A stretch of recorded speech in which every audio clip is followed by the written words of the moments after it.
All right. Good morning. Good morning, everyone. At least morning from the West Coast. Garrett, it's a little afternoon feeling over there, isn't it?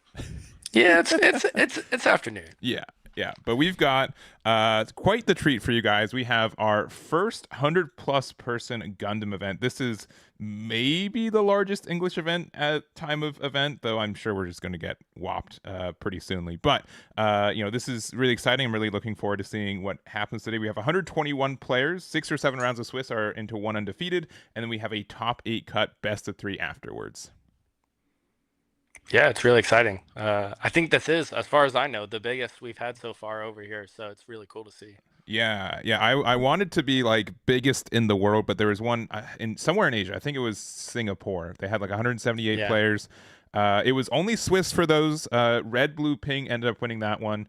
I'm going to see if I can get the rest of the top 8. The getting deck list in America is already pretty tough as is. So Yeah. the different country, different language barrier is definitely tougher to jump and get those data for. But we will have all of top 16 for this event, and excited to see what that's going to look like. Garrett, if you were playing today, what would you be playing? Because of the rise of green blue, I'd probably be playing red blue pink for sure. Yeah, yeah. I think that deck is pretty strong. We've both have come to that conclusion, I think, independently, but we Yeah. go from there. But I think that that deck is super strong right now, especially like in a Swiss kind of scenario. It's very consistent. Yeah, I think outside of blue white, you could argue it's probably the most consistent deck. Yeah, yeah, and we were talking about too, like blue white. Most people, including myself, I'm pretty sure you too. I don't want to throw you under the bus, but thought, you know what, this is clearly a very strong deck. This is a deck that Yeah. is going to be really present, and we haven't really seen that as much the last couple weeks. No, and it's shocking to be honest with you because I really thought its numbers would be better represented. It's pretty easy to get a hold of too. Like it's Hmm. mostly just two starter decks, Yeah, and then like add freedoms, unicorns, whatever. But like it's pretty attainable. So I thought it would definitely be more popular than what we're seeing so far. for sure, for sure, for sure. And yeah, I think the deck is still good. We'll definitely see some because Yeah. it's the joke whenever we go into time, like, all right, find the blue white player. They're still sitting there with blockers up and stuff, but I think it's been pretty clear that the best way, if it, like now the cheapest deck that I think is successful is kind of like a green and blue aggressive deck, right? I've For been sure. calling it Xeon aggro. I know a lot of people have been calling it 1 Year War.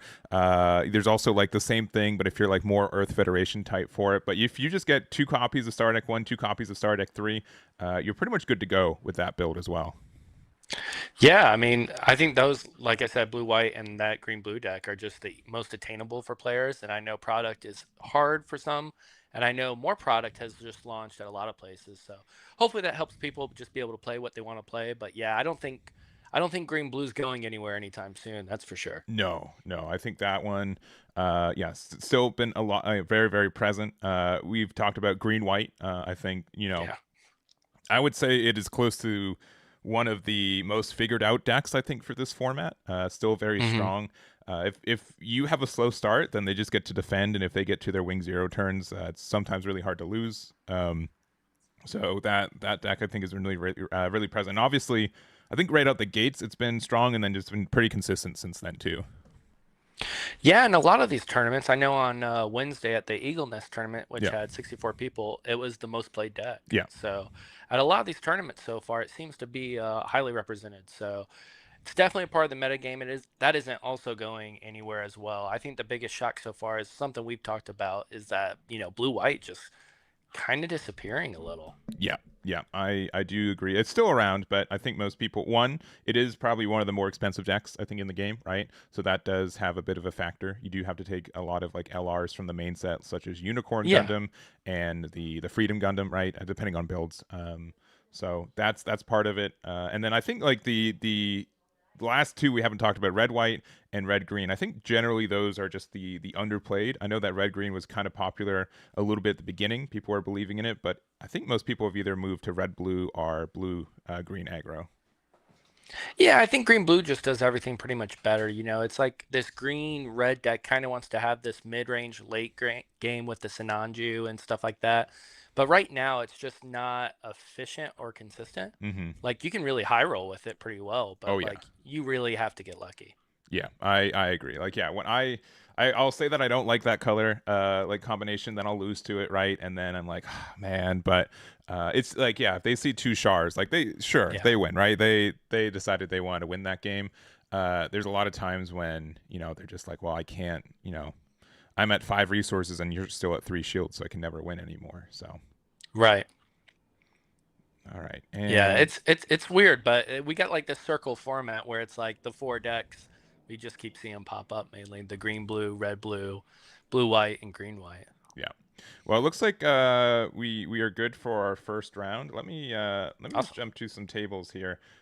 We were setting up. I'm going to choose a table almost entirely based on how good their webcam setup is. So I think that's a pretty fair.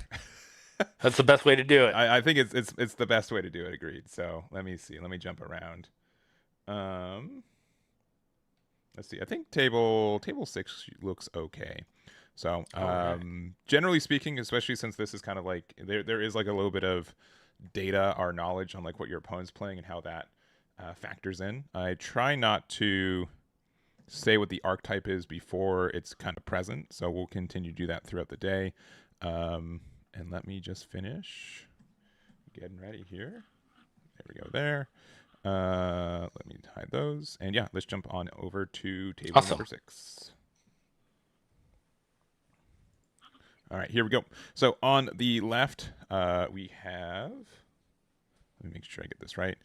We have Angel G. Angel G. And then on the right, we have. I believe it is Fernando. Fernando P. There we go. And we have started the round. And so we got 33, 30. How do you think about the time rules for this game? I think they're pretty generous, if I was to say one way or the other. Yeah, I like them a lot. I really like the double loss, to be honest, too, because it incentivizes like trying to finish the game. Mm-hmm. So I think it's pretty solid. Yeah, I haven't really had any issues.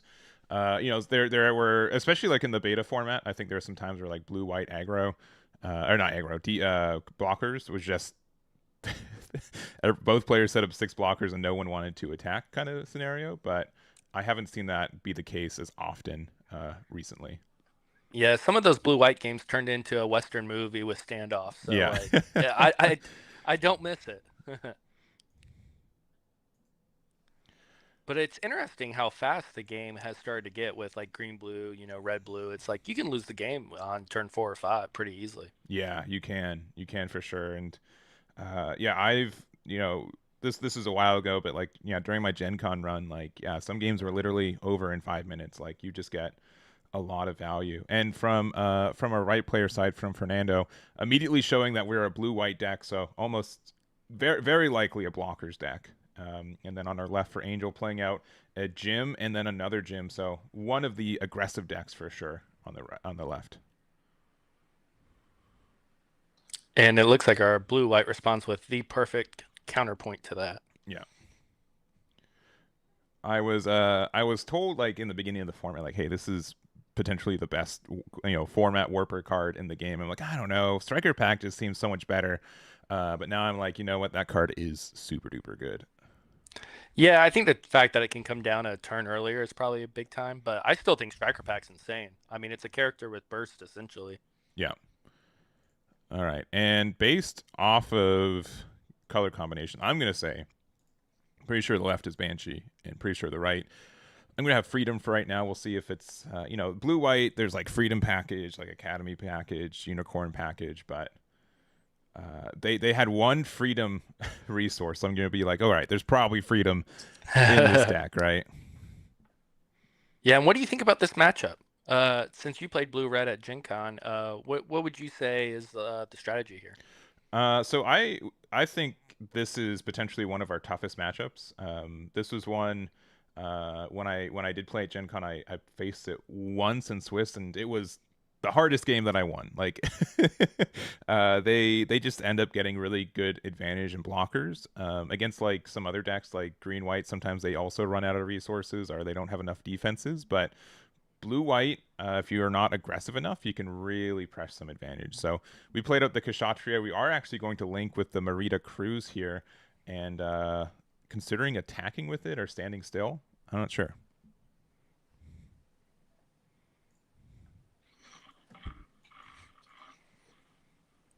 Yeah, and just goes ahead and attacks into base.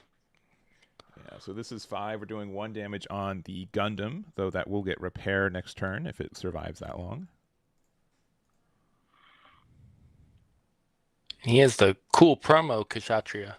Yeah. Love to see it. They were really good with their promo decisions, right? Like there were just so many Oh yeah, good decisions. Because I'm like, I think almost every card that they put was very usable in its own way. So, you look at it like, man, a promo vanilla, I don't know, but I'm like, man, I need that card now. yeah, for sure.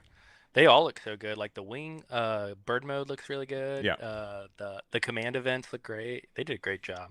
I'm loving the art so far in the game. Yeah, it is. You know, I've gone down the road where I'm like, man, if I want to like max rarity my red blue deck, I think almost every card has one, except for like maybe Gun Tank. But I think Gun Tank's getting one. I think. I can't remember if that's true or not, but like have the card Yeah, it just might start. be one of those regional cards. I think it is, if I remember correctly. All right. Looks like we're going to clear board. Ilfrit trading with the gym. We're taking 3 damage with our Gundam, but we will be repairing 2 at the end of the turn. And this is where I'd say, to your point, it starts to get a little more difficult for the red blue player, because this is where they start to stabilize a little. Mm-hmm. Yeah, the fact that they still have 4 shields. You're going to trade Unicorn with Bonager, though we will be able to add it back to hand if we want to. I think it's mandatory you have to add it back to hand, but you can just discard it again if you don't want to get rid of it. So, which I'm assuming is happening here. Here, real quick, let me double check with them to make sure. Okay.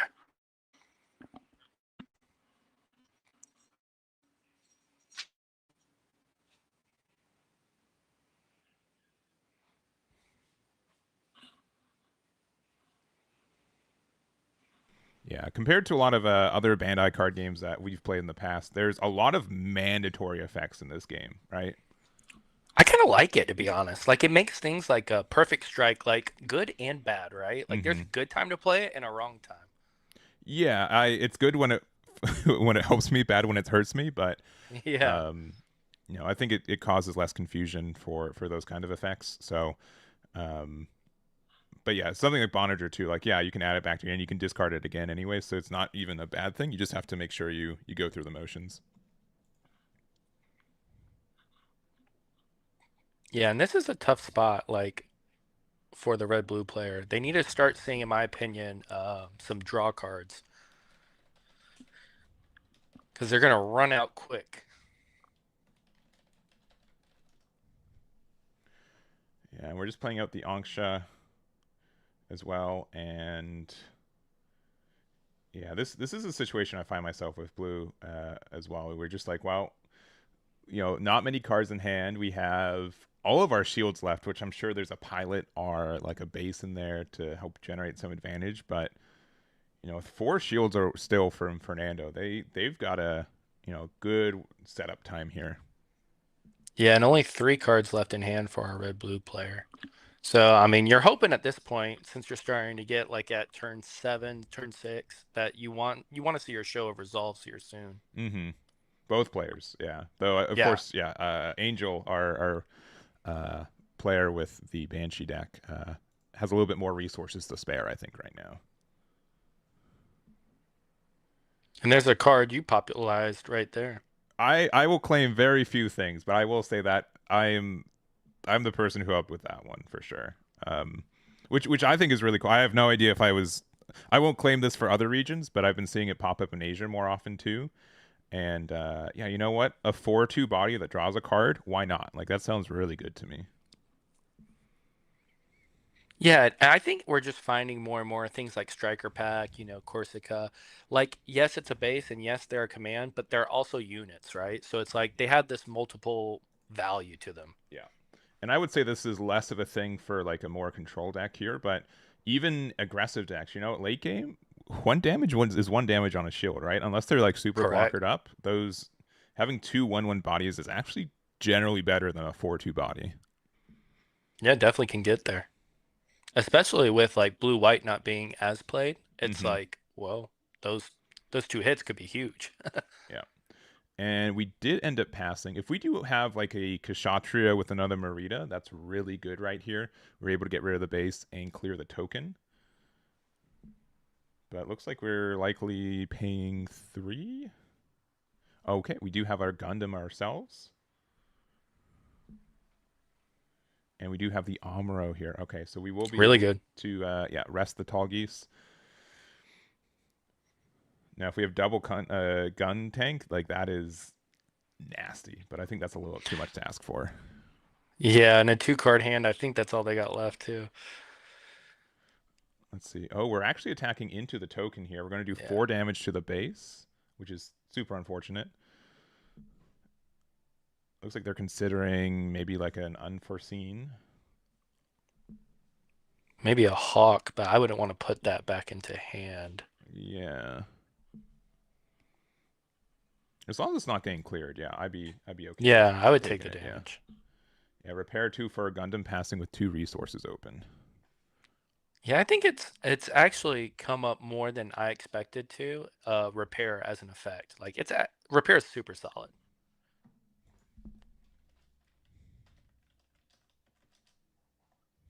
And then we see the unicorn Banneker combo right here.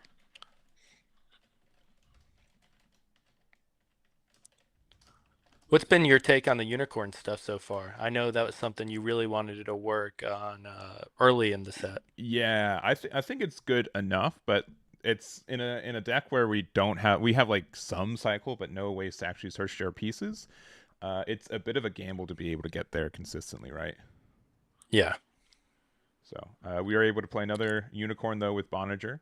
If Able to yeah, draw 1 there, and then we're gonna play out the gym. So no unicorn to get like another attack in, and probably clear this Gundam, but yeah, just passing. yeah, if he could have cleared the board with the combo, that would have been great.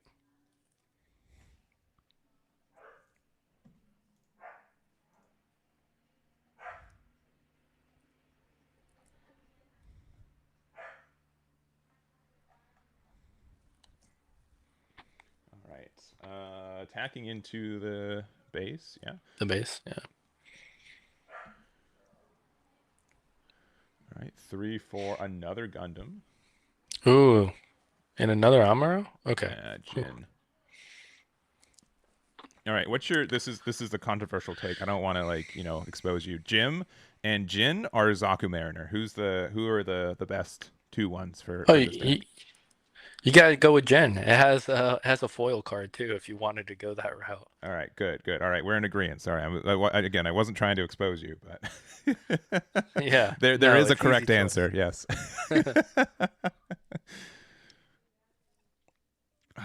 This is a minor thing. I just love saying like, "Oh, I'm going to play my Jim and Jim," like just like make it sound Yeah. identical, and then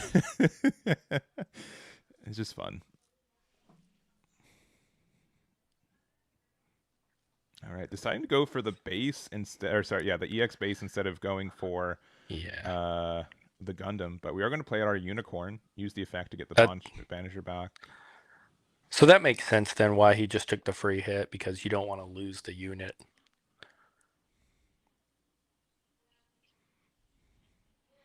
Yeah, we've got The combo does feel really good when it works, though. Oh yeah, one of my favorite things to do too is that sometimes if you do it super early, you can just pop the unicorn and then just keep your destroy mode active, and then what I mean. And then like if you're at 5 resources, like people cannot interact with a level 7 card.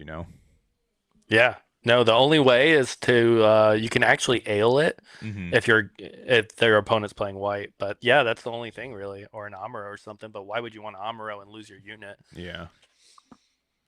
All right. Looks like we're attacking into the Gundam. We're going to take 5 damage, so we're at 6 HP, so we're down to 1. And then we're going to rest the Jim, and then Jim and Jin are just going to trade with each other. And we still have so many resources left to play with. And I believe that's Freedom, yeah? Yeah, that's what I was trying to say. Yeah, it looks like Freedom. Yeah, 4/6.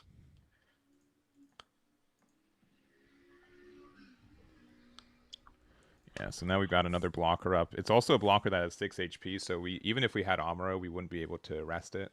Uh, if my opponent gets to a spot like this where they can play Freedom, I generally feel like I'm losing. It's very tough to overcome this.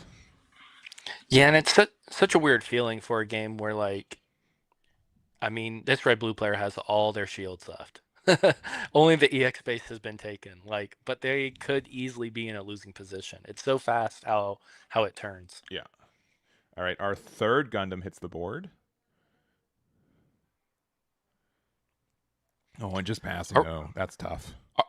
our red blue player hasn't played a show this game, have they? They haven't played a show. They haven't found any bases. I'm sure this is going to be a show. Oh, Amuro. Okay. And resting one of the Gundams. Yeah, but this is definitely a spot where like Unicorn just gets so much value. You just like I can now start chipping away. I get to, interact with your board every turn. And Yeah. we're out of resources for red blue right now.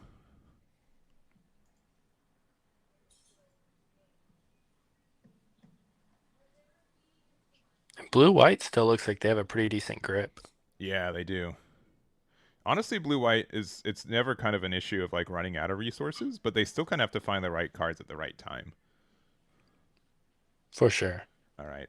This is going to reduce it to 0 AP with the freedom effect as well as Kira on attack. And then we're playing out a sword strike. Do we have another? We do have another Kira. So we're going to attack with this as well. Hitting a gun tank. And then paying 2 off the Archangel to restand our freedom. This is looking really dire for Angel now. Yeah, and because like you said, even though we saw them hit the Amuro off the shield, they still can't rest the freedom unless they get creative with like a Merida play or something. But even then, it's not the right level. So it's like you really need like the Merida and the pair, and then for the pair effect, or you need like a close combat. Yeah, I would be, kind of sweating if I was a red blue player and they only had the Archangel base, but there's 2 shields behind it now too. That's tough. Yeah. All right, Kshatriya is helpful, but we do need a Merida to go with it. You could touch. Oh, perfect. Okay, and we do have it.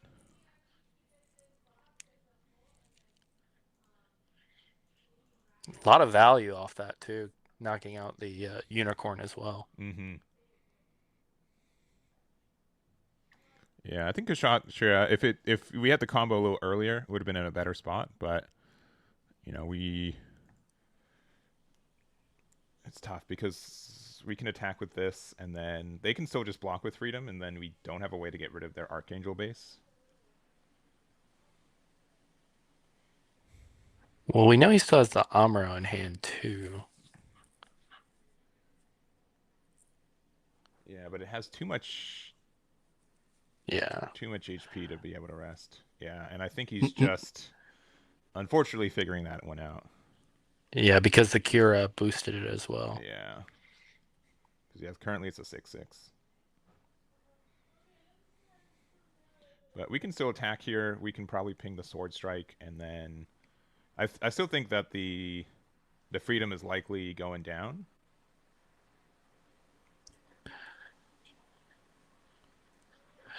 Yeah, the freedom will go to something unless he chooses just to take both hits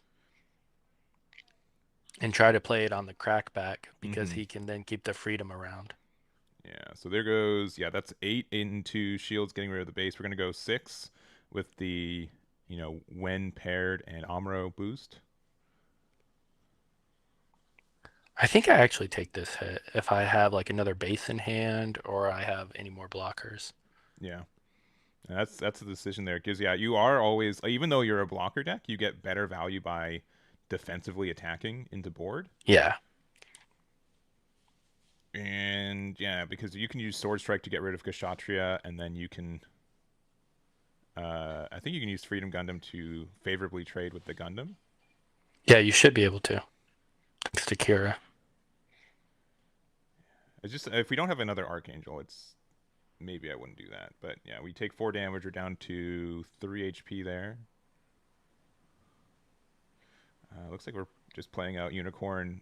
Oh no, just okay. Sorry, the most expensive gym I've ever seen. No, it's another Unicorn there, and that's brutal because if you play any card, you just get it rested and then yeah, and a quick pass right back.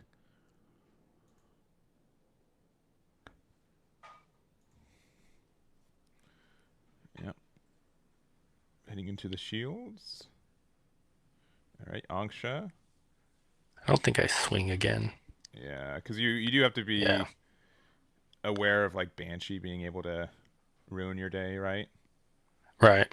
Now there with 2 cards, there are some weird scenarios where you can be like, well, show a resolve and then like have some way to rest the blocker since it only has 3 AP. Amuro is able to rest it. Correct. Oh, there's Banshee. Okay. There it is. And but unfortunately that might just be it. Probably trying to see how many Meritas they've used. I believe only 2. Yeah. But I think they're making sure they have 12 in trash, which I'd be very confident that they will at this point too. Yeah, I would think so. There it is. Yeah. But the Freedom can block one of the hits. Yeah, it has Merida will one survive. too much HP, right? If it was at 2 HP right now. Oh no. Sorry, I'm not thinking. Yeah, it has too much HP. If it had 1 HP, then you'd be able to. But Mm-hmm. yeah, I think we just go for. I think we go for shields. It's either that I go for unicorn and then make it so they have to trade on board, but they still have 3 attacks next turn. I don't know. I don't know what the best play is.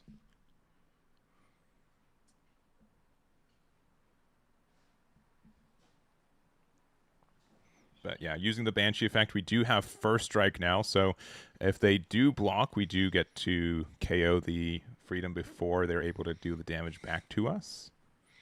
So if I'm Fernando, I don't think I block actually unless they're going at my shields. Yeah. I think I let them take the unicorn and the GM just so that way I guarantee having an attacker that has a 5 attack stat or higher to get a shield possibly cleared. Yeah.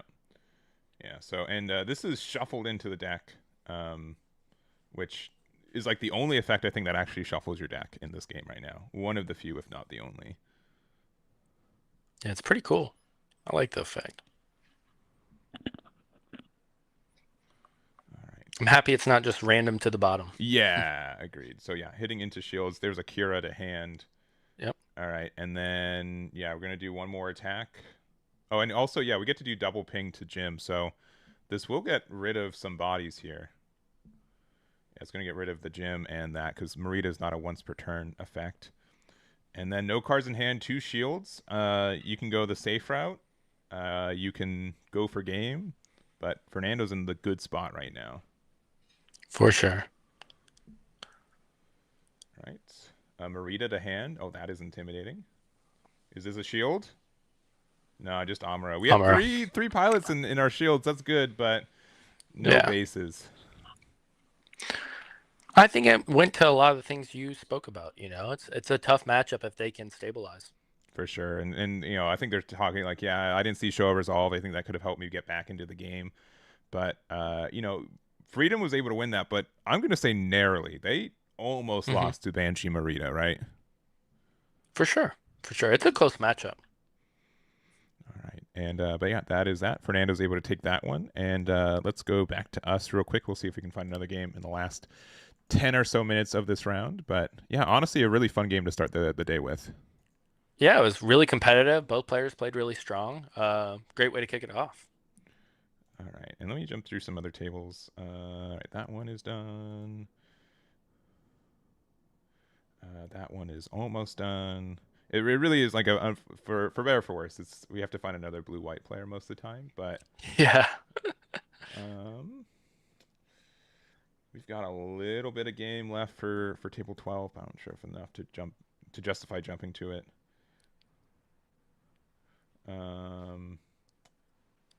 Here, 1 second. Let me do this.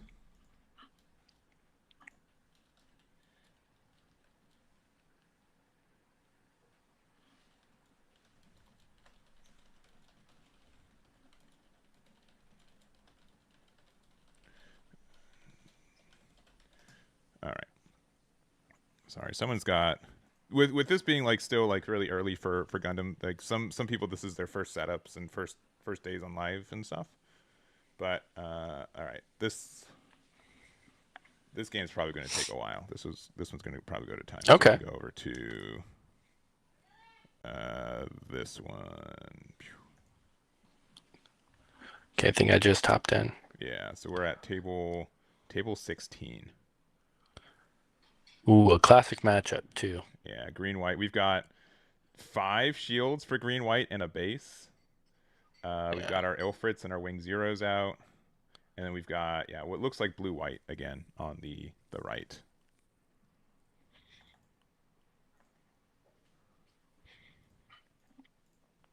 I know some people think this is why blue white isn't played as much, is because of how many people are playing green white. Yeah, I agree. Yeah, having a good matchup into that deck means that at least in the first week or two you're doing well. Looks like we got a different kind of build of green white too, with the duos Leo out there. A little more lower to the ground.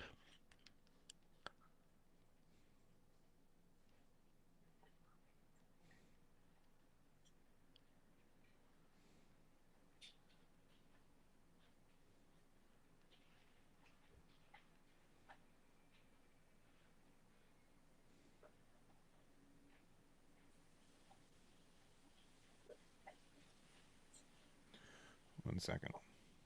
Sorry, I'm just doing this. No, you're good. I was trying to see what card they just hit out of life. Out of shields, I should say. It looked like a path. Like, is this a mirror? Yeah, this is a mirror match, actually. So the late game in the mirror match is pretty weird. Usually it's who can win, like, the Death Scythe Wars.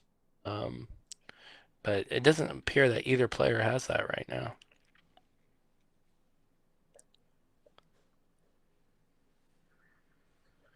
We have a Wing Gundam just barely holding on one side.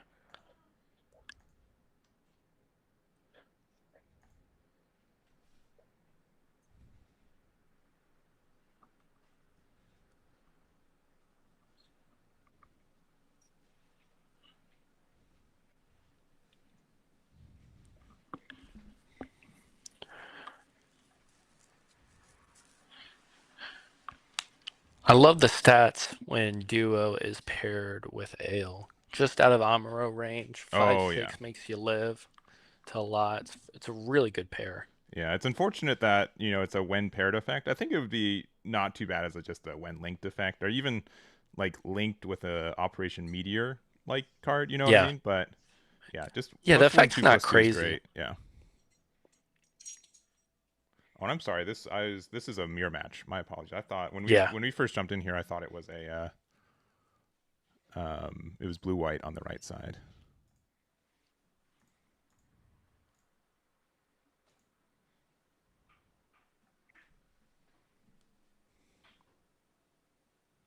Yeah, and I was saying earlier when you were doing stuff that usually this mirror match this late in the game comes down to like who can Death Scythe better, but it doesn't appear either player has Death Scythe at the moment for those like crazy exchanges.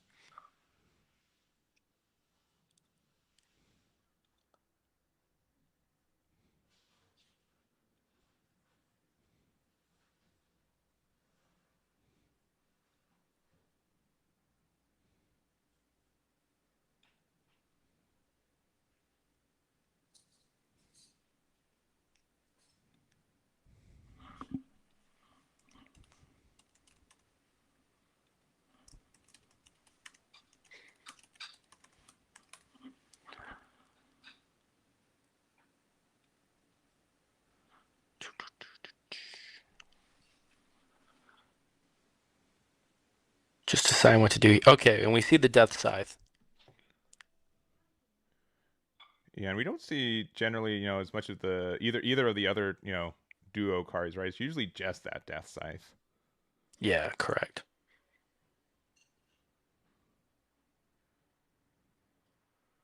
But yeah, it's crazy. Neither player, as far as I've seen, have seen their Wing Zero yet, or it's not been on board for a while. 1 card in hand for our right player. I think 0 cards in hand for our player on the left too. So Yeah, I believe we're all out. So, but that Death Scythe, once we draw a pilot, can do a lot of work. yeah.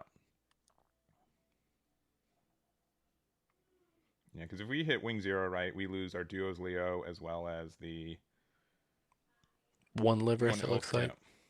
Yeah.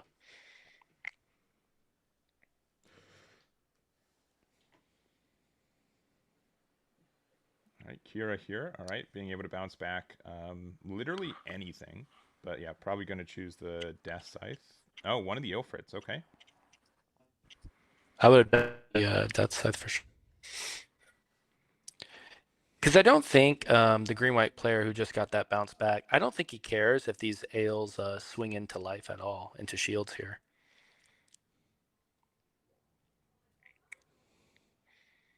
So usually it's best to remove the most expensive unit.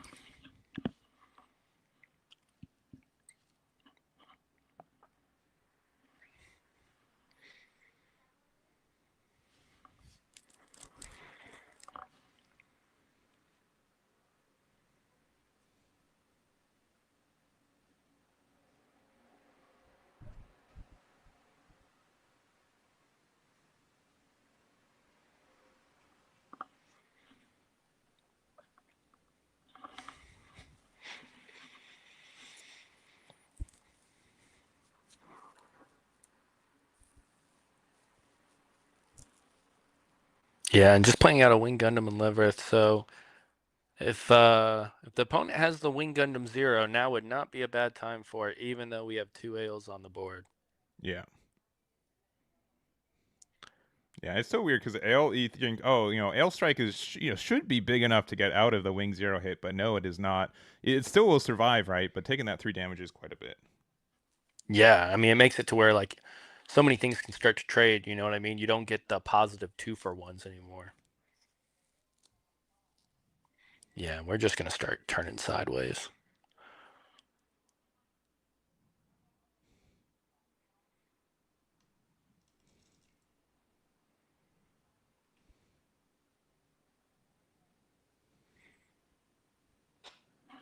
No hit out of shields. A card would be vital out of shields right now for either player. Yeah.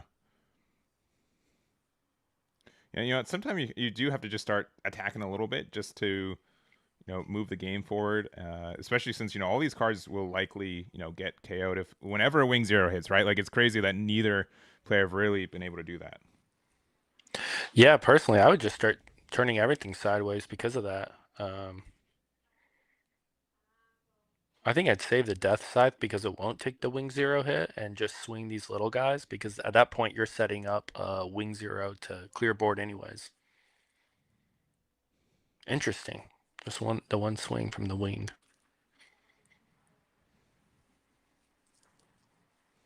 Oh, and folding just because we have 2 pilots.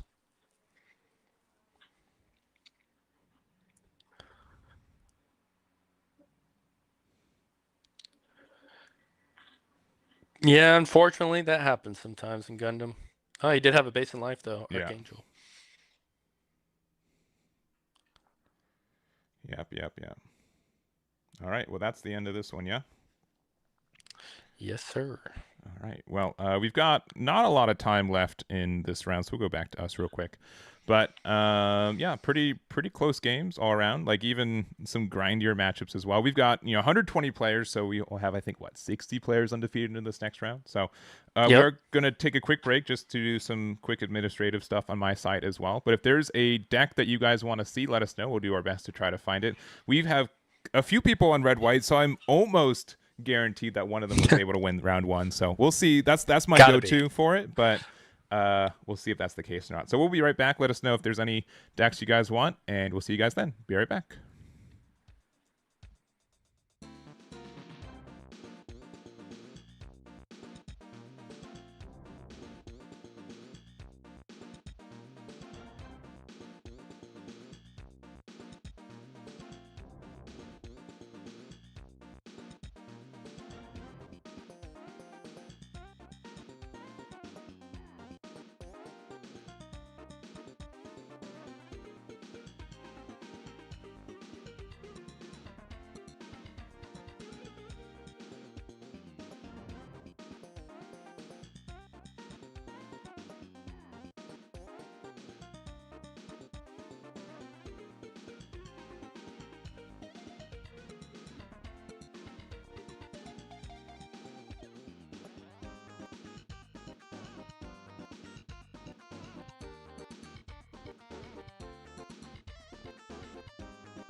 All right, we are back. We've got round number 2 for y'all. We've got Austin. Or sorry, no, this is table. This is table 2. We've got Josh versus Regan, and yeah, we've been.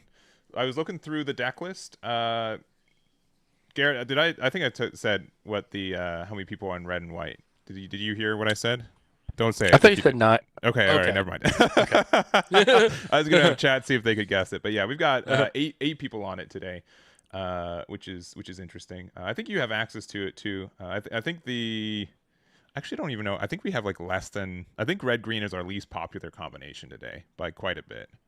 I think only like less than 5 people are on it. Yeah, that's not too surprising for me. Yeah, it's definitely my least favorite color combination right now. I do like if it goes off, like you do lose to it. Like you can beat every deck in the game for sure if you see your, all your high maneuver cards, but the consistency for that is really, really low. Yeah, and full frontal just it stinks that it's like a level 6 pilot, right? Like it takes so long for that card to get value. Yeah, and it's just weird, yeah, because it's like, oh, this is a level 6 card, but you have to like pair it with cards that are like level 4 and lower, right? You know what I mean? Like, Yeah, it's the balance for it is kind of weird. for sure. I mean, I guess they're trying to do that because like they don't want you just to spam board due to its effect. So like I get it. It's just like it's just too late, it feels like, by the time you get there, unless you draw into it, and at that point you kind of high rolled to get there, Yeah, as we've been saying. for sure. And it looks like we are setting up. Round has started, but kind of as mentioned, like we are so very if you're unless you're playing blue white, right? Like I'd feel very less confident that game's going to time, right? Like we generally go through these pretty quickly. Yeah, I think Gundam moves pretty fast right now. Yeah, I'm also a dirty blue red player though, so I don't like playing for more than 15 minutes at a time. Like I need to keep grinding games. Yeah, I enjoyed the fast-paced style, to be honest.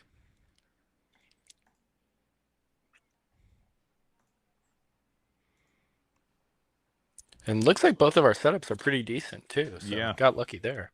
Yeah, it's like it's the only thing that I maybe not secretly, but low key judge people on. Is just like, man, I setup viewability is important for me and your opponent, right? But it's the one thing I judge people on.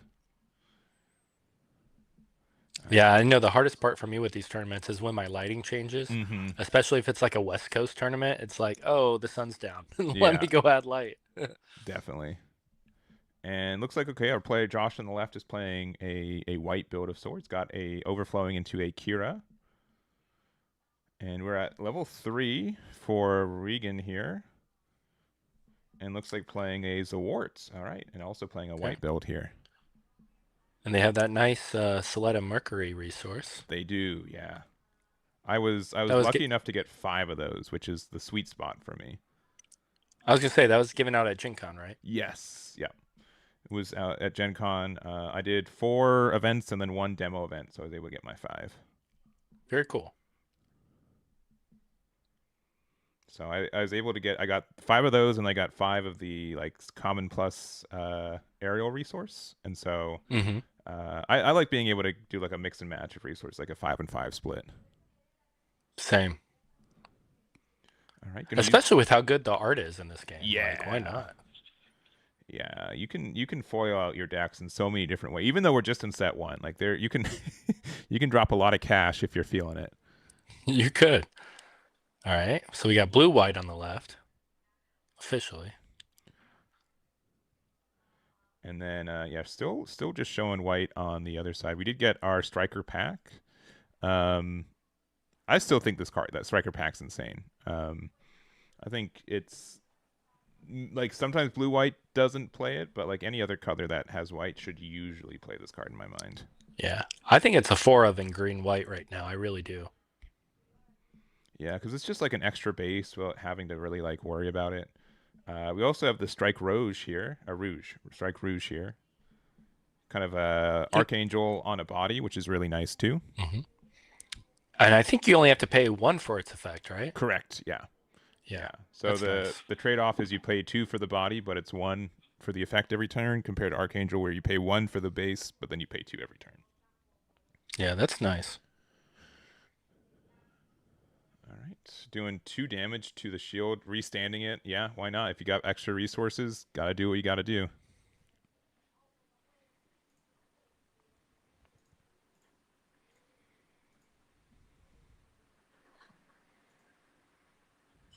Yeah, and I also like that blue white has been including like the ankhas, Mm-hmm. because you'll also always see in like the mirror match in blue white that people will try to like block really advantageously in 2-for-1, leaving something at 1 health, and that anksha just can come in and really make the difference. Yeah, we've got quite the start from blue white, right? Like we're Oh we're not yeah. even looking like a control deck. We're looking like a tempo deck, right? We've played everything on curve. We're able to get rid of the token for sorta free, right?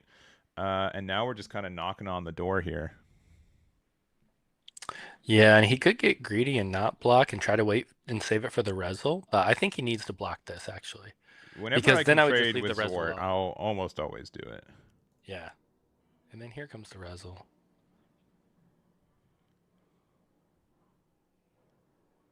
All right. Are you surprised the Live Earth didn't swing there?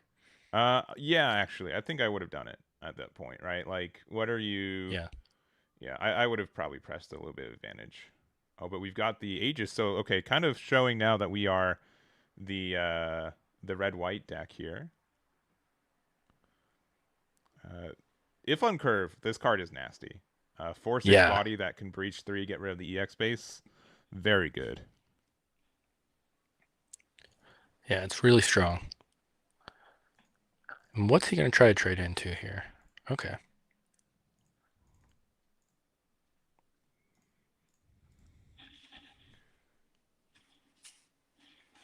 Um, did we wait? Did we trade into the Ale Strike? Yeah, they did. Do they have enough power for that? They had 4 power, and Ale had. Did it have any damage on it? Did it have damage? Here, 1 second. 1 second.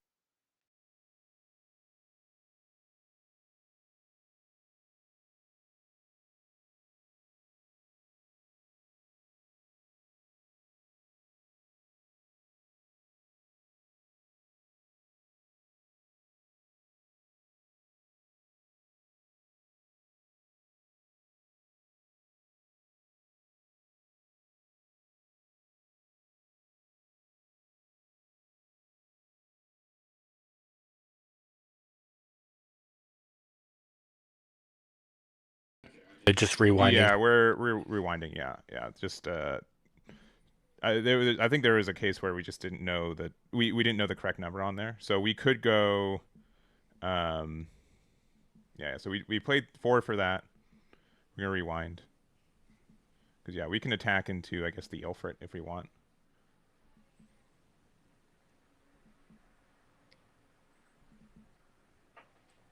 Yeah, they could even swing into the Rezel if they wanted to. Yeah, And right. still Yeah, because survive. with the link for Atherin from there too. But yeah. All right, yeah, gonna go into the Rezel. Yeah, get the EX pop, and then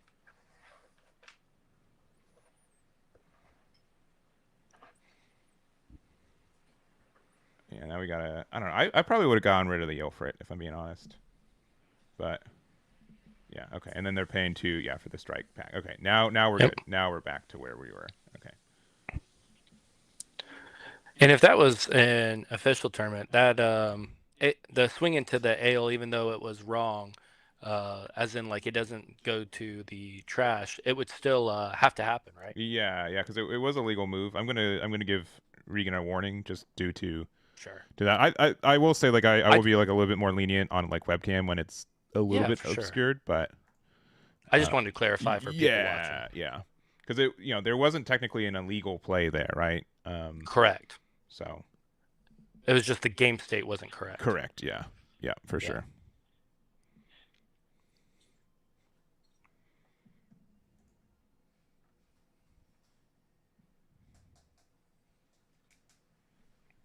And going back to your point, I think he might as well have swung that livers last turn. Being one more ahead in this game wouldn't be bad right now. Yeah. All right, we're attacking. We ended up blocking with our token. We're gonna attack with Ilfrit into likely the Aegis. Yeah, get the trade there.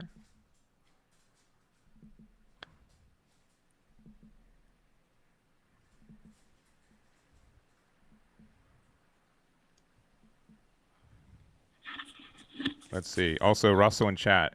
Blue green's a thing, but you're talking. You're in a chat where there's two people who are like, why would you play blue green when blue red is right there?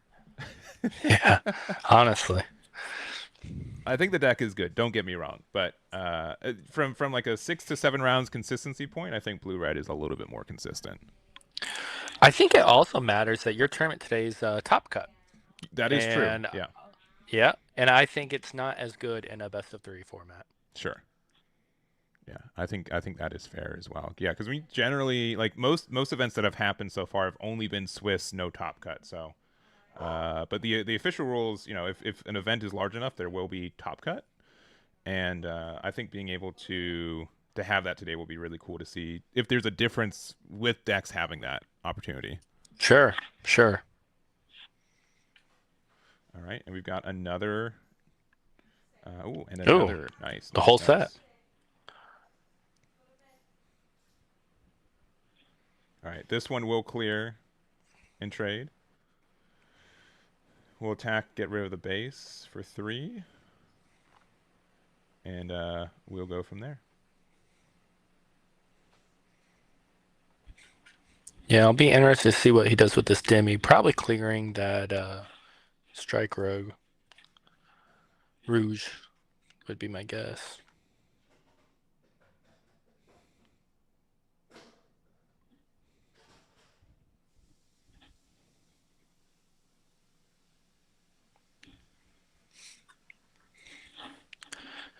I've been really liking seeing people play more Sword Strike. I think it's a really good card. And then we just see the Demi go into the shields. And then there's the Corsica base. So, Corsica. honestly, like, I'd say that this is, on the surface, whenever I see blue-white, I'm like, oh, this is more defensive blocker build. But this is looking more like the kind of like mid-range, kind of aggressive edged version of the deck, right? Yeah, for sure. And this kind of build has seen a lot of success recently.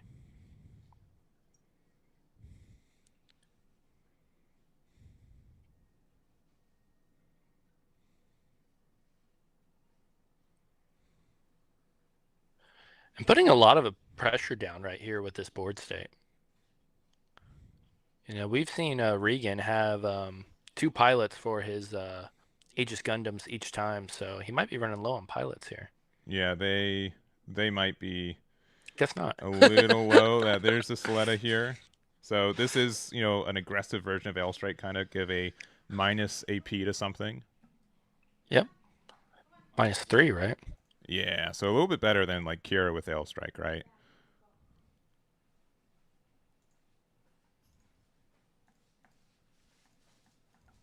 Definitely get to make a favorable trade there, so that's nice.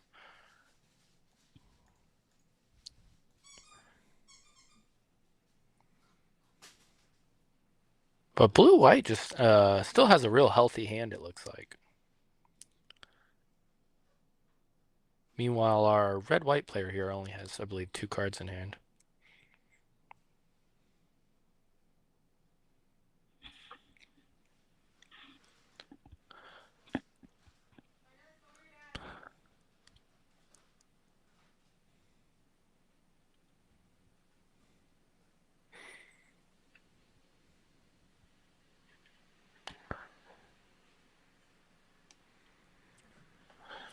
We'll see if that token swings this turn. Yeah, yeah. But Unicorn out here, very nice. Going to be able to get the rest on the Strike Roge. And it's still a trade, but I think a trade that you'd be happy to take if you want to. But yeah, going into shields, hitting, an Archangel, very nice. Yep.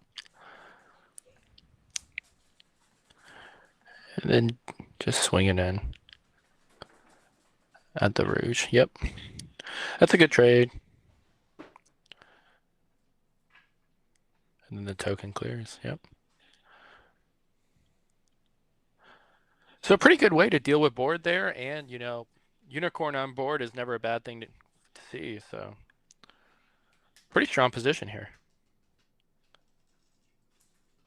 What do you think about this card here, Hayden? You like Justice?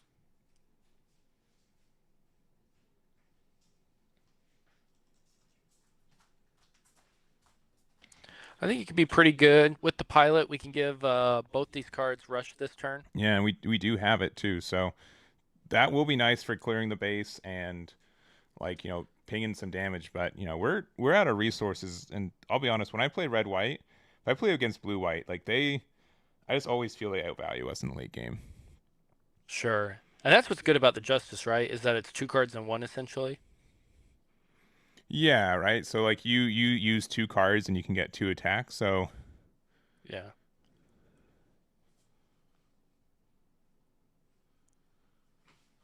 Yeah, explaining that that card has rush. yeah, deciding just to get rid of the unicorn, which I think is fair. And then Regan's going to use their 2 resources there to get the restand on the blocker. I mean, might as well get your value, I like that play. But like you said, we're getting to the point where blue-white's about to just outvalue you. Yeah, and this is going to get rid Lifting of the the token, token. now. Just needs a level 4. Oh, and another L strike. That's pretty tough. Have you messed with Justice Gundam much? I've a little bit. Yeah, I really wanted it to work, and not just because I pulled 6 copies over 6 boxes. So, um, yeah, the potential for it I think is really high, though it is a bit clunky. I think in implementation.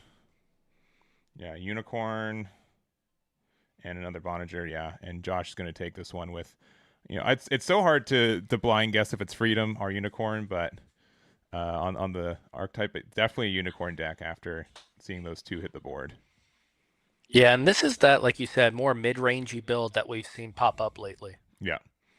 Yeah, and you get a lot of cycle, overflowing affection, letting you draw your cards, unicorn letting you with Bonager get some cycle, and Ale Strike is still very, very good.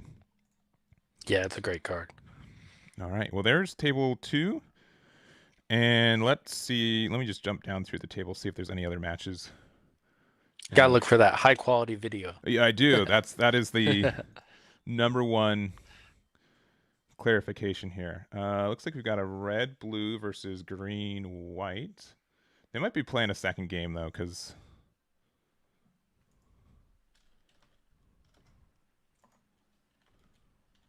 one second.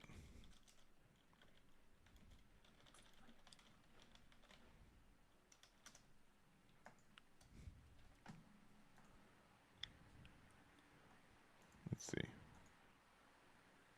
Let's see. Okay, I think table 5 is good. All We can right. jump over there. Let's jump there. Looks like we got white blue. I think it's going to be a mirror match, but could be green white as well on the right side.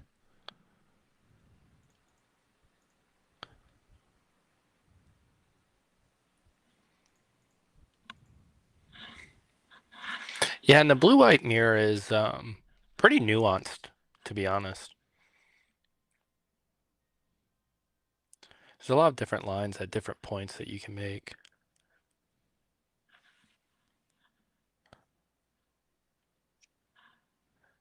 I believe they just played a freedom down. I believe that is correct. So yeah, likely blue white again on the left side. And I know that we're only in round 2, and with how time rules work and everything, we almost will always see a blue white every round, I think, during one of these games. But yeah, still really present today. Yeah, and I'm actually happy to see it make a little bit of a comeback.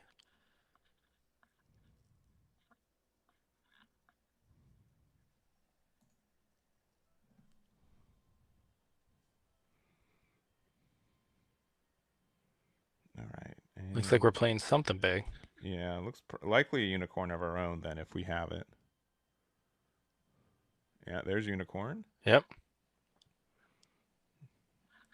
Should only be 6 resources, unless we're playing it with the Boninger.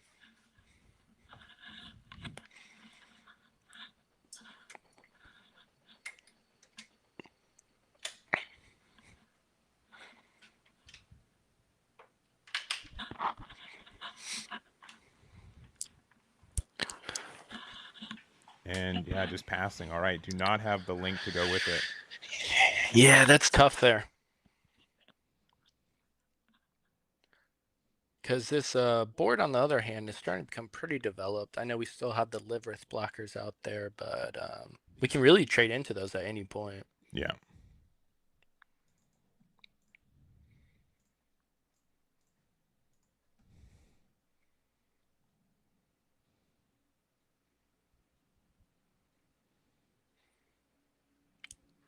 Yeah, and then just shrinking a Livrith due to freedom.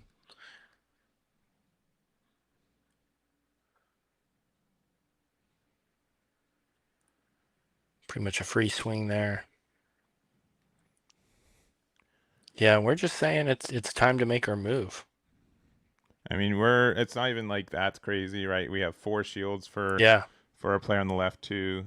You know, I don't think that our Unicorn player will be losing immediately, but yeah, they will be losing out on some resources. Ooh, show resolve. Likely would have liked that in hand, not in shields.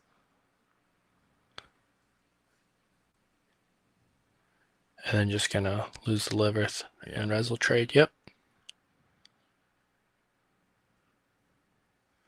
Still have enough up to play something here. Oh, there's Unicorn. No link to go with it, but man, such a commanding spot right now. Just one more hit to life will win it for our player on the left. Yeah, we really have to do something strong this turn. Let's see if they have anything. Only 2 cards in hand, it looks like. Yeah.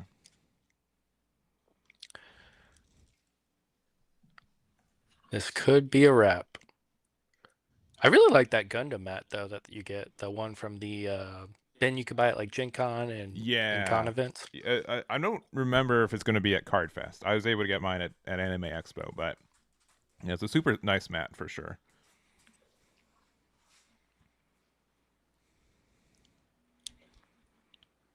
All right, 2 cards here. I'm trying to think like what would the cards have to be for you to be in a good spot, right?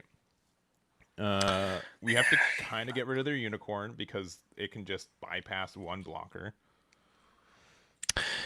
Yeah, you really need like another Banniger and another Unicorn probably in your hand, because then you could at least draw a card too. Yeah, so you need Boninger, you need a base, you need just a lot. You need a lot to go right here. Yeah, I don't know if there's any answers to the test on this one. And we start with that swing. Gonna clear that ale.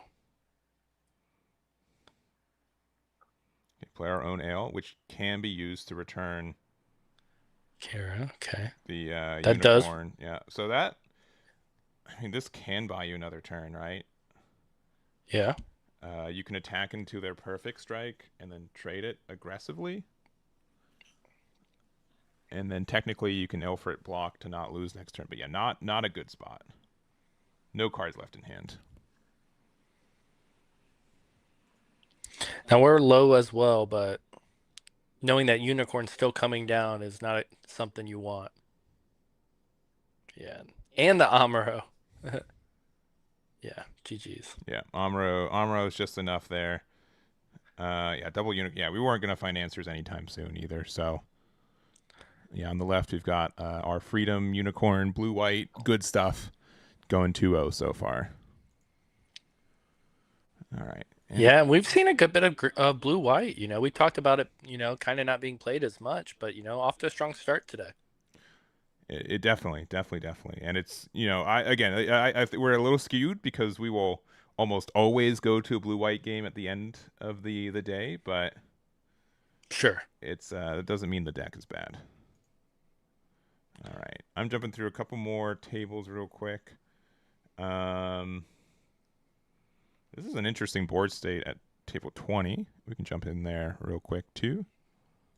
All right, hopping over. All right, let me rotate.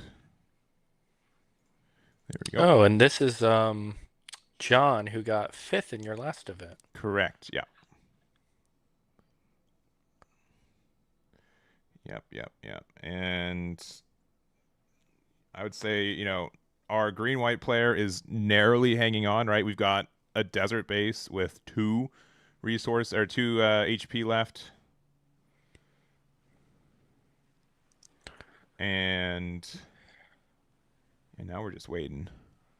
Yeah, John only has 2 cards in hand, it looks like, though, so they got to be really good cards.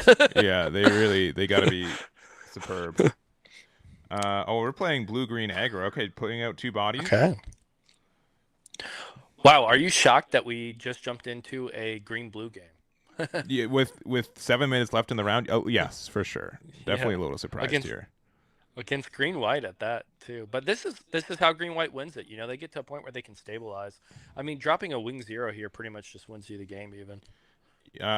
Yes. Yeah, because you can start to You're pressure. just so far ahead. Yeah. You have to be worried if there's any pilot to go with gun cannon, it will rest the perfect strike there.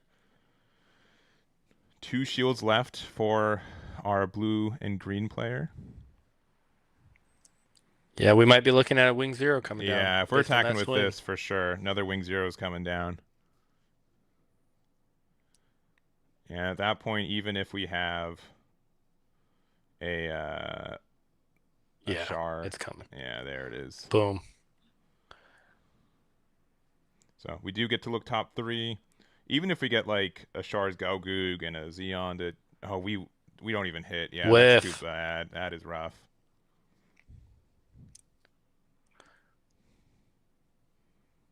That is rough.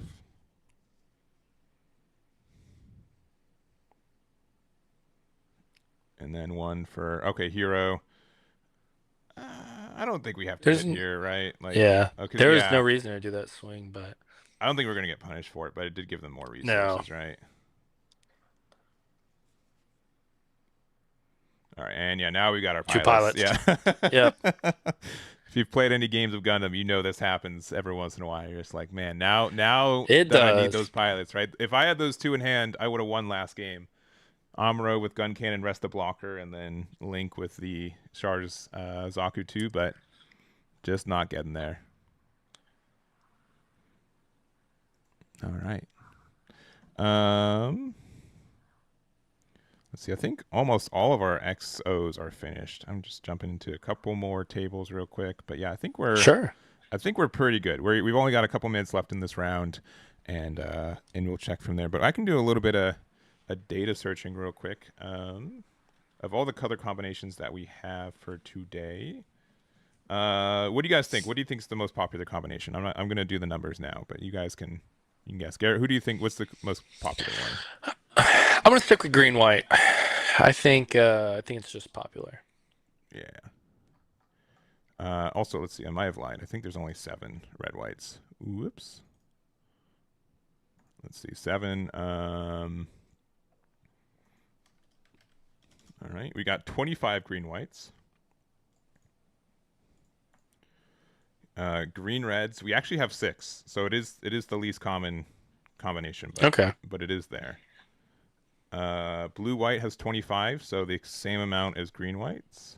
Well, and I think blue-red might be. Let me see. Blue-red has 34 players. Oh wow, very nice. And then blue-green has 24, so narrowly less than blue-white and green-white with 25 each. So pretty interesting. Pretty good splits here, right? For 121 players. Yeah, it's just the 4 decks you expect to see almost taking up an equal share there, and seeing red blue being the most popular after that 176 man event or whatever in Singapore. Mm-hmm. Not too surprising, and it's a really good deck as we've seen here in the States even. Yeah, I agree. It's I think blue red's been getting a little bit more popular lately. I'm not trying to pat myself on the back when I say this, but even though it's like a more fast aggressive deck, I think there are some like key decisions for blue red where you have to figure out like when to kind of overextend or when to like what to ping and stuff. So there is some decision making for it. I won't lie. Sometimes you're like the deck's like this is your line. It's clearly very good. You're gonna win the game.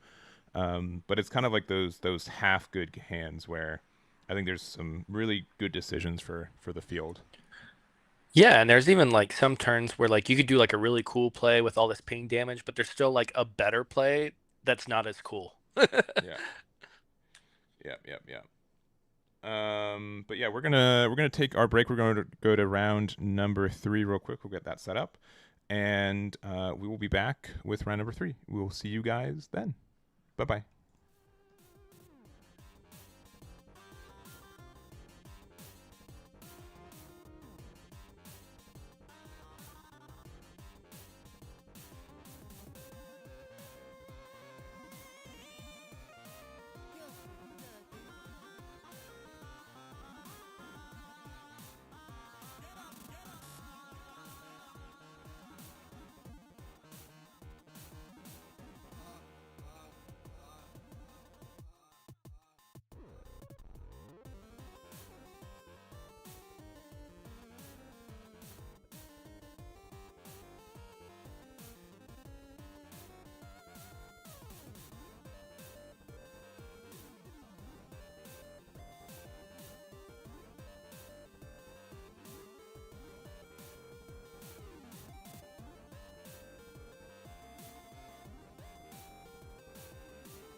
All right, we're back. We've got round number 3 for you guys.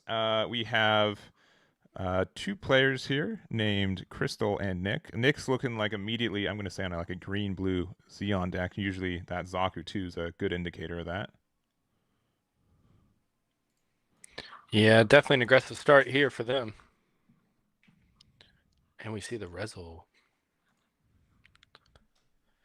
So we know we have green-blue now on one side. Yeah. And unfortunately, we have the worst response to that right now. Nothing on board. Okay, we get a Rezel down.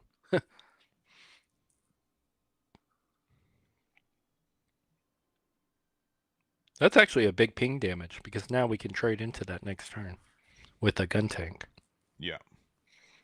And that's what I think a lot of people, like, one of the kind of overlooked things. Like, yeah, giving, leaving something at 1 HP is kind of rough sometimes, but you do get to get some good trades. So, okay, immediately just the aggro matchup, though. So we've got Banshee on the left, and then we've got the, I call it, blue-green Xeon aggro. I know 1 Year War. I don't, listen, it's, you guys can call it whatever you want. I don't like 1 Year War because it doesn't generally say which way the deck is leaning, because I think Federation is also a way to build the deck too.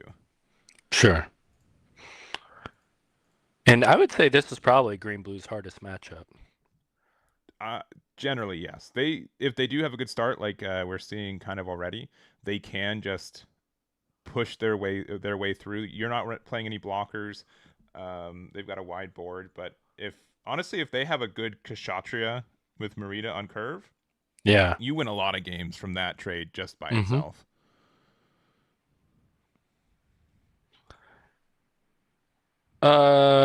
Gun tank shouldn't die, no? Zaku's only 1 attack? Yeah, I will. Here, 1 second. All right, I think they just realized. Yeah, there we go. All right. Yeah. Because that's why I thought it was so good that he set that up last turn.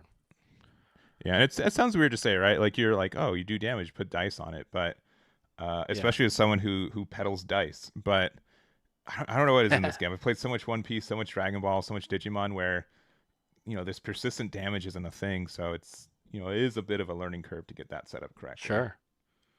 Oh, and the perfect response with the Gundam and Amuro. Yeah. We can clear this entire board if we want. Yeah, and it feels kind of weird, right? You want to be the more aggressive deck sometimes with red blue, but you do kind of have to make these good trades. Be like, you know what? They're gonna hit me down harder. They're gonna run out of resources first. It doesn't seem like it because Nick has like 7 cards in hand, but we're gonna trade the Rezo instead of getting rid of their Corsica base and our Corsica base, and then we're gonna pass it back. I think that was correct. What do you think? I think that's. I likely would have done the same thing. If I'm already down at what 4 shields, 3 shields. It's somewhere around there. It looks like 4, maybe. My opponent has decided they're the aggressive deck, and I'm the defensive deck. I think also at a certain point, especially if you have a show of resolve in your hand, you can start to kind of shift how you want to play this game. You know what I mean? Knowing that they don't run that card typically. Yeah, and we've got. Ooh, and we have a totally different kind of list here. Yeah. All right, this can't be a 1 Year War deck if they're playing Operation Meteor cards. No.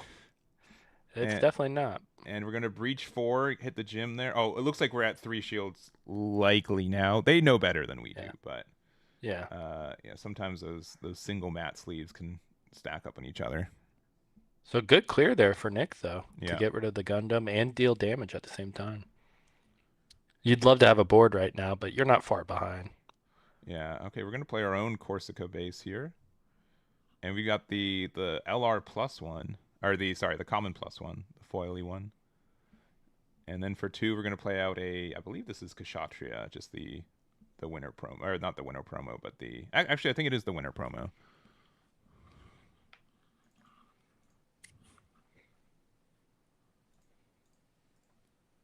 Yeah, it looks like it. It's tough to see sometimes. Yeah,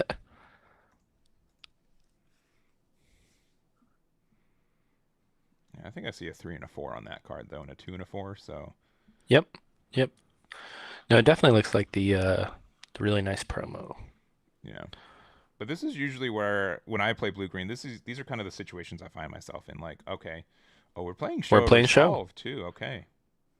We're a different kind of green-blue today. Yeah. Yeah, I think that card's atypical, typical for blue red, but a little atypical for blue green. They just want to, rush damage a little bit more often. Yeah, I'll never tell someone they're wrong for playing Show of Resolve, though. The That's card fair. is so good. Yeah.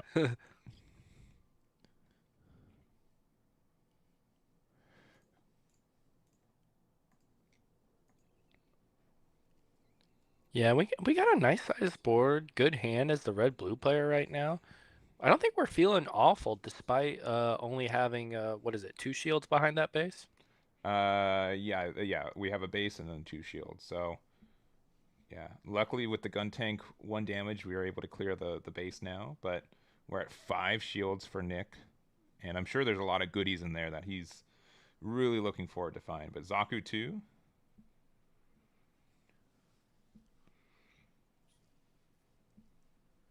Nick still has a pretty good grip though, so he might be able to respond pretty well next turn.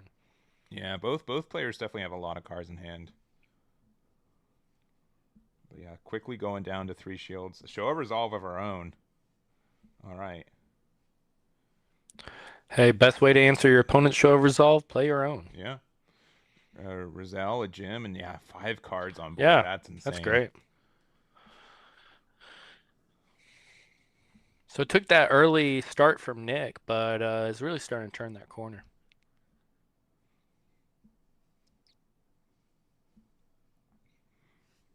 We might have our first fast match of the day. Yeah, I think even round one we were playing with red blue, right? I think they still took like 15, Hmm. 20 minutes. So, Yeah, it was a oh, decently long game. all right.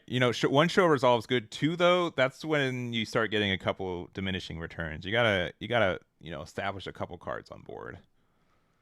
Yeah, especially here where we need answers, and I'm guessing Nick just didn't have any and was forced into that show, but All yeah, right. we're good. No, this isn't terrible, right? This will likely get you Oh, some pretty good trades. Yeah, you're able to rest both, one with Guncan's effect, one with Amro's effect. This is a 4/4, so likely attacking into Kshatriya, taking 3 damage. Attacking into likely Jim at this point. Yeah, yeah, I would. Yeah. Because you didn't produce a base anyway, so all attack damage is essentially the same. yeah. But 3 shields, 3 units on board. If Crystal has like a single link, that could be it for Nick here.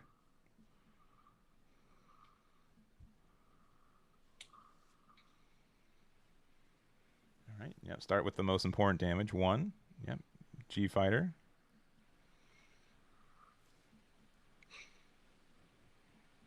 Okay, attacking with Yeah. the Rizal, hitting Gundam there. 4 damage with the Tall Geese. No Do base. we have And a link? do we have a link? Man, we got 7 cards in hand. Show You'd think me we the would. link. We're gonna go for the expensive flashy. Yeah, Banshee Yeah. with Marita, and that's gonna be it. Yeah. Crystal takes it.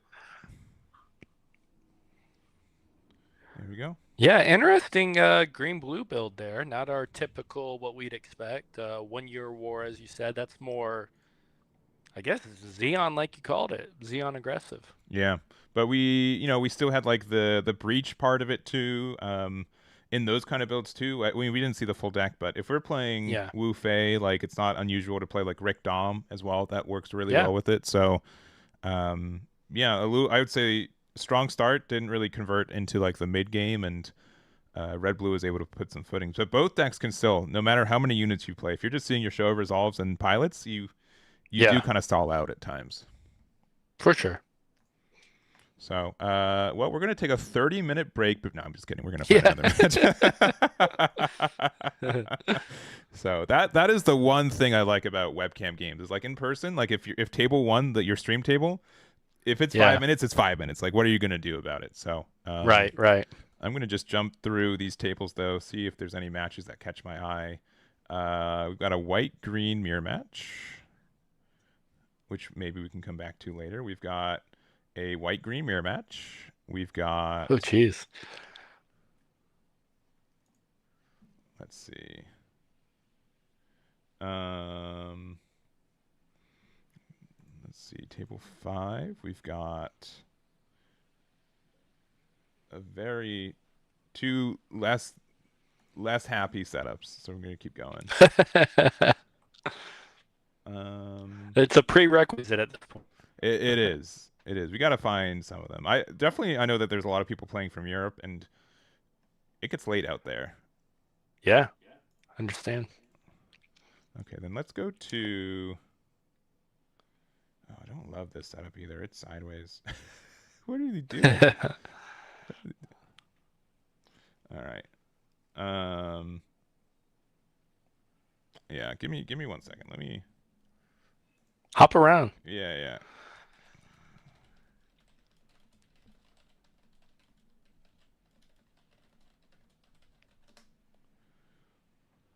Let's keep going. Yeah, you can't have your setup sideways like that. Like, Right. I don't know. Like sometimes I get surprised. Because we're 3 rounds deep, right? You would expect that someone would call out someone's setup for being a little lackluster, but not always the case. All right.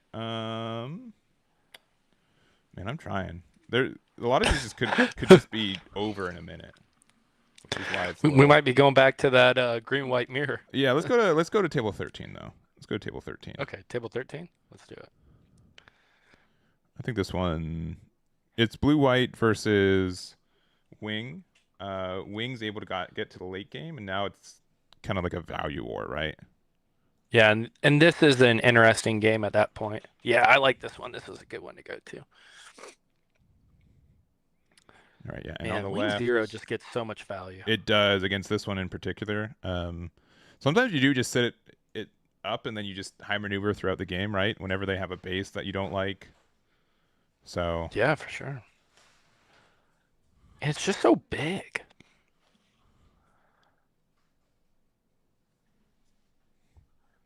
yeah, it's...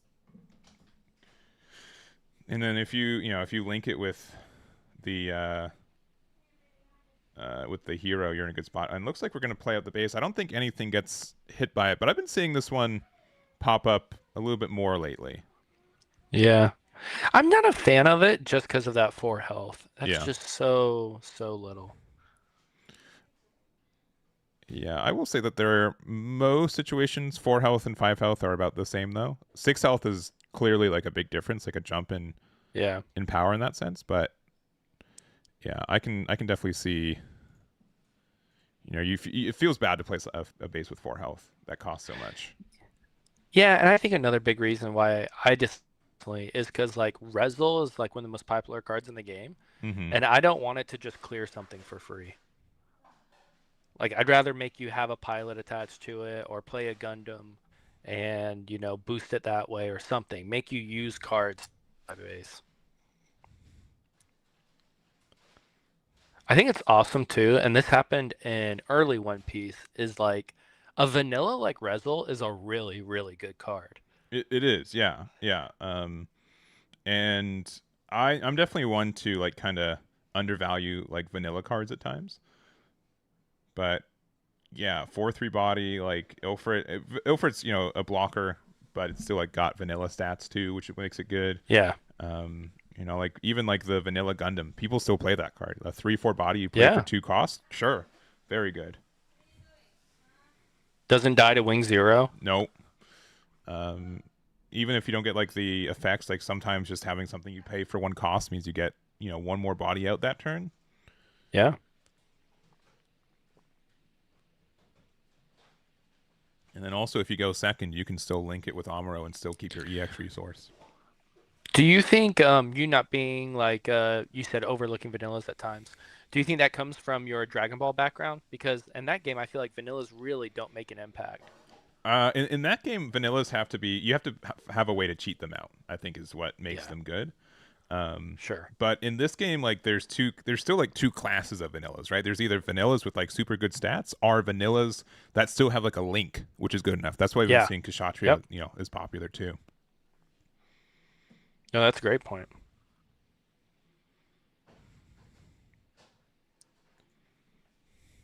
Double freedom here is really good spot to be in for blue white. Yeah, so this can just be some really good trades here. Yeah, we're just gonna block. Take 2 damage with the Ilford because that's not a card we give them the AP -2. But man, if we have another Kira to bounce back the Zawart, and I think we can just trade into Wing Gundam with cards on board at that point. Yeah, we're just trying to swing in. Yeah, and just pass from there. All right, 0 still survives, but definitely feeling the pressure. Yeah. And green white does have a 5-card hand, it looks like.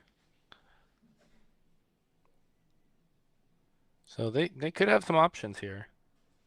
A Death Scythe wouldn't be bad, that's for sure. With the pilot. We're gonna see Duo go on the wing. Interesting. Yeah, so it's I guess a we're trying to trade. what 6/9 now? 6/9, yep. Yeah. Oh, and we're just going at base. Yeah, it's weird that they put up the white base without making the token, but yeah, and then just 2 more blockers. All right. And it's kind of like you said earlier. Sometimes you just are just sitting there doing high maneuver swings every turn and just defending that high maneuver swing. Yeah, because there's a lot of decks where their end game setup is a base and blockers, right? No shields, just a Yeah. single base, and so double high maneuver. There's a lot of game states where it just wins you the game without any interaction. Ooh, and we got the And Kira. there's the play. That's the play you mentioned last turn. Mm-hmm. So they're looking pretty good. Honestly, I think as the green white player by this point in the game, you have to create more advantage than you have on board right now. Cuz blue white looks really comfortable.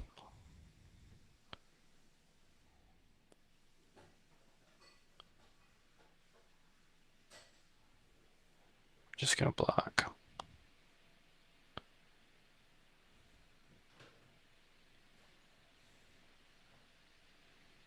Yeah, but this I believe. I mean, we're at 9 health right now. Yeah, they could. This is AP -4, I think.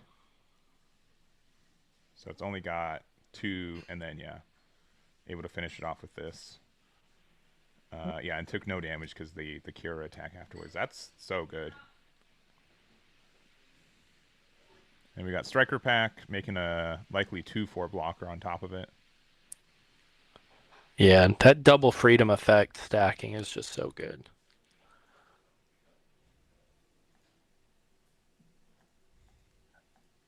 Yeah, and this is where blue-white, where you've just lasted long enough, you found better value throughout the game, and you've just made it to that point where it feels like the game is now yours.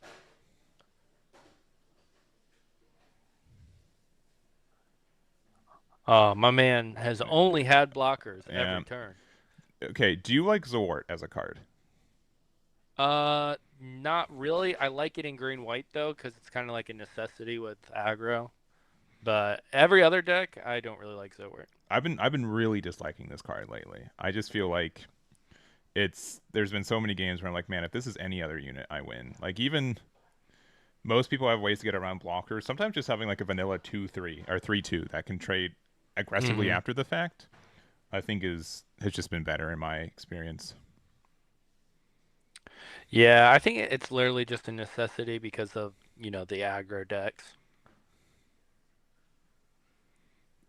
Yeah, and we're gonna sword strike in.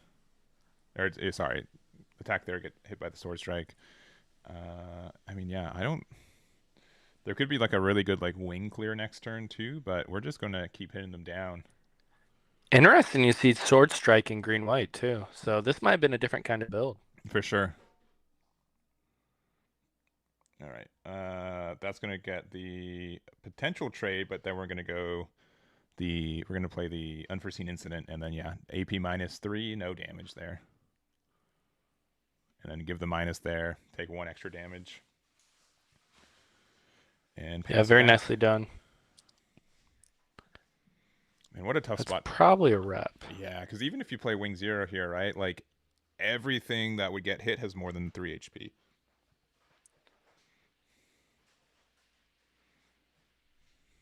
Yeah, nothing. You're not even clearing anything unfortunately.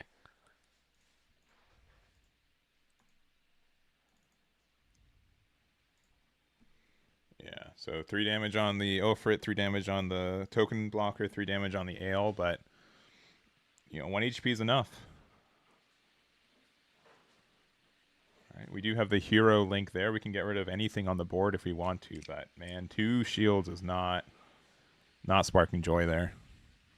No, and I wonder, as we've seen, like blue white up to kind of normalish numbers today and representation at 25. I wonder if a lot of the dwindling numbers for blue white early on was a little bit of blue white fatigue, because I mean it really was like the only deck to play during the beta format. Mm-hmm. All right, we're gonna attack in the Ale, but this is gonna be real tough to green white's in a bad spot still. Yeah, I mean I don't think there's any card combination that turns around this one. All right, there's a hero. You get to add it to hand. Attacking with this here duo. We got pilots, but pilots aren't gonna win it for you. So Yep. green white losing to blue white. A matchup that I think most people say is in blue white's favor, right? In blue white's favor? Or sorry, in green white's favor. Yeah. Yeah, I think I'd say green white's favored, but I really do think blue white can be a skill check deck, and I really think if the player knows what they're doing, they can get in there in that matchup and give themselves a chance for sure. Mm-hmm. Definitely. All right, we've got 12 minutes left though. Let's see if there's any other games we can jump into. We might be jumping into some X1 games, but let's see. I don't love one of these setups on table 18, but we might just jump to it anyways. Looks like we still have the green-white mirrors going as well, but that's not that fun to watch. We can end the round with it. Let me see. What, table 1? Yeah, we can. Yeah. Yeah, why not? Why not? We'll jump over there. All right, let's see. Oh, looks like we got a little bit of game left on it though. Yeah, so 2 life to what? 4, sorry, 2 shields to 4 shields with the base. We're going to play our Archangel here. Low hand size for both players.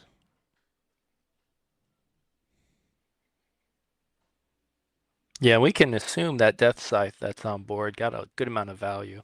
I find that to be the key in the mirror match. What do you think of First Strike? I love it.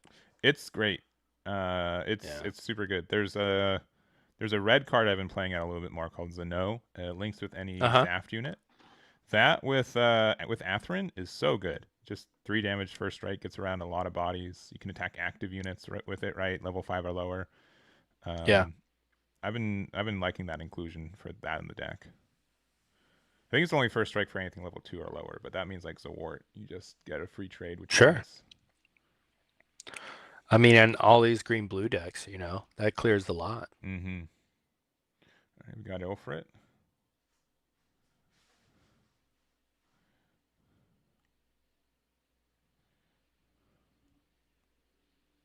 And then passing with like 6 resources. Ooh, man, we must just be that doesn't feel good. Full of pilots in there. Yeah, that does not feel good.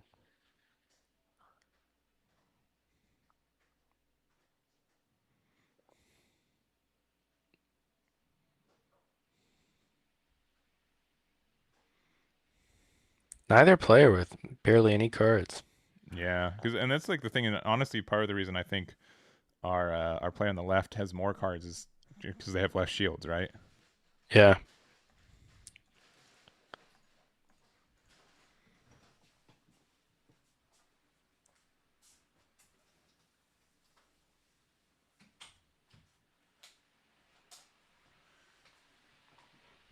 All right, and playing the wing, getting another, at this point I think superfluous EX resource, but good. If I had hero, I'd be tempted to link with it, but no. Just chance. passing. Yeah.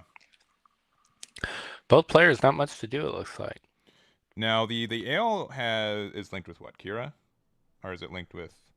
I'm not sure exactly. I can't tell from the glare, to be honest. So I'd hate to say. My guess would be Akira or a Duo, Yeah. I because think it's those something are with like just the best two things you two can plus attach. HP. But okay, yeah, restanding it and then likely playing. Oh no, Wing Zero. Oh man, Unfortunate there. I, we must have bases or pilots. Yeah. Yeah, that's pretty clear to me. I mean, our opponent might know more if they've, remember hitting pilots out of shields, but Yeah, this definitely would have been a turn if we had Wing Zero. I think would have potentially put the momentum back on our side. Oh man, we could have done 4 damage to their base if we did it that way too. That's tough. yeah, might as well have. Yeah.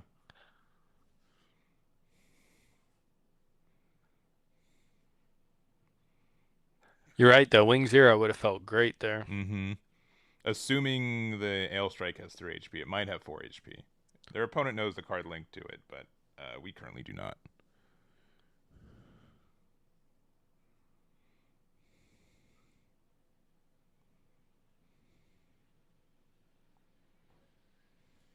Oh man, I thought that was gonna help us out right there. Yeah. No.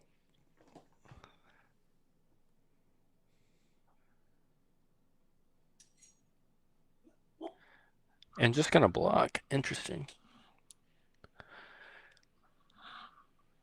If I had just bases in hand, I'd probably let that swing go through. Yeah. So okay, I'm also gonna guess that they didn't have.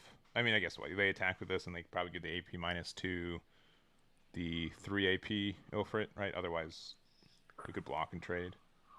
Right.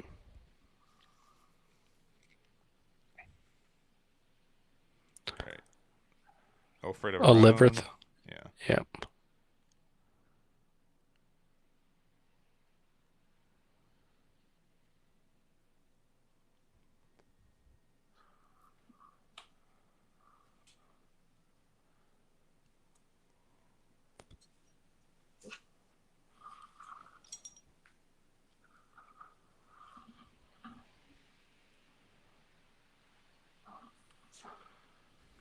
I guess just deciding to play the last card in our hand right now. Yeah. Only thing I can think of is maybe like it's a pilot to put on, maybe Ilfrit to make it a little bit stronger, but I can't imagine what the decision would be on that last card. Maybe it's another desert base. If it is, I'd probably play it just to see another card.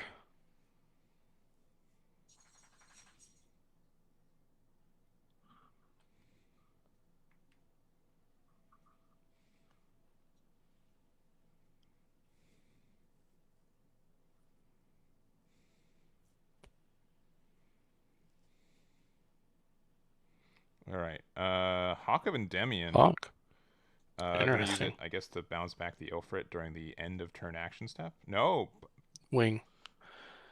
I think you can only do 3 HP or lower. Oh, you're right. You're right. Yeah, it's not based on AP. Yeah. Okay.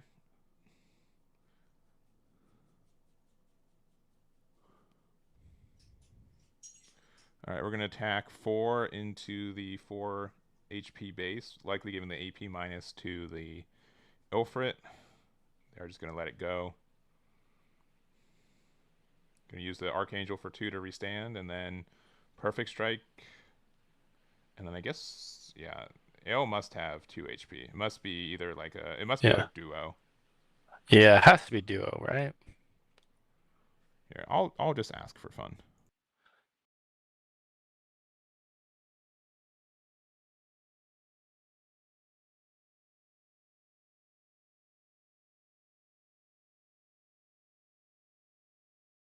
Yeah, it is duo, so it does have 2 HP. Because otherwise, if there was anything else with 1 HP boost, then it'd have to go back to hand with Perfect Strike's effect. Correct.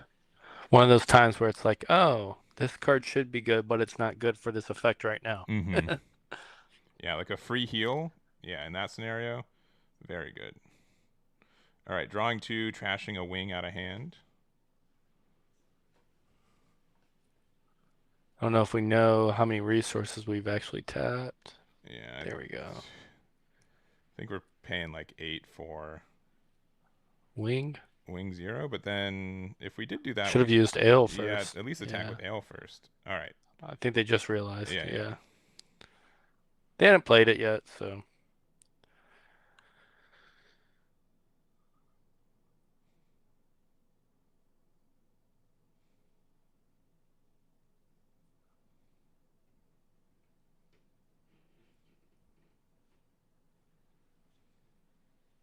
Knowing that they're going to play Wing 0, do you just let this attack happen? Um, Or do you I mean, block with unless it's like a Deliberate? mega bluff, right? Yeah. Like That's true. those do happen. Knowing that they're likely playing wing, I probably would have just let the attack go through, but I guess it does. It would pop the Archangel as well. So Yeah. either or.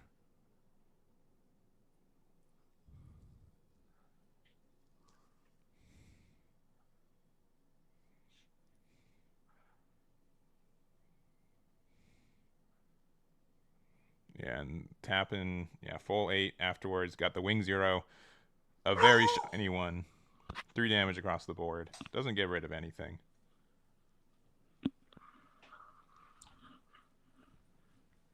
And Yeah, that wing doesn't feel as good as it could have, but you do get a character out with high maneuver, and we have the pilot to go with ooh, it, so yeah. you do get the biggest unit in the game. Yeah, currently an 8/9 body. High maneuver is really good, especially when you have one shield left. And yeah, this is again. It's when we jumped into this game, I think our player on the right was ahead. It's been a crawl, but I think they're still inching towards that win right here.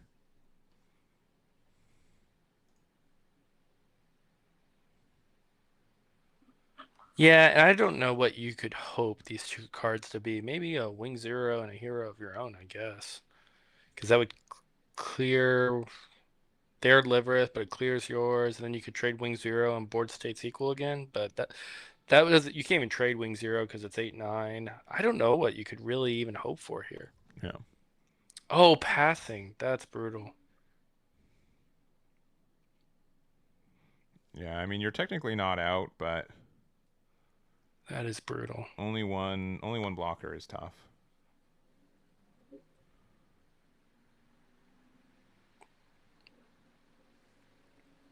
All right, attacking with high maneuver.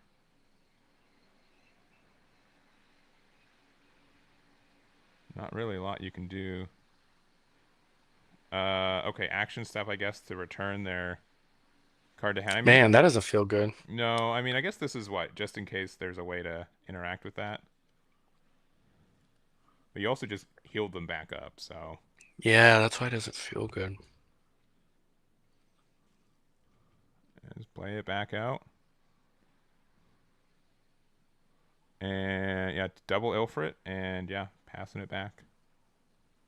Oh, wait. And okay, Akira here just to make this, what, I guess a little bit stronger. Why not? Yeah. Right, overflowing, draw 2.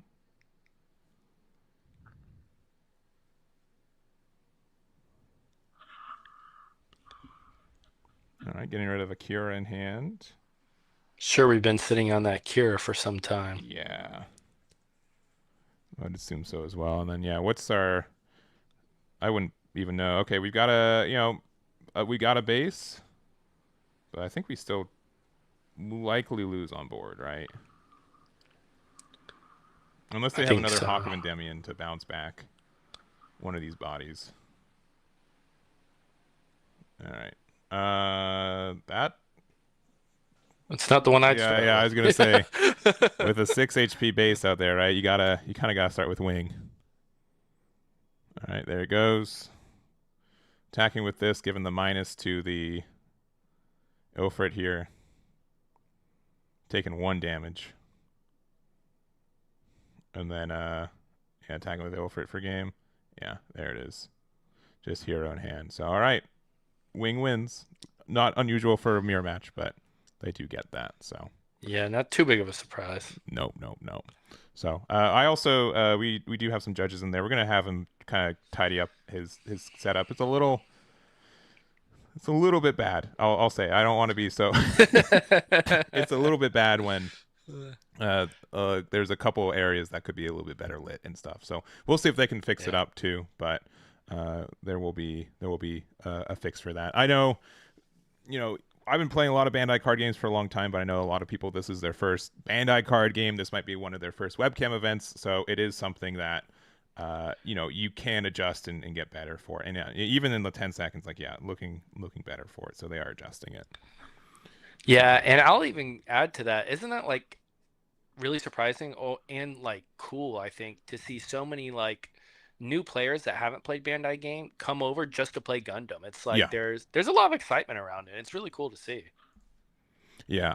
It's been really cool to see, just a lot of players, right? Like I've been in the Bandai space for a long time, but just making Gundam content, I've seen a lot of new viewers, a lot of new people using the resources that we provide, and it's been really fun. Like I don't know, this has probably been the longest drought of me not being actually able to play the game since it came out, Yeah. and man, even watching these tournaments, like man, I could be playing right now.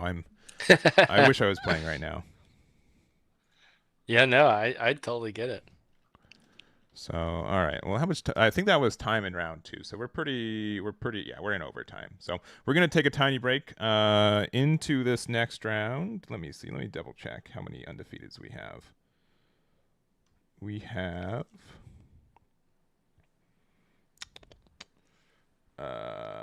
15 people who are X1. So very Ooh. likely we'll do 7 rounds of Swiss, and then we will have a top 8 cut best of 3. So we'll see what's over there. I'll see what these 15 lists are too, if there's anything that stands out as a more unique deck. And we'll see you guys into round number 4. We'll be right back.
All right, we are back with round number 4. We've got 15 players undefeated, so likely the full 7 rounds.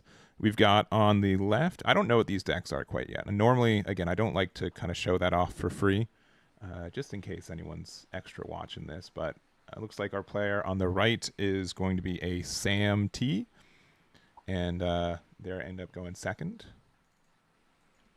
What do you think about this being like a blind game and a best of one? Like you don't know what you're up against. So far it hasn't been like a huge deal. Okay. One thing is that, like, sincerely, you can only really keep your deck truly secret for like 3 rounds, right? If you're at a tournament with any friends or buddies, someone will eventually see what people are playing. Sure. Undefeated, right? So I don't think it's like an unfair advantage. It's just like a weird thing, right? Like if this was like a webcam event with no live stream, it'd be way different, right? No one would really know what people are playing. Yeah. It's a big mystery, and I don't know what that's going to be like for the longevity of the game too. Yeah, it's interesting because Digimon is a best of 3, and so is Battle Spirits, correct? Yeah. So Digimon, normally it's like a blind mulligan, but once someone pops their first egg, you kind of know what they're playing. This game you likely do eventually if they play a 1-drop or not, right? Right. But I'd say outside of like Battle Spirits, which isn't being supported anymore, this is probably the blindest game in Bandai's repertoire right now.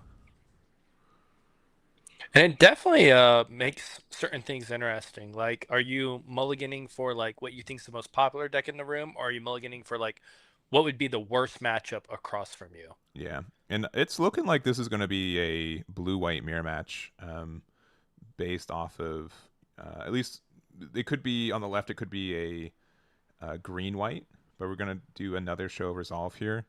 Definitely on the right, though. I'm going to say that it's more. What are you feeling, Unicorn or Freedom? Who do you think? What do you think? I think Freedom is probably the more popular one that we've seen today. All right, I'm going to put Freedom. We'll see if that's true or not. And as a wart there too. So again, so we might be green white. Yeah. Zowart's pretty common with green white. I will say the only extra tip of knowledge is that we do have 4 Unicorn Gundam resources, which That's true. I'll say it. Like, I'm a bad competitive player. I will definitely have like the sleeves, and like I will make sure that my deck is works together with the resources and stuff I use, which is bad information to give my opponent, but I just gotta bling it out, right?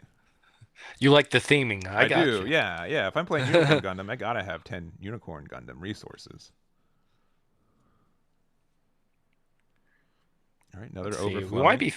This is our 4th copy for, between both players. I'm guessing we're trying to hunt down an Amuro. I'm actually a little surprised to see blue-white playing Zowart still. Yeah, I feel like a lot of decks can answer it cleanly nowadays. People are like aware of it. The fact that it doesn't live against Wing Zero is tough. Yeah, it being a blocker is, I think, minuscule. I think just having something that can attack outright is likely going to be better long term throughout it.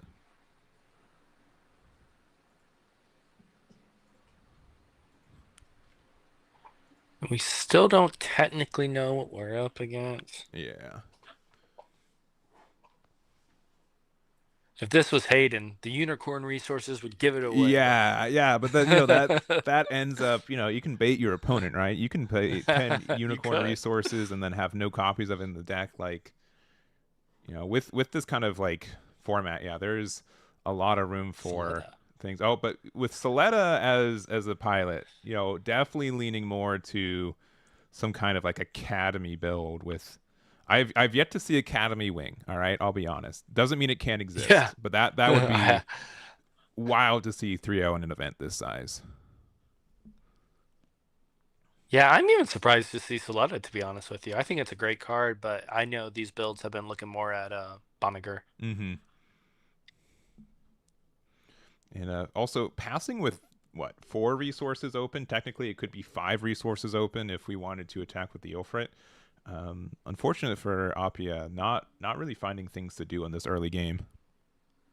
Yeah, and that feels weird with blue white, right? Like not having something to do with 4 resources. Especially since we double show resolved, right? Like we had so much potential to find cards that we could find.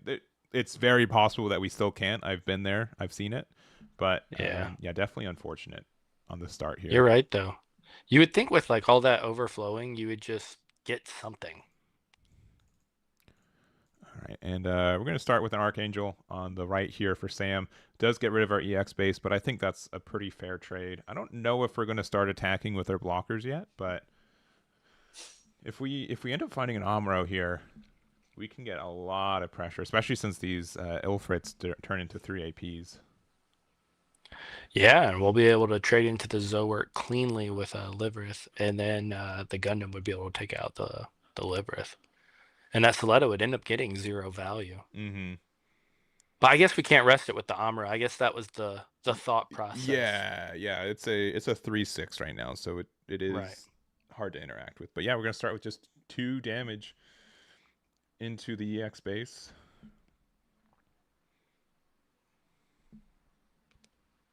All right, for 2, we're gonna play out. Oh, Strike Rouge. Oh, interesting. Oh man, we Sure. we almost have the way. I mean, if we want to, I think we have an EX resource. We can attack with the other Ilfrit and then restand it as well, but we're just gonna pass from there.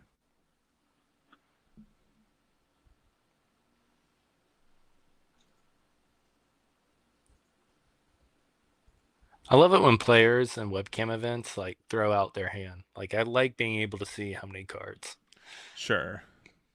Yeah, and like there is like interaction on our opponent's turn, but only at like really specific steps, right? So Right. I I'm definitely one who can fidget with cards sometimes. So sometimes I feel, and in games like One Piece, when you're asked so often cards in hand, in this game in Yeah. a certain regard too, just having it clearly on the board is helpful. Yeah, I still ask all the time. It's probably a One Piece bad habit for me. I will say the only I do get annoyed, but only if like the last question they asked me was also just how many cards in hand. Like Yeah, cards in right. hand, 4. All right. They shuffle the cards they think for a minute. Cards in hand, still 4. Like, Yeah. Nothing changed. oh man, we 6 resources and no plays. This is so unfortunate. We must Like have could like you I 3 guess you wings or 3 unicorns in hand. That is so tough. something. Because even if you had a base, you'd just drop it by now. Yeah, and we Just we to see a card. we got rid of Archangel in our hand for our first overflowing, which maybe we shouldn't have. I mean, it would have at least let us attack and draw another card, but that is tough. I can see this being, very demotivating. Yeah, we might also be looking at a very grindy game. Because if he's sitting on all top end, he can turn the tide at a point.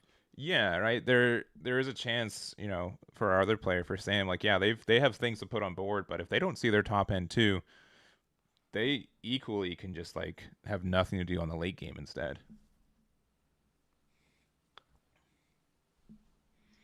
But it looks like we're paying Freedom. yeah, 4 for freedom. Or sorry, 5 for freedom. And passing back. And it's a little bit off camera. I'll ask them to move it a little bit more on there.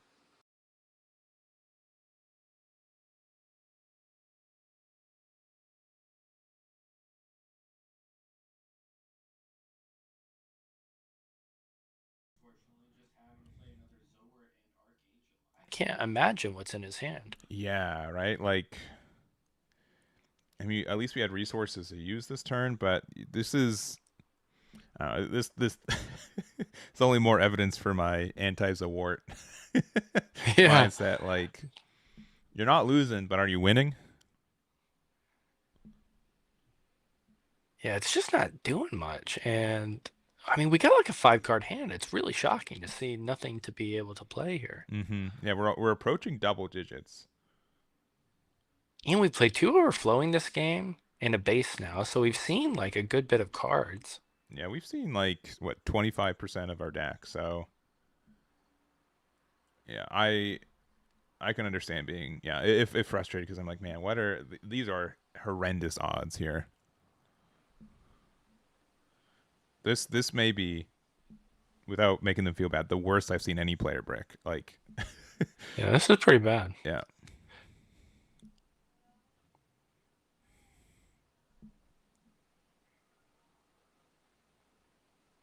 And it looks like our other players just trying to see how to take advantage of this slow start by our opponent. Yeah, I would say like in on the opposite side, they seemingly have too many things to do, right? Like Yeah. And with how like slow the opponent has started, they really haven't done too much. Okay, so we see the Amuro come down at least. yeah, oh, rest one of those awards here. We're not paired with Freedom quite yet, so we didn't get like an AP minus anywhere.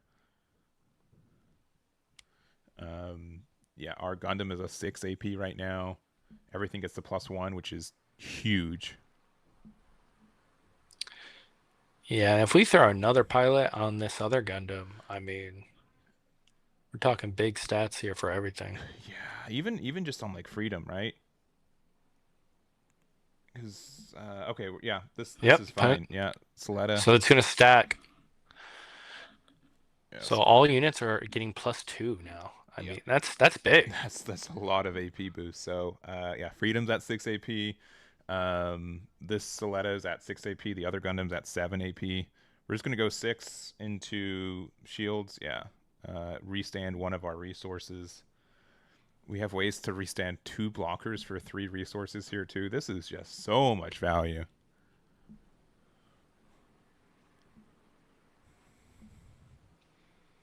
All right, this is 4. Wild to say that. Yeah. Oh yeah, we're definitely playing. I know like we're seeing Academy cards on both sides, but the Gundam Firact for sure leaning more to like an Academy build. All right, and we did restand that with the Strike Rouge effect, so we can't attack, but it is active now. We're gonna go another 4. Yeah, we might block this one. Let's see. Nope, we're just taking it. Yeah, there goes the aerial.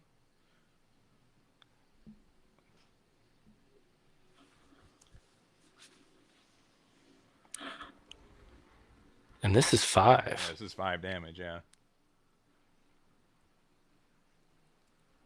All right. Unforeseen. So it. Oh, but why? It still does damage. Yeah, because it's double boosted. Yeah. Yeah. That is unfortunate. Yeah, and is a legal play, right? Yep. Now, if he blocked, he could have made a good trade there. Yeah. With the unforeseen, but I can understand just being frustrated at this point, though, especially like we haven't hit the first off of shields, right? Like, you're exactly we're right. going to attack into the Zawart, just get rid of it. We're going to spend this time. I would definitely attack with Freedom. Yeah, I don't even know if I would have even traded the Gundam into Zoward at this point, to be honest. Yeah. No, it looks like we're just going to pass with 3 blockers up.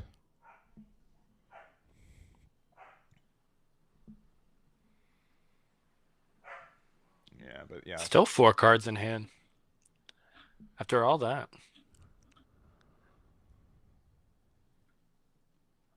All right, Zawart could potentially try to pressure Strike Rouge, but you can also just block with Ilfrit.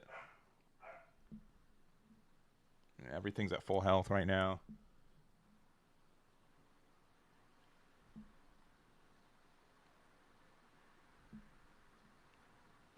Poor guy's like, this is the game you put me on stream for? Yeah, I know. I've had, you get all kinds of games here, and the amount of times I'm like, man, why did you have to choose that game? Like, it's tough. It is tough. So yeah, block there, taking 3 damage. Trade with the Zort gets destroyed.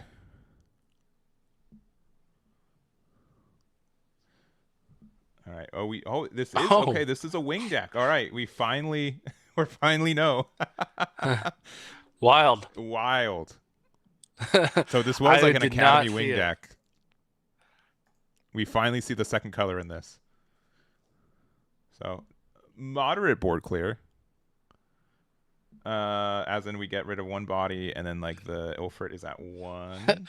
Now we understand why he was doing nothing forever. Yeah, right. Yeah, if you're playing like a blue-white deck, right, you'd expect Oh a little bit man. more things to do, but man, that is so tough.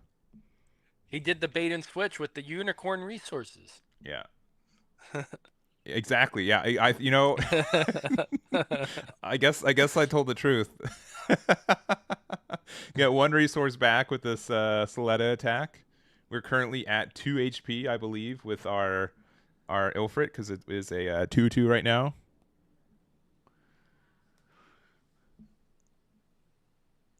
Yeah, I think we still just swing out and win here. No blockers up.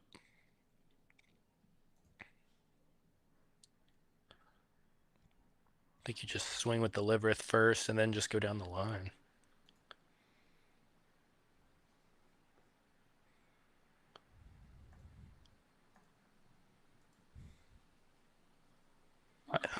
We must still be in an action step, looks like. Yeah, we're deciding if we want to block, Yeah. right? Because,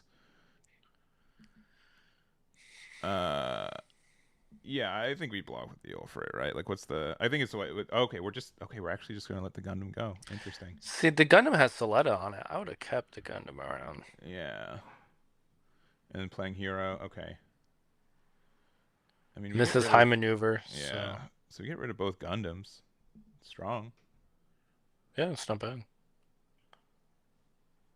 And this is 5. So currently at 4 HP, but only 2 shields left. That's tough. Well, we made it where you don't automatically lose. They need link units or something. Yeah, and they've been moderately fortunate with their links already. So with only 5 cards in hand, it's not unusual to say that they might not have a link. But you are definitely within reason. Yeah, but with a white deck that's able to use overflowing, right? Like it's tough. But yeah, start with a 2. AL strike, yeah. Yeah, go for 4. Another wing, and we've got the restand there. Okay, we don't have. Doesn't look like it. Yeah. Okay. We're fishing for it. Yeah. We can spend another 2 to restand the Ilfrit as well.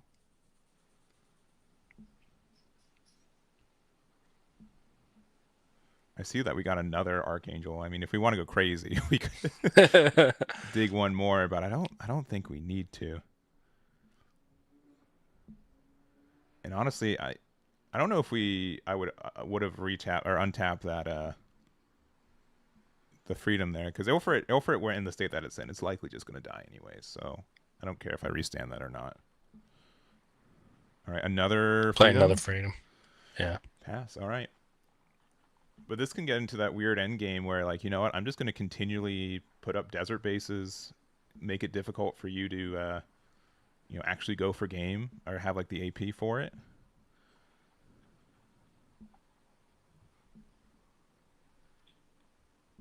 I gotta imagine he has another wing. Yeah, yeah. Unusual, but no ways for the crack back. Yeah, 3 wings in hand. They said I think at the beginning of the game. That is tough. That is really tough. Wings They had a full house, but that's not the right game for it. Yeah. So yeah, unfortunate. Looked like an interesting build. Would have been cool to see, pop off. Yeah, well, luckily for Appia, this was only round 4. If you're X1, you should be able to get into top 8 as well. So there's still a chance for you to be able to show off your build. Sure. And but hopefully with some slightly better draws on this next game. I mean, to play 2 overflowing and that be your hand is just unlucky. It is brutal. Yeah, just very, very unfortunate. Agreed. All right. Well, we got like 12 minutes left in the round. We can see if there's any other matches that we can jump on into. Yeah, let's do it. Let's see table 2. Table 2's got some life in it. Yeah, let's just jump over that. Okay. Not bad mouthing anyone, but maybe would have been the more interesting game to watch. We'll see though. But it's looks like it's another wing versus it looks like a blue-red Yeah. ping deck. And this matchup can be real interesting if we get to this far in the game. Mm-hmm. Yeah, because we already see like some banshees in the trash here. Um, I definitely think that there's a strong chance that if blue red decides to win on turn 4, it will win on turn 4. But when you get into these like late game scenarios, right, it's kind of just like a battle of resources. Yeah. And this green-white looks really well positioned right now. Mm-hmm. Yeah, if we have another wing 0, like that could just spell the game That's here. brutal. Yeah. But this is also a matchup where like if you play Corsica base when they're going to level 7, you feel so good because they're like, man, I can't get rid of those. They're pressing 1 damage next turn. All right, attacking into the base. Yeah, this looks good. If that, we might have another wing 0. That will clear this board. All right. Yeah, 4 and 4, looking good. Yeah. Another wing 0. Yeah, that's a backbreaker. Yeah.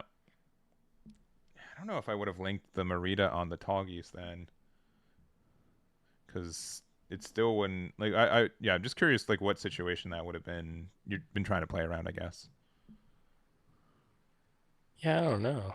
I gotta imagine he did it for a reason, but maybe he's swinging up at something, but it had no damage on it. So, yeah, tough to understand. But that's one of those things when you're jumping into a game, you sometimes don't know what happened before. Mm-hmm. Yeah, and this looks rough. Yeah. It's crazy about Wing Gundam Zero is it just gets so much value without ever needing a pilot. It does. Yeah. Like not only just the turn you play it, but just continually being on the board, right? Um, in a game where like the stat, like it almost already like 2-for-1s just to remove it, right? Yeah. And then on top of that, having to interact with it. And yeah, there's duo over there. Yeah, so we're just going to deal the 1 damage there. Yeah, if we had Banshee, we could at least like pressure board really well. Could for sure. And we used the Merida earlier too, which feels bad, but all right. We're gonna make it a 2/4 body. I mean, we're not out of it quite yet. We could get some last card base magic, but it's looking rough.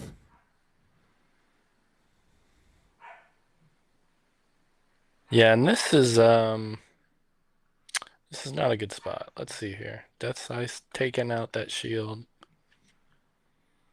Yeah, wing going on then there. What do we just got? Another Anksha, and yeah, that'll be it. Yeah, it's game. All right, wing still. Wing's been pretty good today, except for our last match. So good to see it win on both sides, right? Yeah, that last game wasn't really their fault, we'll say. Yeah, I think. Yeah, there's definitely chances in this game to like break every once in a while, but again, I would argue that's the biggest brick I've ever seen in this game, which is just unfortunate to see it, on a 3-0 win streak. Yeah. All right. Let's see what other tables we got. Table 4 is looks like I think they're gonna wrap up ish soon. Looks like it's blue red versus white blue. Here, we'll just jump over there. Okie dokie. Yeah, I don't know about with you when you play your blue red, but generally I finish the game so quickly that I will almost always ask for my opponent for a game 2. So this might let me see if they've recorded if this is actually. All right, cool. Looks like this is still a tournament match. This is blue white too. Sorry, I saw the Rizal and the Anksha, and I just hard assumed there. All right, playing the Yelf. And it looks like we have like the more classic blue white, and then the newer one we've seen pop up with the sword strikes. Yeah. And then, do you have a preference? I haven't really played the sword strike so far. I can see it. That's like where people say it's like the more aggressive deck. Being able to sometimes like 2-for-1 with an attack, right? Return something off board and then do a favorable trade with Kira. That can be really strong. Yeah, I gotta imagine it slows down like green blue.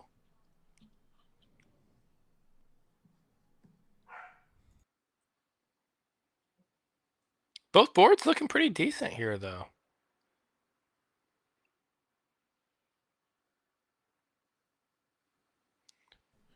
Yeah, one Both boards card. looking decent.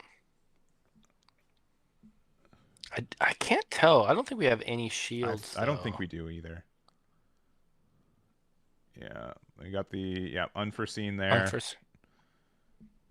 But there's only 2 blockers, right? With 0 shields. Right. I think we still get there. Yeah, because this is going to be 4. And we can block with Ale. Yeah, make them trade. Mm-hmm.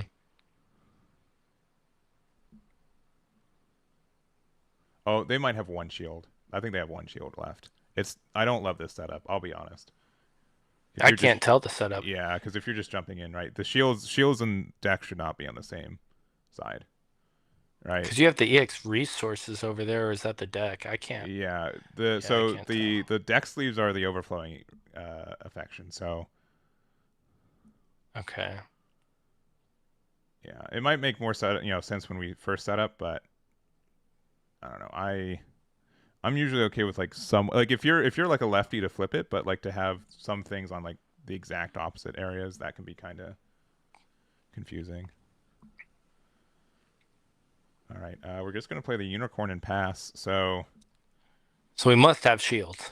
we must, yeah. Okay, so those white cards, I take it then, are 2 shields left. It looks like. No, it's the pink sleeve. It's the 1 pink sleeve on the other side of the deck. That's Oh, upside okay. down. Yeah. Okay. Yeah. I'm so confused. I agree. I'll maybe mention that to our player on the left that you need to kind of have. Maybe if you're starting the game, it makes more sense. But definitely us jumping into it's a little less sense. All right. Oh, do we have a Hawk? Oh, gonna lift it. Yep. Yeah. Yep, that works.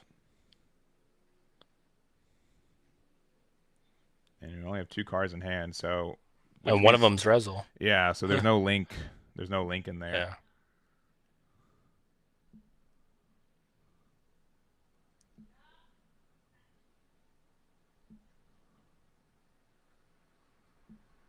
I mean, we can attack. We can just block this.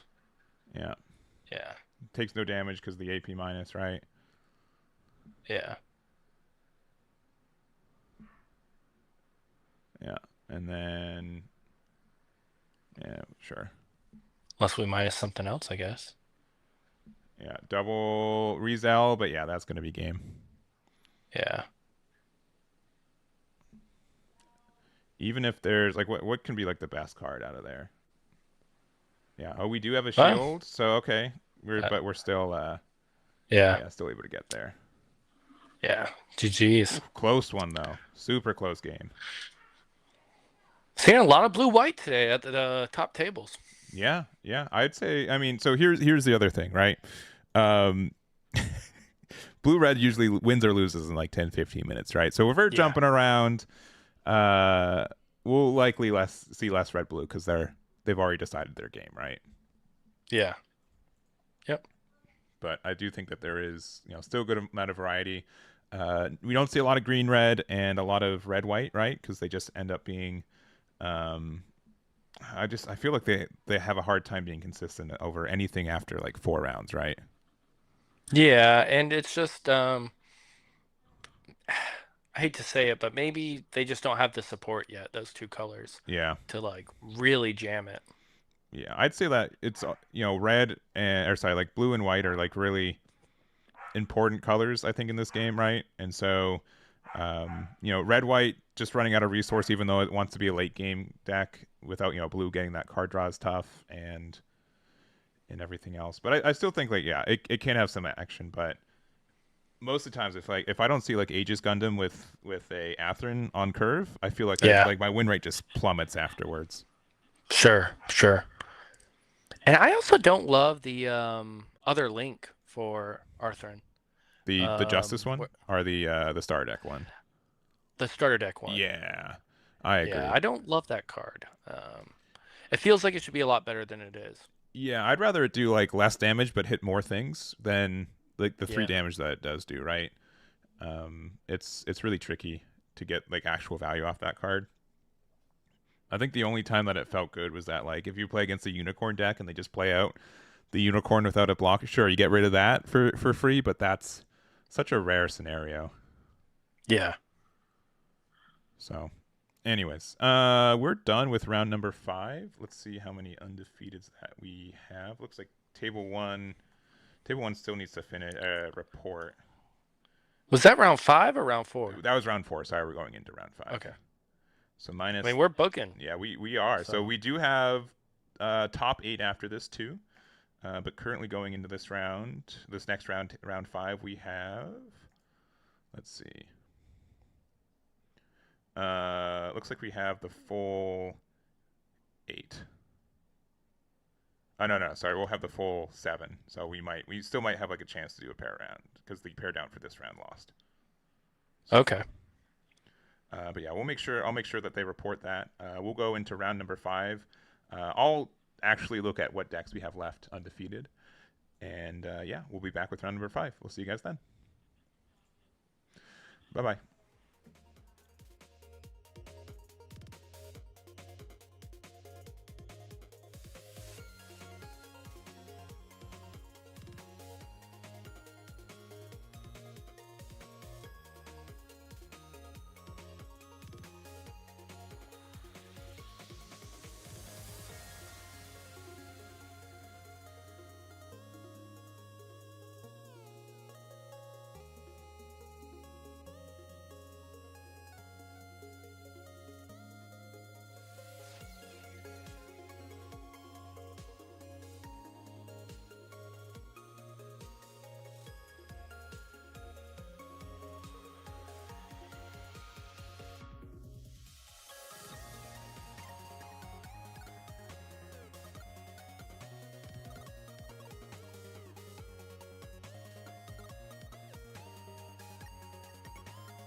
All right, we are back. We've got for you guys round number 5. We've got 7 undefeateds, and honestly, of the ones we've got, honestly, a good mix. I think the only deck that we have a couple blue whites, we've got a couple red blues. I think we've got like 1 or 2 wings. Like, you know, the 3 decks that I think we'd expect, but one of these 2 decks we might find a little unusual, I'd say, going currently 4-0. Yeah, and I think a lot of people will be surprised.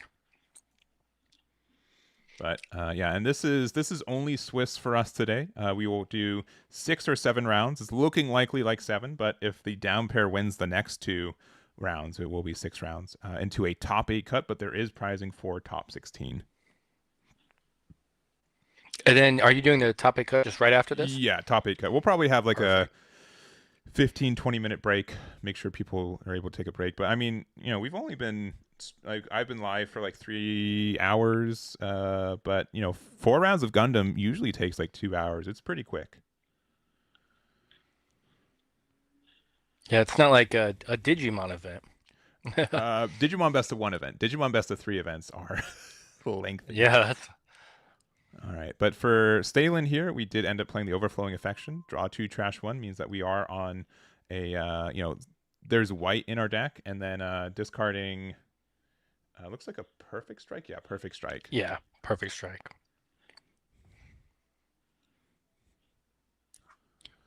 All right.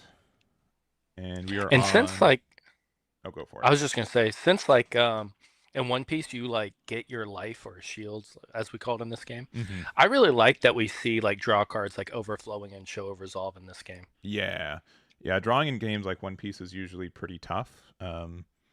So yeah, having that potential for consistency is good. And we are on an Ilfrit and another Overflowing, so using our full 3 resources there, and getting rid of another Ilfrit. So pretty standard start. We're just playing all the good white cards. I don't. Yeah, I don't know how else to say it. There's a lot of them. Would you say that's the best color? Man, that it's tough in this game when you get to like there's so many synergies between both. I would say that, but yeah, white is probably one of the more splashable colors. I think like blue and white definitely are both like kind of support colors, right?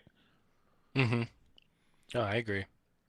And I think if you had to mono a color though, maybe white's the move. Sure, I like the Academy package. I think a lot of people have said like it really, you know, solidified. I'd be really hard pressed to not just throw in a couple Show of Resolves and, you know, technically call it a blue white deck. But Yeah. yeah, I agree. All right, looks like we're playing out the Strike Gundam. So this is the one from the Star deck. Interesting. Let's just get a draw 1, trash 1. One of my favorite beta cards that I feel like just doesn't see any play. Oh, and we've got the Aegis there, so kind of cementing that we are playing like a red-white build now. And there's that striker pack. Yeah, and that'll get us a likely 2/4 blocker. Yeah, generally the preferred stat line for a lot of players. Back to your point though, that was a big card in beta. I really liked Strike Gundam. Yeah, when we had like no consistency tools, fewer consistency, we still had I think Show of Resolve and Overflowing, but that's just like another helpful card for us. But yeah, looking like it's going to be a Justice versus Freedom match, and we'll see which one prevails. Yeah, and that Strike Gundam still can be linked with Kira, so just a future note just in case that comes up. For sure.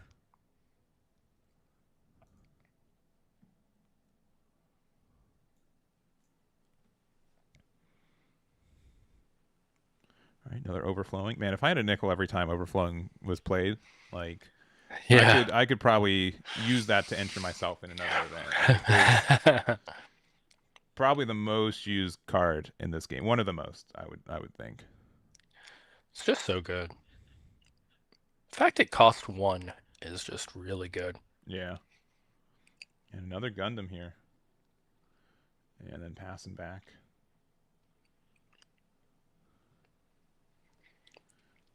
All right. Going to 5 resources here. Going to play out a third Overflowing. Oh my goodness. Another nickel for Eggman. That alt is just sticking to his hand. It is. Getting rid of a strike dagger here. Another good card from Beta. Yeah, honestly, like I've highly considered, like, unless I'm playing like strictly like blocker heavy, like it might just be better than Zawart more times than not. Well, you can win the game with it. You Zawart, could, you yes, yeah. Zawart only lets you not lose the game sometimes. All right. We're going to link it with the Kira here. This will let you attack and bounce the Strike Rouge back to hand, which is quite nice. Yeah, I mean, we could be looking at 4 shields gone this turn if we wanted to. Looks like we might do that.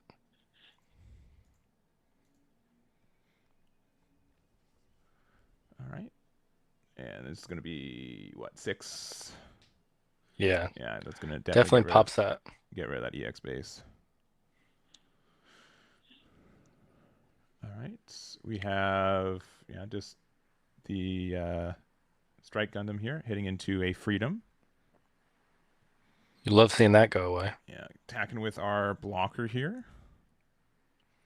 And I don't mind being this aggressive. I kind of like it. Yeah, at this point when, like, yeah, we could lose out on resources here, but putting them down to 3 shields is pretty nasty. It looks like they're considering using an unforeseen here. You would use your EX resource, but it would protect 1 shield. So wouldn't hate that decision here.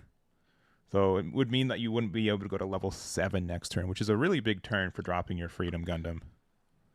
Yeah, but you also really need pilots here, and if I don't have pilots in hand, I think I take this hit. Yeah.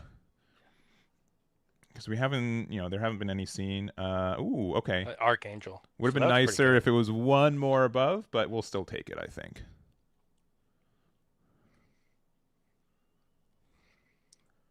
I also feel like as blue-white, like you can stabilize pretty fast. You can, yeah. All right, looks like we're going to play out the Ale. Yeah. If we have a pilot, we can get rid of that token. Yeah. But I might, this sounds kind of weird. I might try to get rid of Sword Strike, right? Because that could get some good value. But I guess you can still attack and swing into it. Yeah, with that. There's some weird trades here, but because I think, do we still have resources to restand with Archangel? I don't think so. I think we only have 1 up. That EX resource. Is that true? I think because we should have been were we at 7 going into this next turn? Because we played Ale for 4 and Kira for 1, so we maybe I miscounted how many resources they were going into. But if we were at 7, I think we should have enough for Archangel.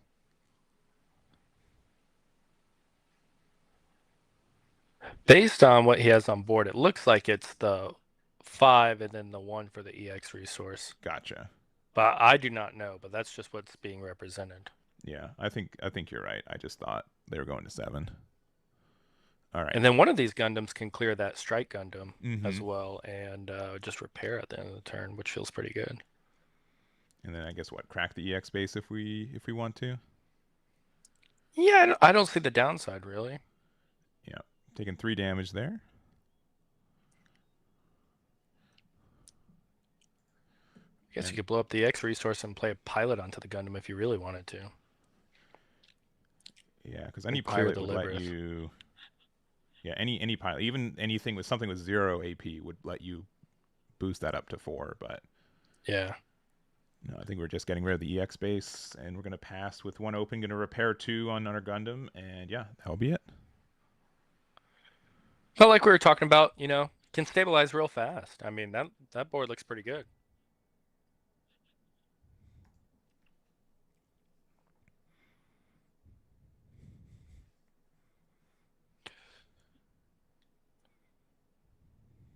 Now we know we run red cards, so it'd be interesting to see if this Ale lives another turn. Yeah, because that extra 1 damage shouldn't be that unobtainable, right? But yeah, generally, I guess, yeah, red's better at doing more damage than 1, not necessarily just the 1 damage. Mm-hmm. And we've got 7 cards in hand. And okay, yeah, it looks like with our red white player going to 5 resources. Then yeah, I must have miscounted how many resources were going to the next turn. Or sorry, they should be no, they're at 6 resources. Yeah, because they just played the Archangel. Yeah. Mm-hmm. All right. Ooh, the beta version of the Ale Strike. Very fancy card.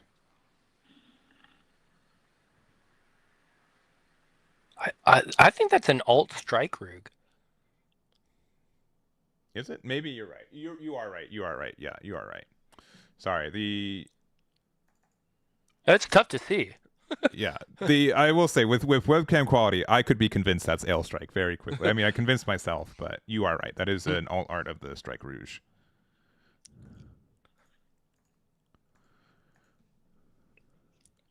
I'm just, why would we give out that free information when we know there's a standard art in hand?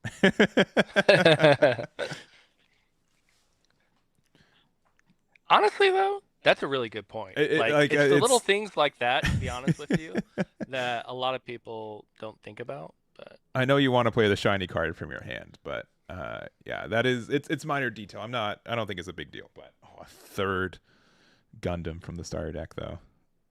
Surely we have an Amuro at this point, right? Oh yeah, we do. yeah, we're gonna clear some stuff this turn, that's for sure. But now the question is, what's the stuff? And yeah, I think that's a good pick. yeah, this is going to be 4 due to the boost from the other Gundam, so taking 3. That feels so good. Yeah, when these repair stacks start stacking, like you feel like you're cheating, right? Like it's just like I got to do all this damage. There's minimal consequence for me. Like you cannot remove these Gundams. It's insane. I mean, we've seen it now in green, blue, red, blue, and blue, white. I mean, it's definitely one of the most played cards. Yeah, you look at it, it's like, man, this is just like a simple looking guy. You know, I don't know why people are playing it. The repair 2 for a unit with only 2 HP doesn't seem so good, but man, it is devastating.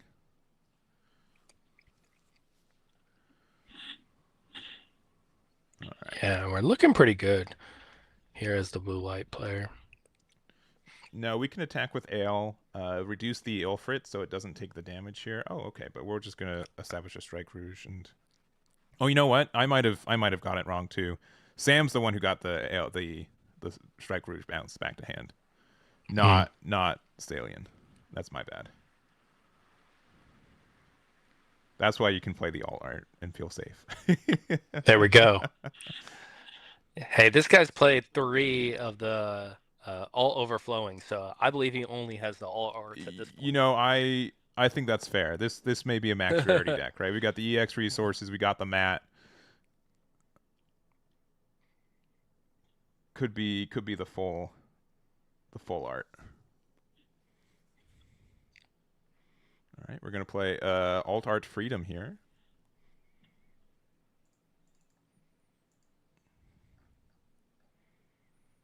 And the pair. Yeah. So this is gonna get some pretty nasty AP minuses here, and another attack, and the restand with the Strike Rouge too. I think you. What do you think of that card? Which Strike Rouge? I think it's pretty good. I think it's a little underplayed right now. It's been cool to see people, start using the card after not for a long time. Because we've seen it a good bit today. Yeah. The fact that, like, worst case on curve, you get to play it out and you can pressure an EX base is good. I think Kagalia, especially if you're playing like more of an academy base, is like a really good pilot. So sure, there's a lot of situations where, even though it's arguably easier to remove than Archangel at times, the fact that it's a better investment for 2, I think is good too. All right, we are playing the Overflow in here. We're at 2 shields for Sam. For Sam right now. Yeah, Sam's board is looking pretty good though.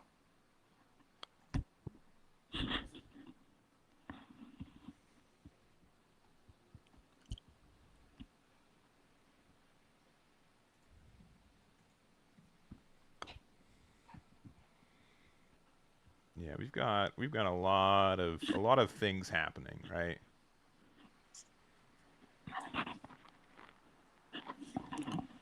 So everything has a +1 AP boost thanks to the Amuro Gundam. If we see another Amuro here, we can do some pretty nasty things. Yeah, we're cooking. I think that if we play Unicorn into Destroy mode is probably, I think, a bit expensive here, but we're going to start off with just a basic 4 into shields there, hitting a... Ooh, Vasalis, okay. Not the typical base I would expect in a build like this, but still very good here. Yeah, it's just one of those bases that always has some utility and only costs 1. I mean, Mm-hmm. that's important. Yeah, I've definitely started seeing the value. Like, just a 1 cost base is just so good at like rounding out your turns.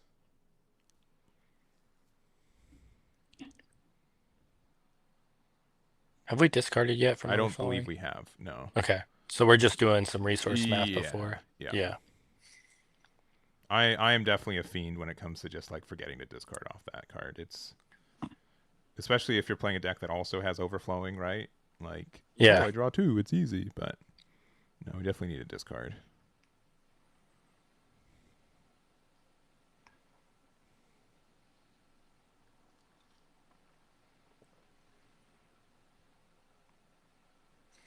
It looks like we got 6 resources and then the EX resources to work with here. Mm-hmm. It might be 5 in EX, but yeah. I can't immediately tell. All right, getting rid of an aerial. Yeah, if that card was in our hand at the beginning of the turn, I'm sure you can get a lot more value. But with it being a little bit behind, it's a little bit tougher. All right, we're going to be attacking 7 here, likely giving the minus to the Elfret, just so they can't just block and. Right.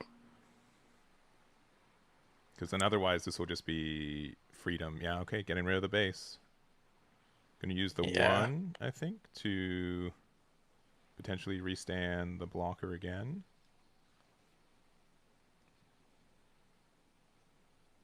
This is why, like, these kind of board states really show you like how good like Merida is with Pilot.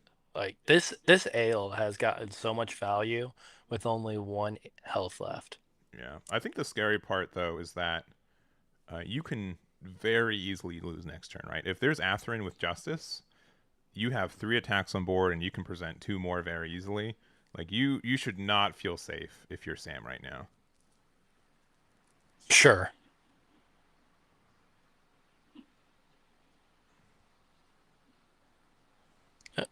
And we also know that our Zaf player here has played 3 overflowings. Mm-hmm. So it's not unrealistic to have some of these combos that we'd be maybe putting another person on. Mm-hmm. I necessarily wouldn't be putting it on for this guy because he's played 3 overflowings at this point. Yeah. That's a lot of cards. And we can also, like, technically we have enough attacks on board to really pressure an Elfret, right? We have, yeah, we're going to start with the Strike Rouge here, doing 4 damage. Yeah, I'm going to trade with the Elfret, okay. Yeah, it's 4, yeah, with the Gundam there.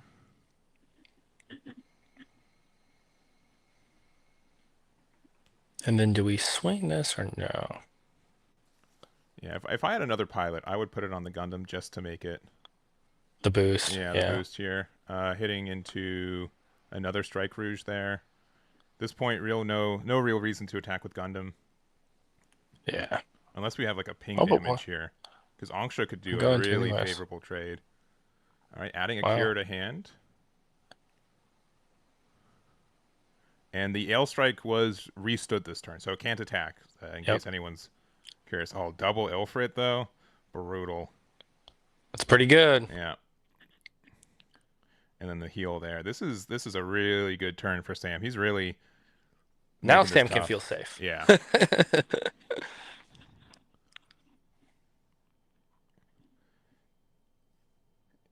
It's always if like I'm not mistaken. Oh, go for it. We have no We have no shields on the Zaf side, right? Correct. That I believe was the Okay. last shield. So 0 shields right now. Looks like attacking with the freedom, given the minus somewhere.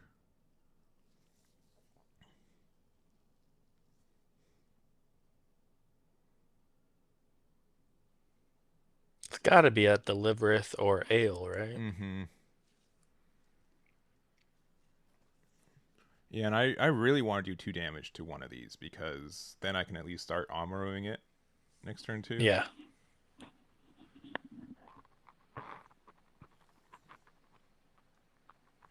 But at the same point, if they're just attacking into my Amuro, then they're like I think they're going to be attacking at shields, right? That's likely in my mind, but Yeah, I think he's probably got to put the pressure there. yeah, we're gonna do 2 damage to the freedom there. Yeah, there it is. Yeah, 2 damage. For 2, we're gonna play out another strike Gundam, draw 1, and trash 1. Looks like an Aegis. Mm-hmm.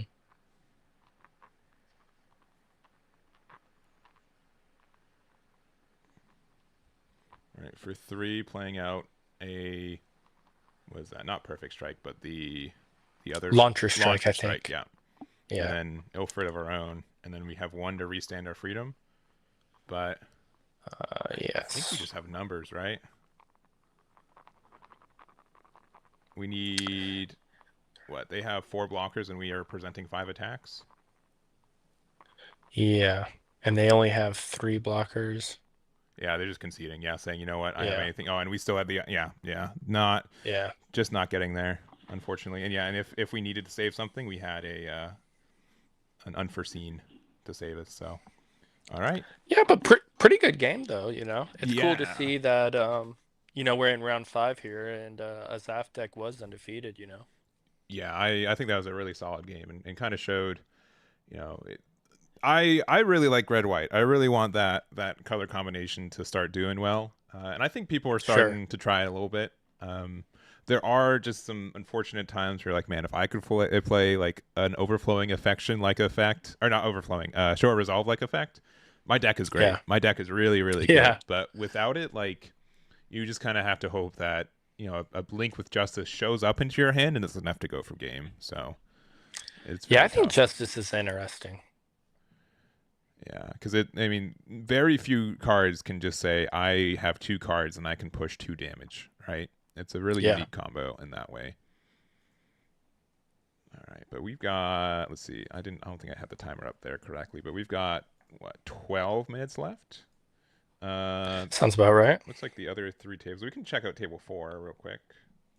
Let's see Already. if they're still playing. Yeah, it looks like they've got some game left. Let's jump over there. Cool. Looks like blue red versus green white. Yeah, and our player on the left is, I think it's the player who bricked last game. So hopefully we're not their bad luck charm. And though if They, they do lose, it's guaranteed 7 rounds, I believe.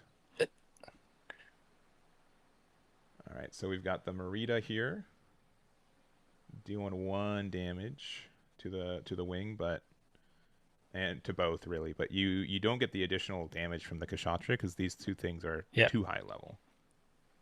correct. With only 1 shield Yeah. left, that is dangerous. Because Yeah. I think Wing's at 1 HP right now, which is really sad. All right, get rid of the Archangel. Do we have the gun tank? Oh, we do. Yeah, they do. Right. That's big. That's a big gun tank. But any link just ends it now, all right? Unless last life base. Sure. We haven't seen it yet on stream, but you know what? If it was to happen to one player, Hate to say it. why stop the unlucky streak now, right?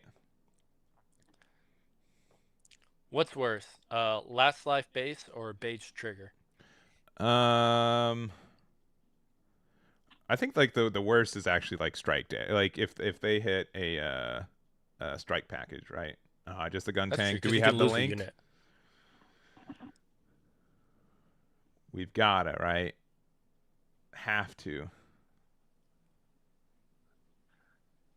Looks like we're playing another Freedom down. Oh, Ale. no. Okay. Okay, Ale. I ain't Kira, it's Hero, Hero. so this will let us bounce We're just back. gonna lift. I guess gun tank because it can't get rush. Yeah. I mean, you're not losing next turn regardless, right? How many shields are we at here? Looks like we're at like Looks like 3 or 4 or 4. 5. Yeah. So with no cards in hand, just adding gun tank back to hand. Yeah. I don't think we're losing either way, but I agree. Probably add back the gun tank because if we top deck Amuro, we can rest the ale and attack in. But even then, that's not enough damage.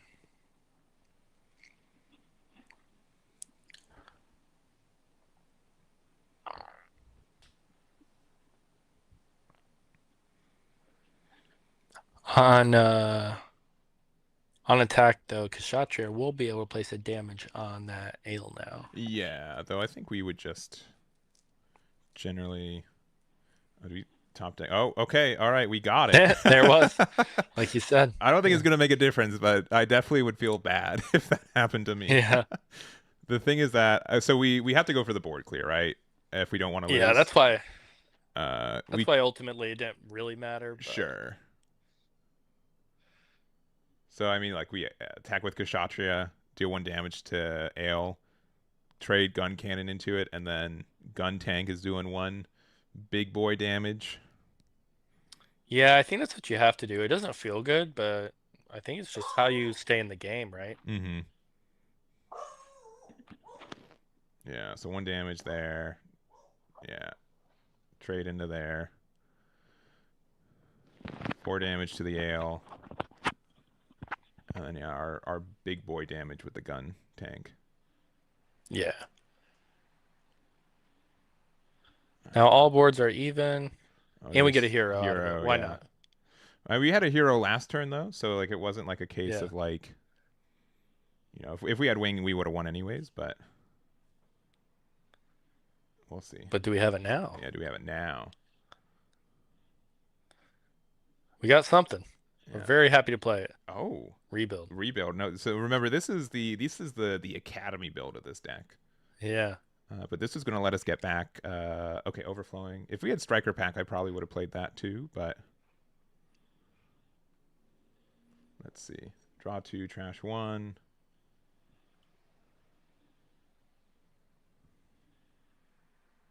5, 6, 7. Yeah. And our opponent has no cards in hand, I think, at this point. Correct. Yeah, you have to do like some top deck has to be show of resolve into some nasty business. I think we discarded another show of resolve here and then played out the Ilfrit. Was it? Do they have 2 overflowings? Is that what it was? Yeah, I believe so. All right, just doing the damage. All right, close combat. But yeah, that's gonna be it. Yeah, that is gonna be it. But okay, so we still some hope for our green white academy build. The down pair has won I think 3 or 4 rounds in a row. So I think we have 3 players left undefeated going into round 6. So this might be 1 round shorter than we were expecting. Oh wow. So, but close one for sure. But we've got 6 minutes left. Let's see.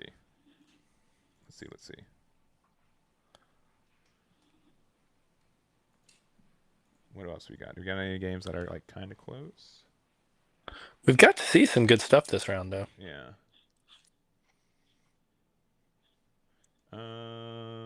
Yeah, the rest of these are X1s, which is fine.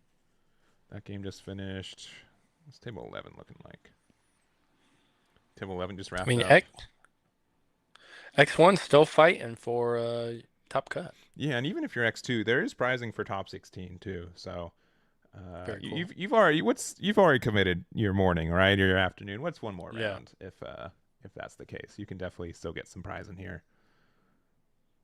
But looks like we got one more table playing off, but it's pretty much done. So I'm gonna just be done with that one. So let me double check our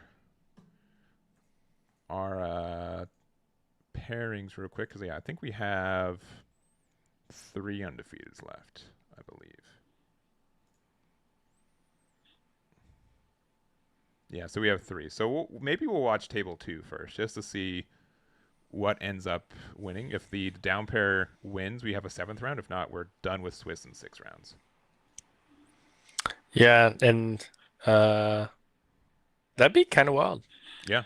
We have 120 people, so it's very unlikely. Like sincerely, like it has to be like the down pair wins like 6 rounds in a row, or I guess 5 Yeah. rounds in a row, right? So like that's incredibly unlikely, but it happens, right? These kind of things happen, and we'll see if that happens for us today. So we'll have at least 1 more round. We'll see if we have 2 more rounds of Swiss. We'll take a tiny break, and we'll be back with round number 6. Be right back.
All right, we've got for you guys round number 6, and we've got a familiar face.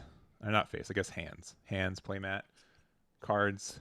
We've got Appia. He is our pair down. He's on the left there. If he loses, we get a 7th round. If he wins, we get a 7th and final round of Swiss before going into a top 8 cut. Yeah. So this could be the last round. And I won't say again. I'm trying to do my best at like not saying what people are playing and keeping it to the point where you're like no advantage or strict disadvantage for playing on stream as best as we can. But I think both players have been on stream a little bit today already, and they have. Yeah. At this point, I'll be honest. The red-white deck that we watched last round, that was the holdout for more unique things, I would say. Sure. But with the next one record, they can still get a top 8 finish or a top 16 finish too. Especially if they win this next round, it could be good. This might be if there is a pair down, there could be some unfortunate situations where I don't remember the exact math, but there might be some X1s who aren't able to get into top cut. So we'll just have to see what it looks like. But it's going to be there's going to be a lot riding on this game in particular. Yeah, it's going to change that matchup math for a lot of people. All right, and looks like we are getting ready to start. 6 shields apiece, and let's get into it. Looking good. We could have a long game on our hands. Yeah. All right, the 1 resource and pass. And 1 resource pass, not too outrageous to see that kind of popping up here. If we're, at this point, I think it's clear, okay, especially with this award here, that, Appia is definitely not playing an aggressive deck. Sometimes like blue-green or blue-red, doesn't have anything immediately, but also with the Ilfrit on the backside, too, definitely a blocker matchup. Yeah.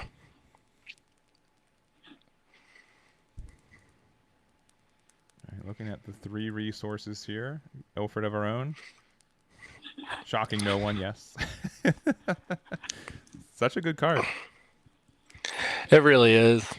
I think it was on Wednesday during Eagles Nest we were talking, and we were like, I think just that and Rezel are the best things you can possibly do on that turn. Yeah. Yeah, just good stats. Not immediate. It's hard to 1-for-1 interact with them. If you have like some good 2-for-1 situations, you can get there, but show resolve on turn 3 like this, get some good hand advantage, but it means you're not really doing it that much. I don't mind the early show, especially when my opponent has just played blockers and it's like going to be a longer game. Yeah. I don't mind the early show. Because you might need the resources might be more impactful here in a few turns. Mm-hmm. All right, another turn, another blocker. We got Striker Pack here, likely generating a 2/4 blocker.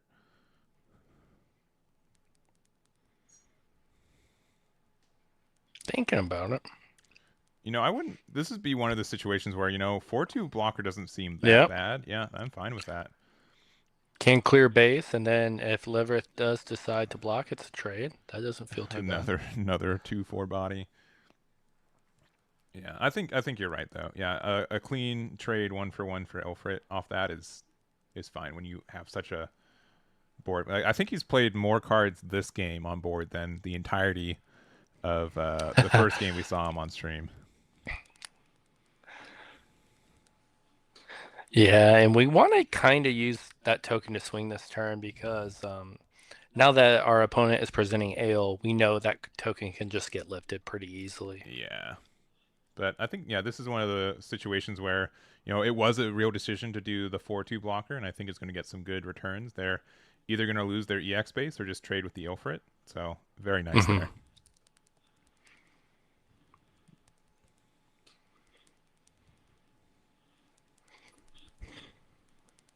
Yeah, I think on the right, we can likely say, I'm gonna say it's Freedom because it's the last icon that I had already booted up there. But yeah, definitely blue. There you go. Right.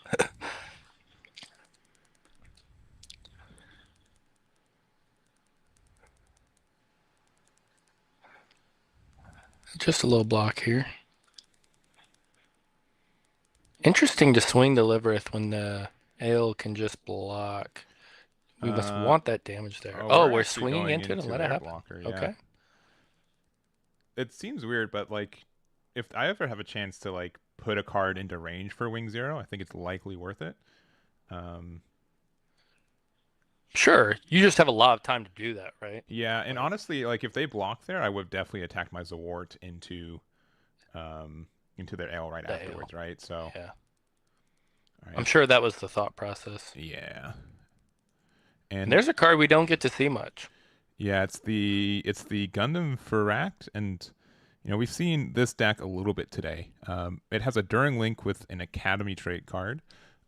Also, it just being a 3/4 body is nice. Um, yeah, it doesn't get hit by, it doesn't get removed by Wing Zero by itself. So again, good stat lines there, and yeah, I can get some great trade value.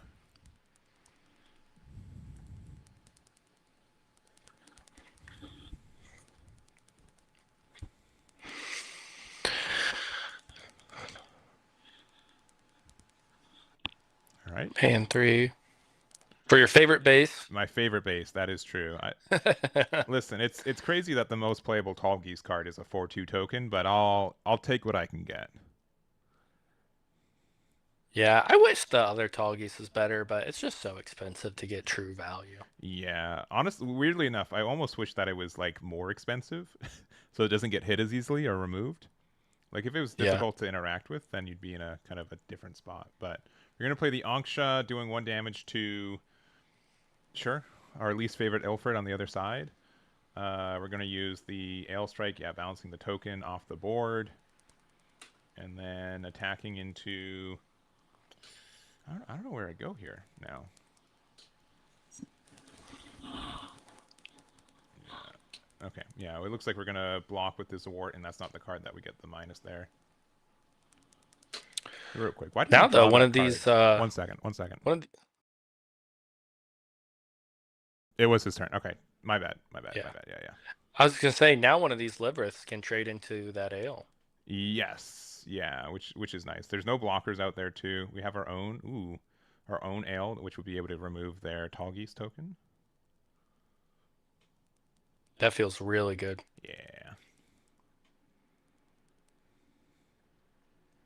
And now we can also remove their base and just be in a good spot. Yeah, because that has 2 HP right now.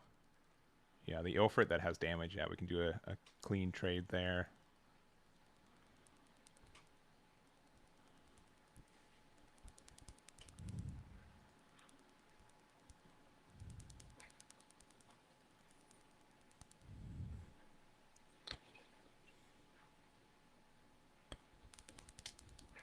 Yeah, just gonna do that trade. It looks like. Yeah, with no resources up, they're Debating it. blockers, right? I think it's a moderately safe one, right? I can't tell. Does he have one resource up? I see the one unicorn straight. I But... think he does. Yeah, our Appia on the left, yeah, definitely has one resource up. Yeah, 2 damage there. Yeah, we're just gonna take that. Yep.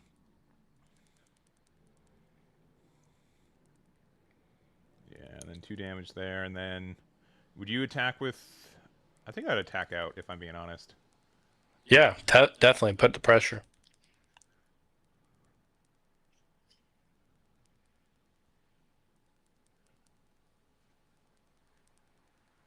Yeah, and doing one more attack with the Ilfret there, hitting into a Bonager to hand. Okay, that can be a little bit scary if. Yeah. What, they're going to level 6, I believe. Yes. Yeah, man. So if they have the combo, they get some really good trades now. Yeah, they get super punished if they have the combo.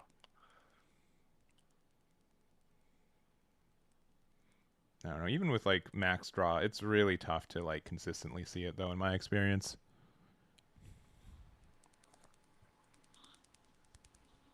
Well, there's part 1. We know part 2's in hand. Yeah. Now we get to draw a card. Oh man, yeah. If we have the Wing Zero here, or not the Wing Zero, sorry, the Unicorn Destroy mode. Yeah, this is a really great turn. All right, we're gonna attack into the Ulfrit, take 2 damage.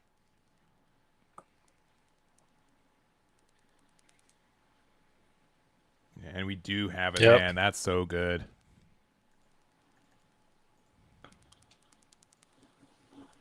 Yeah, it's big. Now we get to draw again. I'm gonna update the deck to a. It's gonna be unicorn now.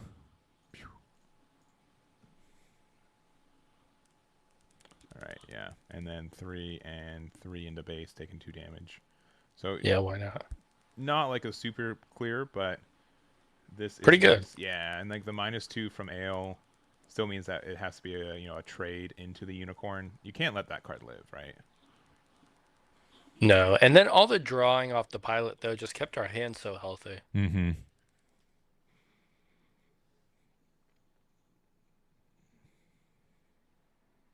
Yeah, so we're attacking into shields. Okay, giving them Akira. Very aggressive. All right, for 5, playing Ale. All right, Hero here. Who we bouncing back? We could bounce back the unicorn if we want. And then for 2, restanding. Sure, right? Like, unicorn I mean, you're stands just around. trying to win the game, I guess. Yeah, yeah. You're only at 2 shields. They don't play a blocker like a Link can win the game too.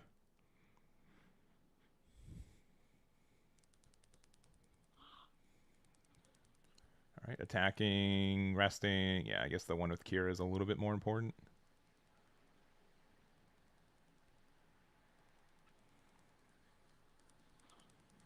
Only 2 cards in hand for our white-green player. Yeah, and also like if you didn't know what your opponent's doing, seeing that hero, I'd be like, wait, what is that card doing here? I swear that you're playing Yeah. white and blue, right? What is this green card doing in this deck right now?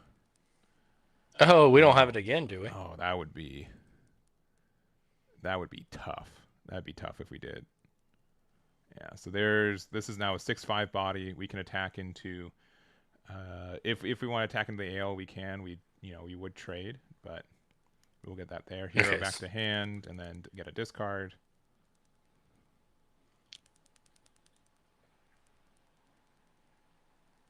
But yeah, like when you are able to start like your unicorn cycle, it feels so good. And then overflowing here. So no blocker. Yeah, could play out a base, but at this point, you're losing it. Just playing out a gym and passing. I gotta say though, we see the green where getting those shields down. There's a point where Wing Zero can just say, "Well, I have high maneuver." Yeah, yeah, it's a real thing. Going into shields, okay, a second cure Oh to my hand. goodness, Hate to see it. Gonna play an L strike again. he's Or got not L 3 strike, pilots out of those shields. Archangel. Yeah.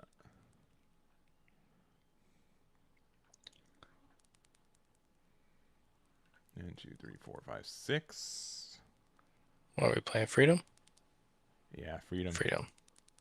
Or sorry, 5. Yeah, we have for 5.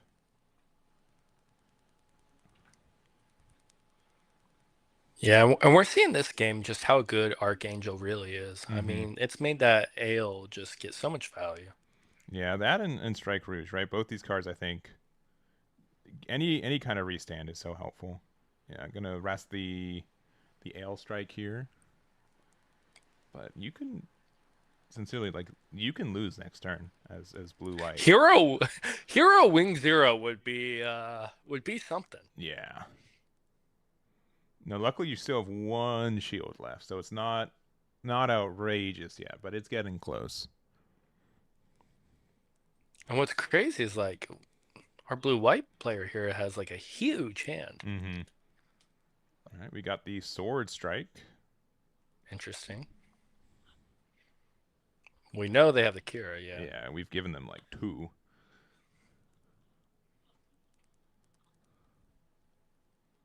All right, we're attacking 6 somewhere and giving -2 AP somewhere else, or if not the same spot.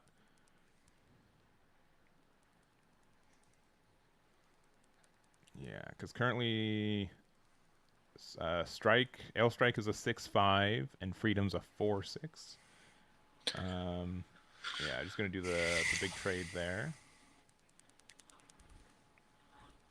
Yeah, it doesn't get Yeah, 6 damage. Yeah, just making sure. Yeah. Yeah, even with the reduction. Yeah. Because Hero makes it, but Hero makes it 6. Yeah. Yeah. Right. So they should trade. Yeah. Right. Are we Yeah. tripping? They should trade. They should It's a trade, 6 right? Yeah. Yeah. attacker. So it's a 6 Yeah. attacker. Yeah, it's heroes on there. Yeah. Yeah. Yeah. I was thinking. Yeah. Hey, we're playing for like 4 hours, right? Sometimes 1 + 1 is 3. We gotta make sure. We gotta double check.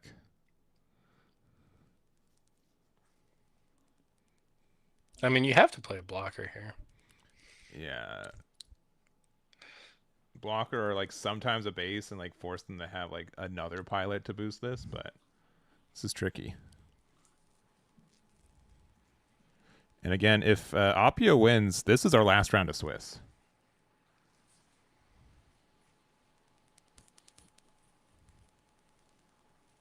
And there's our blocker. Yeah. All right, and passing. I don't think I've ever seen a unicorn destroy mode stay on board as long as this long. has. Yeah. Yeah. All right, a 3rd Archangel. Oh man.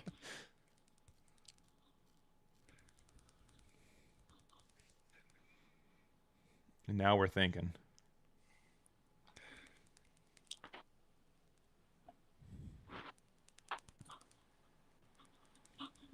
It's been an interesting game. Yeah, I agree. Yeah, we're 15 minutes left in the round. I think we're going to finish this game. Don't get me wrong, but yeah, definitely an interesting kind of scenario we found ourselves in.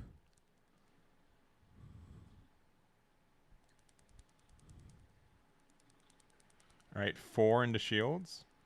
No, this is kind of like, also I don't know how many resources. If we have 80 resources up, we have to block this. But yeah, we're just gonna take the 2 damage there. Cool thing is we don't even have to. We could still Archangel and just play out other things in our hand. Because if we do have Hero and Wing Zero, it makes sense to play whatever the other card is if we have a unit. But yeah, honestly, I think here's like the only issue, like because Unicorn is still up, that's like the only way we can interact with Wing in this deck, right? yeah, We have a way to rest it and then attack into something else with it. That's why I don't love playing it there. Yeah, but at the same point, I think the reason we're playing it here is that if they don't get rid of this, another, as long as the last card is in a base, right? High maneuver attack and then hero with another Wing Zero wins the game. And I'm gonna assume we don't have Hero in hand, or we probably would have held. It's either that or we have another Wing Zero and another hero. That's true. Could have another Wing Zero. All right, overflowing. Thing on the discard here. Did they discard off overflowing? I don't think they. No, they have not. Here, they need to before doing that. Hey, real quick. What did you discard off of overflowing? No, you're good. No, you're good. It's so easy. You guys are good. There you go. Thank you. Yeah, and we see the Kira go. Yeah. One of many Kiras. Yeah, we've seen so many. And Unicorn's finally gone. Uh-oh. Right. Will it be replaced? Yeah, at this point, yeah. Okay, we have another Bonager. Yeah, draw 1. Yeah, and this is why I didn't love this Wing Zero coming down, because if we have the combo, it still survives too. Yeah. Oh yeah, and our Unicorn destroy mode survives too. Oh yeah, that's what I'm saying. Yeah, we're getting so much value here. Yeah. Yeah, this is not fun for our green-white player.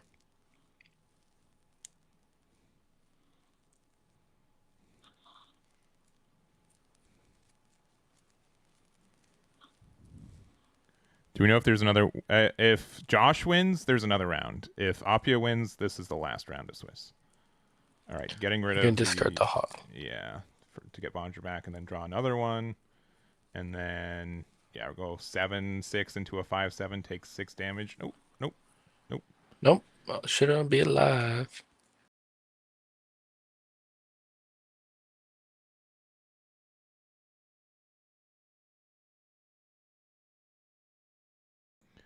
No, I've been there before too. I'm like, surely, like it's Wing Zero. It's the highest costed card in Yeah. the game. Surely it has at least 6 AP. But Yeah, that exact play though is why I didn't love the Wing Zero coming down last turn. mm-hmm. If we had the hero. Now, if he said my only way to win this game is by playing that this turn and I don't have a hero, totally understand.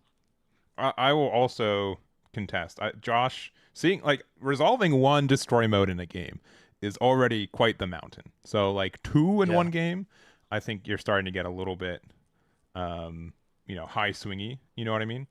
Um, so it is tough in my mind. But this is additionally a tough resource. Like these unicorn destroy modes have been so good at controlling the board this game. Yeah.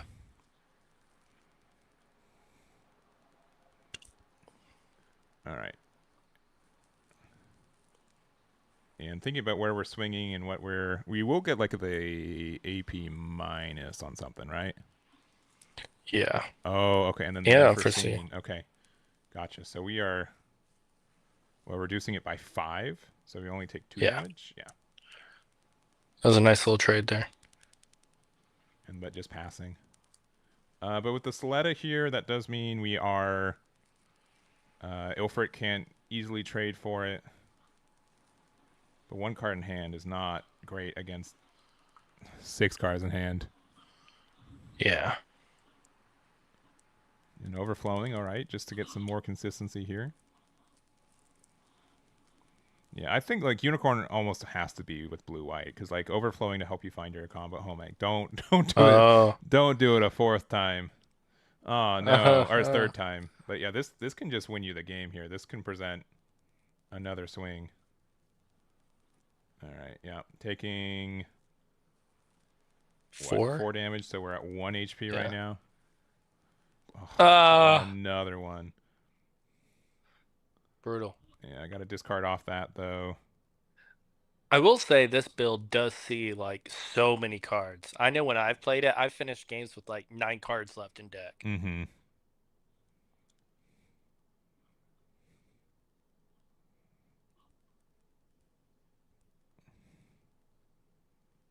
All right, getting rid of show resolve. That in a situation like this, it feels so easy to play that card later with 3 resources. Yeah. But we'll attack 7, nothing to rest on boarding and overflowing off of shields there. Oh, we're going to shields. Don't blame him. Yeah. That could be a little dangerous, but with a Corsica base. Oh yeah, now, this presents game right here. Yeah. 1 card in hand, like there's nothing that like even brings you back from this. It feels like. Yeah, and I'd have to trust him. I'm pretty sure there's a Corsica base in there, right? Yeah, and no things to play with. Yeah, man, started a really strong game for Appia, but man, Unicorn coming down at the right times, able to get Josh that W. Yeah, we are not good luck for Appia. Yeah. Yeah, that was a good game though. Yeah, it was a super good game. I think they both played to their outs, and I think Appia was in a really good spot. It really just had to be that double unicorn destroy route, right? Yeah. So we will get 1 more round. Yes, we will. So we will have 1 more round after this too. And let's go to table 1 to see what their opponent would likely be. Yeah, they're still playing as well. Let's jump over there. All right. We've got, let's see. We've got Sam on the right. Playing blue, white, something. Again, freedom, unicorn, whatever you want to say. And then we got Wing on the left. So pretty much a pretty similar match that we were just watching, right?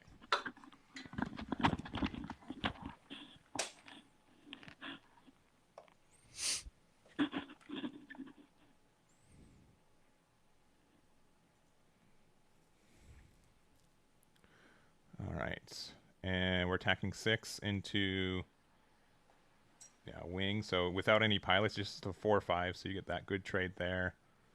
And then playing out the ale.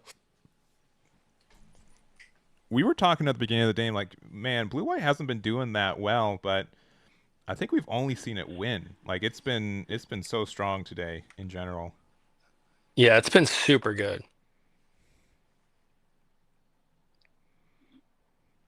I was gonna ask also, where's what are the shields on our player on the left? We still have our EX base out.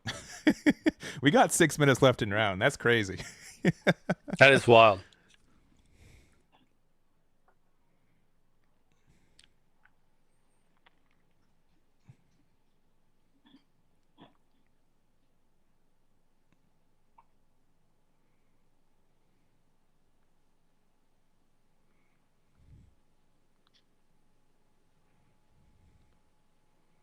All right, we've got the full 10 resources.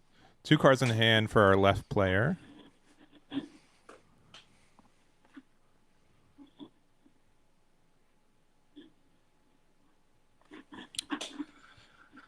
Yeah. Wing 0 on the board. I can always do some stuff. Mm-hmm. It is weird seeing a green-white player this late in the game with every shield left.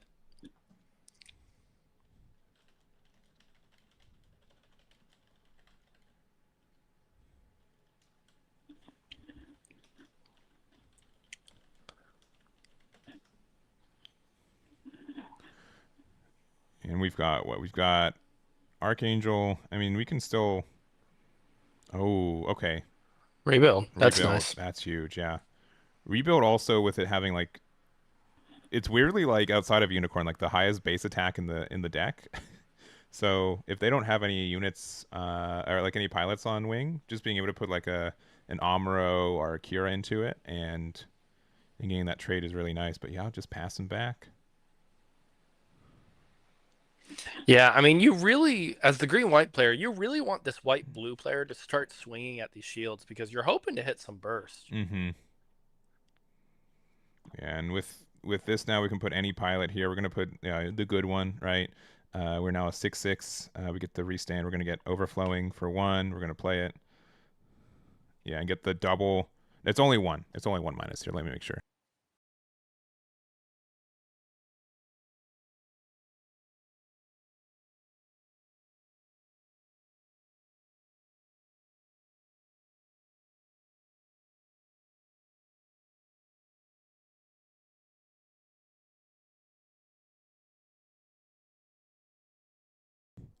Yeah, that one I've seen that quite a bit. Where yeah, you do need to have like another. You have to have a pilot underneath it for its effect to go off. So only 1 minus 2 is on the board. Not that I think it's gonna really matter in this spot, but No, I don't think so either. We finally see the EX base go. yeah. Hey, what an investment, right? Like you get the pretty one. It lasted 30 minutes.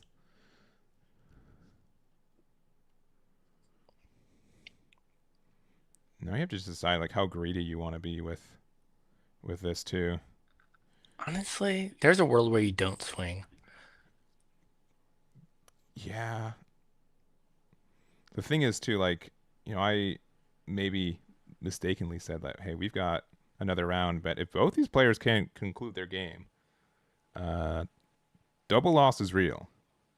Yeah, it is.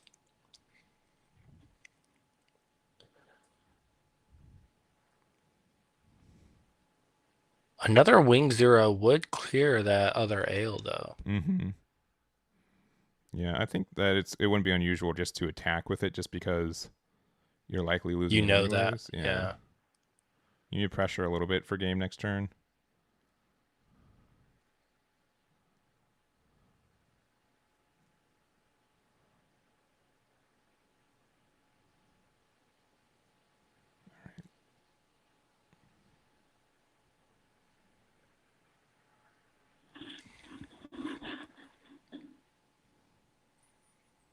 They already used the 2 for Archangel. Yeah.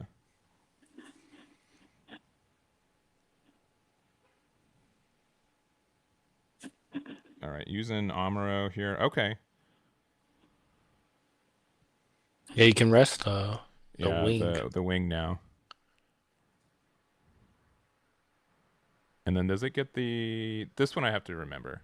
Is it white units or white pilots for freedom?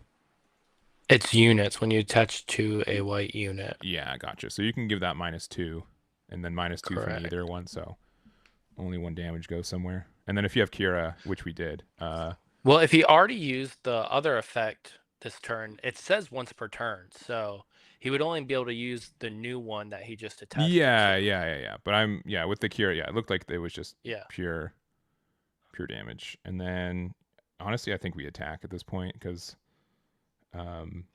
with 3 health, there's no way that they can go for, like, they can do like some cleaner board clears, but we got a minute left in time. We have to start pressing some damage. But no, not agreeing. Wing 0 to go with that hero would be really good. Yeah. At least a fresh one, yeah. Ooh, we got the base. Going down to 3. Okay. Looking top 8 for an Operation Meteor card.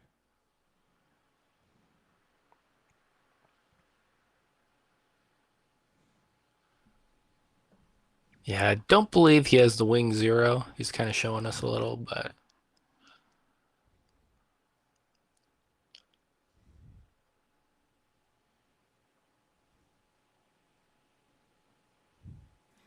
Seven rounds honestly depends if this game ends, which it might not, to be honest. Because we got 20 seconds. I'm not sure which player went first, but it's going to go down to time at this point. If this is a double loss here, then we are done after this. That would be a wild way to end it. Yeah. After, like, man, the down pair won. Cool, we're in it, and yeah, we'll see. We will see. All right, that should be time and round though. I hope that doesn't happen, by the way. Yeah, I'm down for a 7th round, but yeah. But what are I have to recall time mechanics. I'll read them out for everyone real quick. So first, I'm not sure who went first, but that does matter. So they have an equal amount of turns. And then let me read it verbatim. Most cards in shield area, most cards in deck, double game loss. So if they have the same amount of shields and the same amount of cards in deck, then it is a double game loss. But that's asking for a lot still. And I would assume the blue-white deck has drawn a couple more cards. Yeah, that's a pretty safe assumption.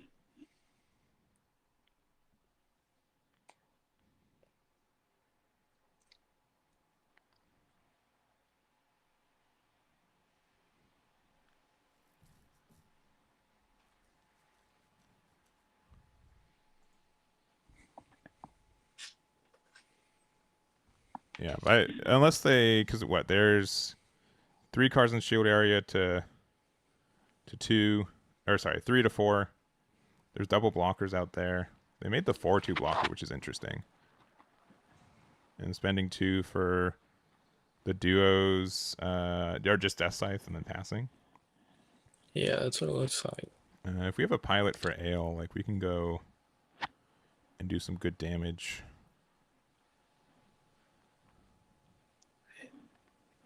I think we've reached that point in the game when the blue-white just kind of turns things. Yeah. 2 cards in hand. We have a 6/6 with Soletta. We have a 6/7 with Freedom with Amuro, and then a 4/1. And this is, I'm guessing, trying to go into the wing. Yeah, wherever we're going to, we're just blocking.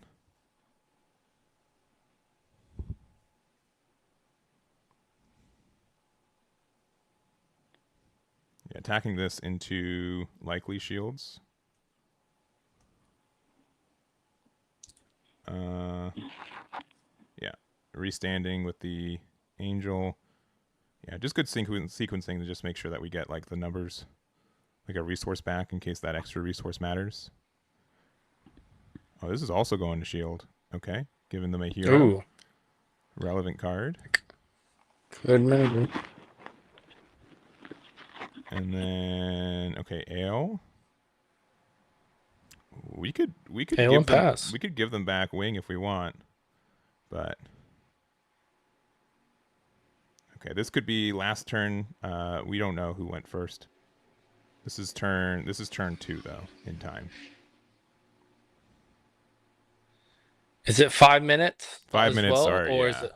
Yeah, which Okay. the timer isn't there. We have a minute and a half left in overtime as well. Okay. My guess is this is not going to conclude naturally, and we'll have to just have our judges walk them through their end of time procedures. But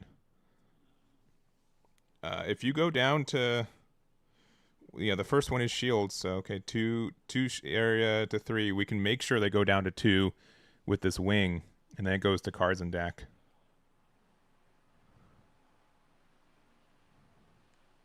All right, ale. We can lift their ale too. Yeah, we can lift their ale, but that won't change the amount of damage we can get into board, right? It had to be Kira. Yeah. Yeah, there goes Hero there, going to be able to get the ale back to hand. Yeah, that's going to be high maneuver.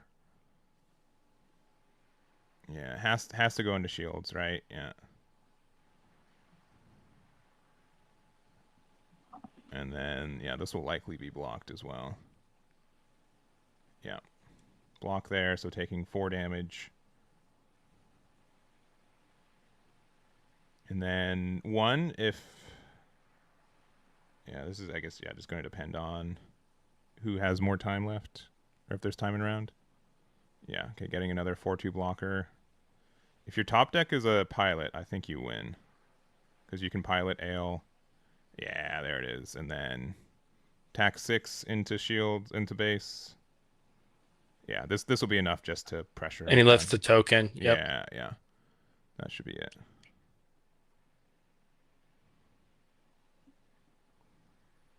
But it might have just been time called too, so they get to finish the attack. This is the one you block, but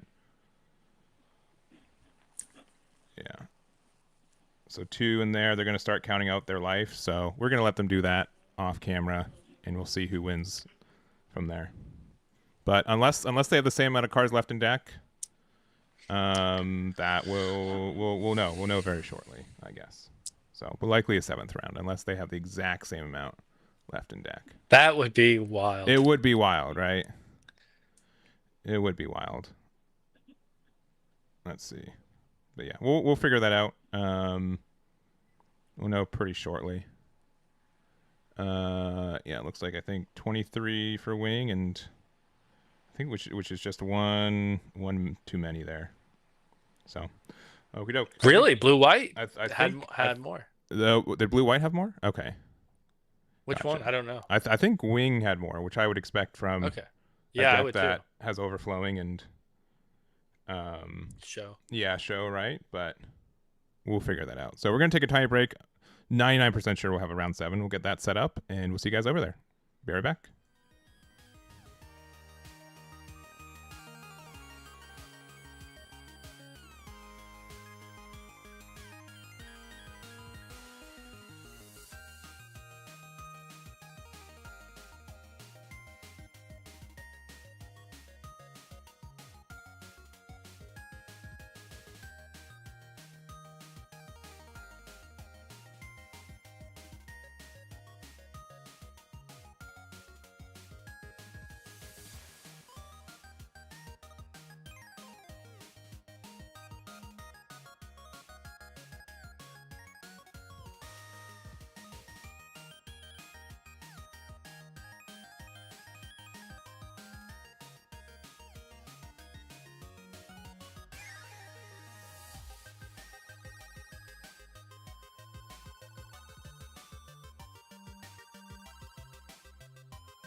All right, so we do have a seventh and final round of Swiss. We've got two players battling out for that first seed.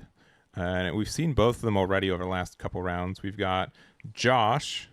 Man, they both have to have J names. Josh versus Jonathan. Let me make sure I remember who is whom off this one. I think Josh was the player on the right. Yeah, Josh on the right, and then we've got Jonathan on the left. So, with the next one record and being undefeated in finals, both should be able to make top cut. But that seeding is important. That does give you the chance to, decide if you want to go first or second in the game one, which can make a big difference. And yeah, definitely something you would want to fight after. And even though that they probably haven't watched stream, they have an idea of, once they see a play mat, what their opponent's playing, because they've probably played them at this point. Yeah. Yeah, if you're X1, you're likely playing at least one person, already in that top 8. So, but we're gonna start that off. All right, we're gonna play out the gym, and yeah, pass it back.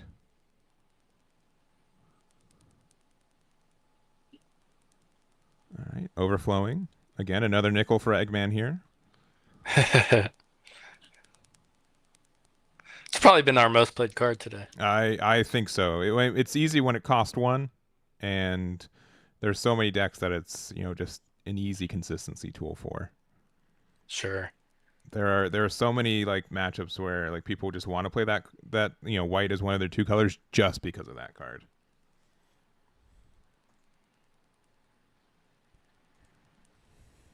All right, white base a little early, but we might need that card draw here. And we'll pass it back. Yeah, imagine that's what we're trying to get off of it. And if there's no plays, that's a little tough. I mean, pay 2, make a 2/2 body, not upsetting. Yeah, you might as well. We don't know what Josh is playing, just playing some blue. Overflowing though, all right, more card draw. Yeah, I don't disagree. I like the early show of resolve. I really do. Mm-hmm. And to their own resolve too. I think Jonathan's being maybe a little bit generous with offering what cards could be in hand with their webcam setup, right? Yeah. But striker pack here making a 2/4, likely maybe a 4/2. Yeah, 2/4 body. But yeah, pretty clear that at this point it's going to be likely a Wing Zero versus Unicorn matchup. And we have seen both decks on stream. We have, yeah. All right. Do we block?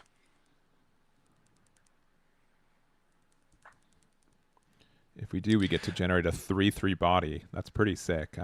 It's pretty good. Oh, we're actually, yeah, we're just gonna add a duo to hand. That's a nice treat. I think it's worth being greedy on these early shields. Yeah. I think you can risk taking it.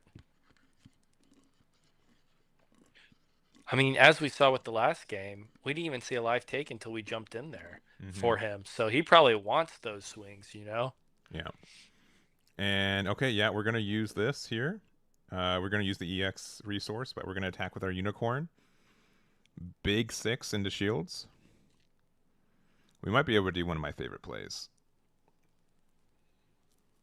All right, hitting the Death Scythe, going down to 4 shields already. But we could just pop this Unicorn to play a Destroy mode and then just have it hanging out active. We already passed. We know they have the duo. They could clear this Unicorn if they really wanted to. Yeah, because currently it's a 6/5 body. Mm-hmm. And then the blocker could clear the GM, and we could clear this board.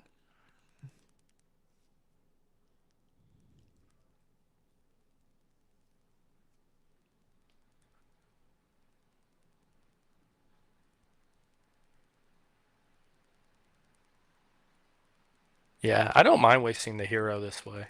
Yeah, if we have the link doesn't really do anything spectacular anymore. It's whatever whatever pilot we have more of, right? If it's Hmm. useless, we're going to use the Boninger effect to get it back to hand and discard 1, getting rid of a sword strike. I think that's fair.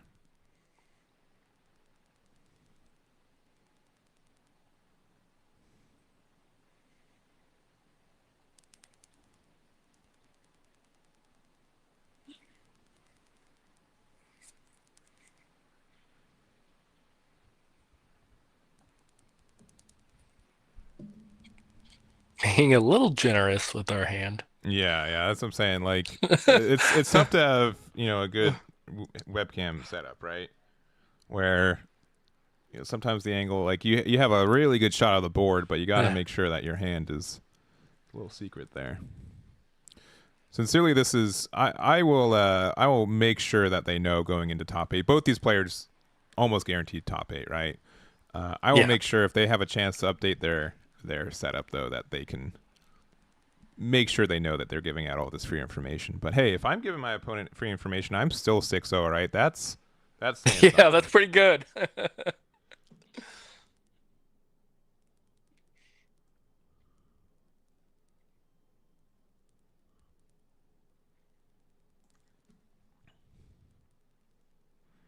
All right, we see them grab wing 0. Not surprised. Another overflowing affection. Just so much affection going on over there. Yeah, we have seen a lot of love today. Sincerely, I think if I had a nickel, I'm at least at $1 at this point. I'm almost sure I've seen that card resolved 20 times. Over 7 rounds? Very likely. Yeah, I mean, most played card.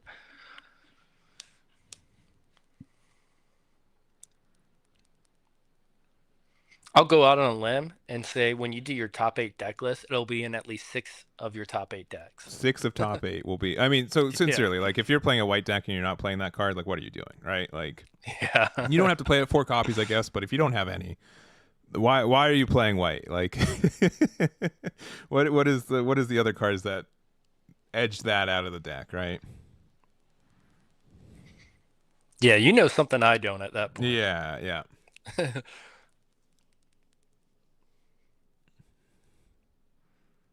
What do you think of this smaller Death Scythe here? I really wish this it isn't was a popular 3/4. hack. I really wish. Okay. That's my big thing. Ooh, this is nice. This is a nice trade here, though. So we did 2 damage to the token, and now with the Kira, we're able to attack and then return it to hand, which means it does get removed.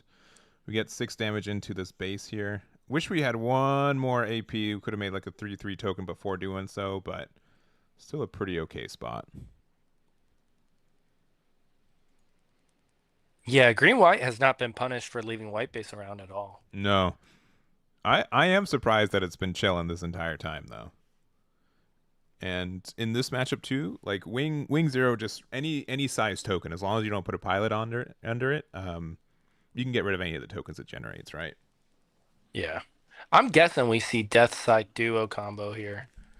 First strike sort of deal. Maybe not. Are we just playing a wing Gundam? Playing 4. Okay. Interesting. I would have thought we'd ramp, but Yeah, but this is a 7/7. Takes 6 damage, so mm-hmm. has that all And important. breach 5. Yeah, and breach 5. So finally getting rid of the white base. And then yeah, attacking with the death scythe. Ooh, giving them a Ooh, Kira. Nice. That dude loves his pilots and Yeah, shields. it's been very fortunate. Yeah, there's been a Kira I think every game we've watched so far. But if you're playing a deck with 11 pilots, right? Choosing 5 cards in your deck without a pilot in it is, or sorry, 6 cards in your deck without a pilot in it is really, it's actually the more unlikely thing. Yeah, I'm not saying he's doing anything malicious at all or anything like that. Yeah. Just saying fortunate. It's fortunate to for see sure, them for early sure, for sure. instead of later. All right. We do have the Anksha, if we're talking about being fortunate, though. That 1 extra damage to remove it is nice. Playing out the Rizel, and then playing out the Ilfrid. So only 3 shields right now for a green-white player, and they're going to level 6, I think, right? Did they end up using the... Okay, sorry, level 7. Okay, yeah. Okay, I was like, did they use the EX for that wing? Because I didn't think they Yeah, did. they were. I think they were the first player too. Yeah. So So we're I don't think at they ever had it. 7 resources. So no wing zero, which is good when we have all these 3 HP bodies on the board.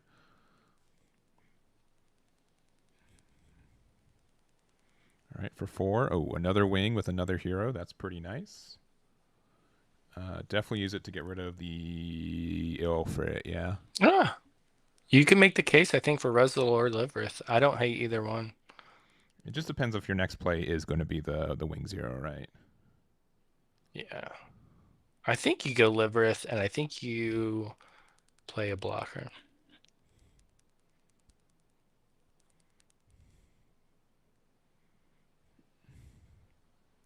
Yeah, gets rid of that. Breach 5.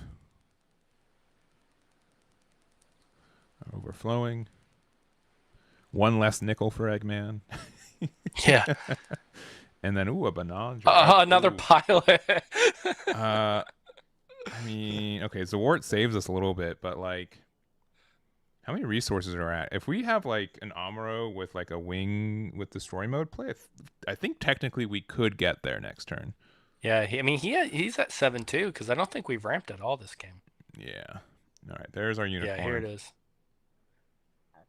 There's our Banager. Okay, yeah. If we get Amuro, this could be game. Yeah, and you kind of have to block with Zawart here, right? Yeah, we're gonna go big 6. We don't block. We don't respect the destroy mode. Another draw 2 to help us find it.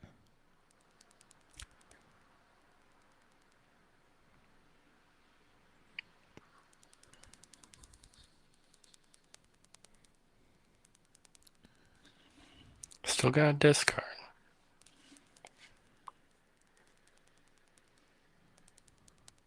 Yeah, but at this point, if we're it's kind of clear there's no destroy mode, right?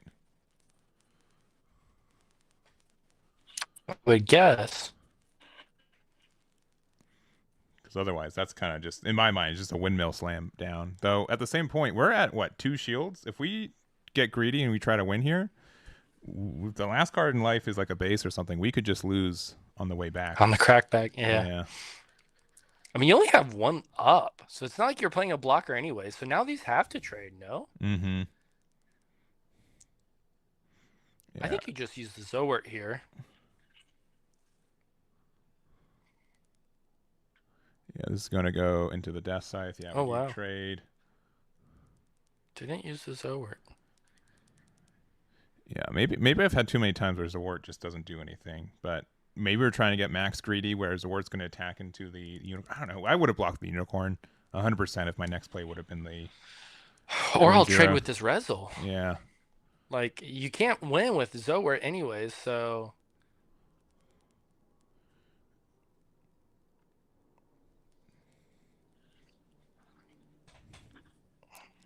Yeah, this is tough. Also, you're right. Had we blocked with that unicorn, and the unicorn, Wing Zero would have killed it afterwards. Yeah, yeah. So at least, if they had destroy mode, again, like Sure. destroy mode could have won them the game right here too with them only at 2 shields and the next attack would have rested the blocker, but yeah, I don't know if I agree with Jonathan's blocking. Yeah, but it's still working for him, right? He's still in the game.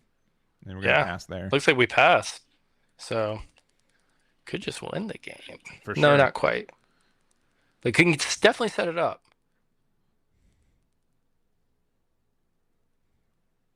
Yeah, currently 8 resources. Wing Zero is not like the super fun play here, but I think it's Death Scythe with Duo if we have it. oh yeah, that okay, which I think we do. Yeah, this just making us have like a really good trade here, and then ramping one. Not that we necessarily need it right now. If we want to be super greedy, we could instead push 2 damage instead of, the board value clear. But I think we take the value clear for sure. Yeah. You don't want him to get the destroy mode top deck, Yeah.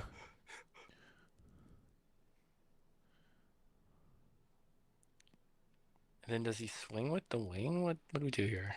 There's your card. Yeah, another nickel. I need to have a counter next time. Oh man, we've got I think we like he offered the information. I think we got double wing, Yeah. desert base, Yeah. and a fourth card, probably a pilot. 2 desert bases, 2 Gundam Wing Zeros. Oh, okay, yeah, never mind. Yeah, it is tough. But yeah, if I was saying like the value, like the greedy play, we attack with wing into Gundam to clear it and get the breach damage because we could hit them down to 0. Is the alternative play we could have had this turn too. Yeah, you could have, but I think this is fine.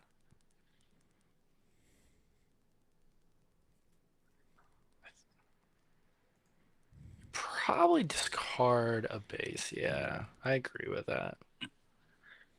And you play the 1. Yeah, at this point, yeah, I think that's fine. Guarantee third wing 0. You're like, oh, of course. Yeah. All right, attacking into shields. Another pilot? This is strike pack. There can be some danger too. Oh, just unicorn. There it Oh, is. yeah. Oh man, I was looking for you all game. Oh, and no. And then just pass. No base. Huh. Yeah, I mean at this point, like the base does the same amount. If they try to hit you down to 0. Sure, I would just be trying to draw a hero at this point. Mm-hmm. But if heroes in your shields anyways, you'll draw it anyways. So I get both sides. Yeah, but they have to clear board, so it's like you probably won't get a swing to shields right here. Because you have a pretty decent board going to where you can say game on board. Sure.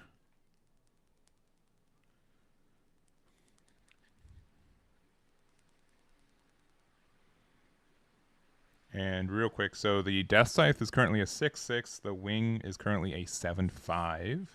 And I think we have, 8 resources for our blue-white player. Ooh, show resolve. Ooh, that is Doesn't feel great here. not great for a blue-white player.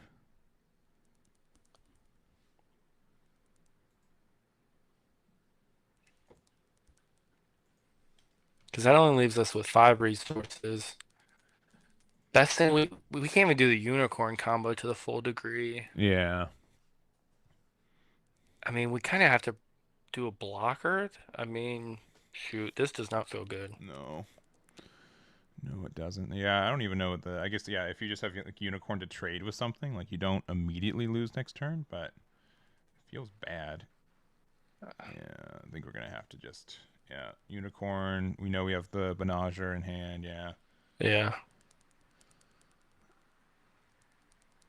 attack into, I guess, wing. I don't know. I think you gotta do wing. So that way you can play little blockers again and stuff. Yeah, and then add Benager back to hand, get a discard, another Benager, and pass. All right. Any link can win you the game here, assuming the last card in life is not a shield.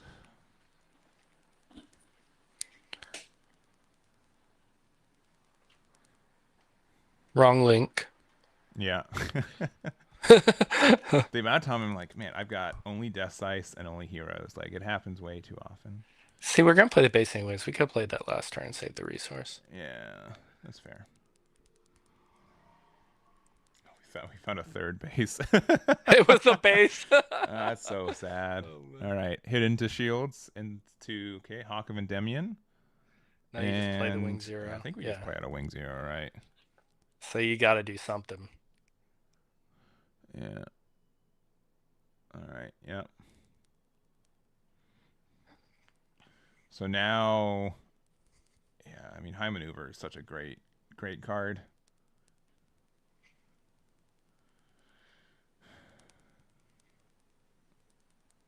The line is real tight, but with 9 resources, I think technically, so you can do 4 for wing, 5 for Benager, 6 for another Benager off the 0, and then if you have like a 3 resource link. Oh, we're using a lot right here. Yeah. And we finally found the unicorn, but man, the best we can do is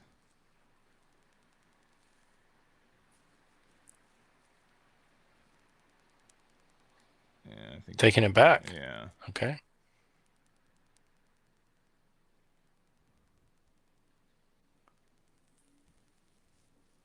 I think he realized he wouldn't be able to play an AL if he plays that. Yeah. All right, Sword Strike. Okay. With the Kira. So this will do 6 damage into Death Scythe. I think he only tapped 3 resources though. Yeah, he needs to tap 1 more. Yeah. Yeah, good call. There we go. It does get the trade there. Now we need to play a base and then something else. All right. Ooh, Yeah, he does play the base. That's a pretty good base. Yeah. I don't think we have a. Do we have one in trash? I don't recall. It doesn't matter because our man has another Wing Zero in Sure. Yeah. None of this matters.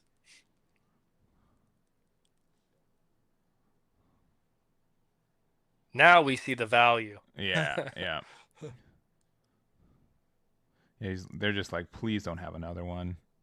Oh man, yeah, Wing is super good. I think it was the right play though, right? This is just to say, you know what, if they don't have it, next turn is good for me. I'm not technically out, but I think that's gonna wrap it up. Now he has the Unicorn and the Ale to play, and he'll be able to play it all this turn. Yeah, and he's gonna do that. Yeah, there's the Benager there. Get the draw. No, that's 6/7, so he still won't be able to play Ale. Yeah, you'd have to have like a. It doesn't matter. You need a base anyways, because even if they have Ale, only 3. Oh, they drew 2 Corsica bases. That's insane. Yeah. Yeah, not quite getting there. There's a wart there. Holding the line. But all right. Jonathan's our winner green-white in Swiss with green-white. A deck you've played quite a bit too, yeah? Yeah, I'd say it's probably my deck I've played the most, to be honest with you. Yeah. All right, let me just message just to let you know your hand is pretty visible on screen. The call. Even more impressive. Yeah, even more. In case you want to fix it going into Top Cut. All right, there we go.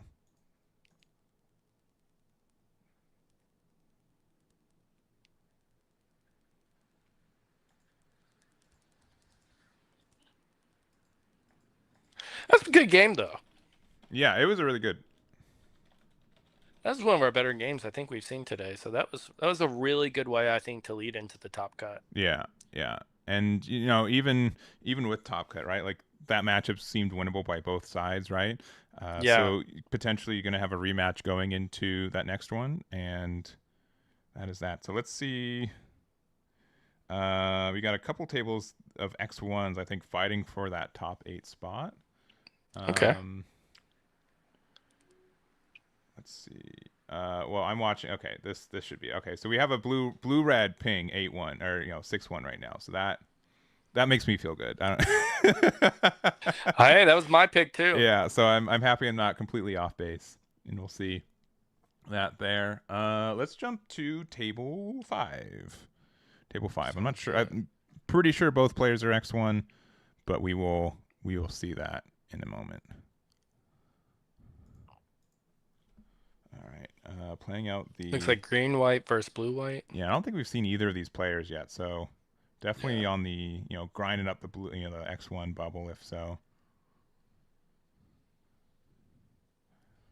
You generally can tell by playmat, I think, first, and then and then the deck or name afterwards. But yeah, green, white, and blue, white. Yeah, still very, very common decks right now. Yeah, it feels normal again to see blue-white.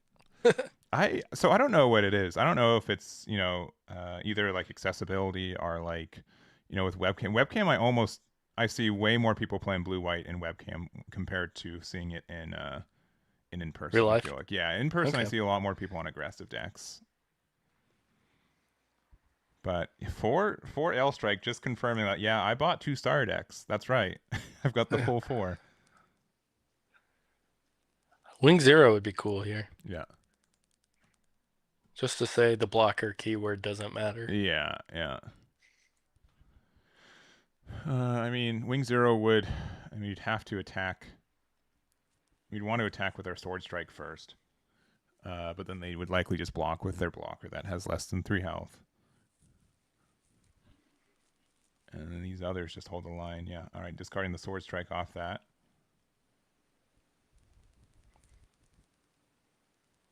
All right. We have the Kira here. I mean, sure. We're gonna bounce You lift the the token, I guess. Yeah. Yeah. Yeah.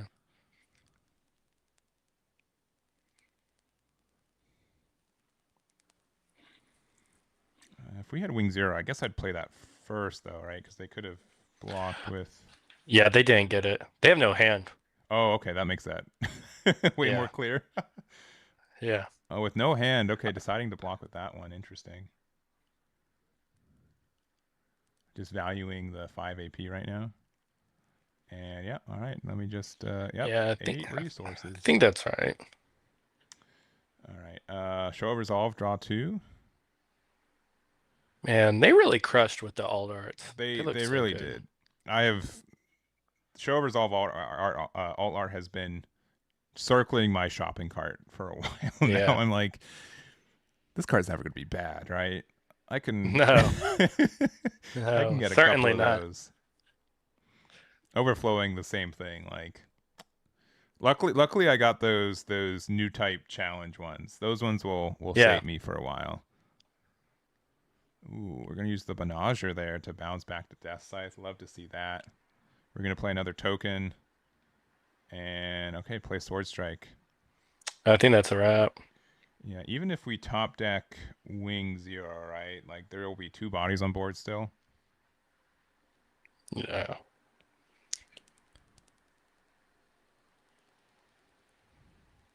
Well, you got all the resources. You can play anything. Oh, it looks like he topped it. Oh, we got the top deck. All right. Turn 2 late, it might be. Yeah.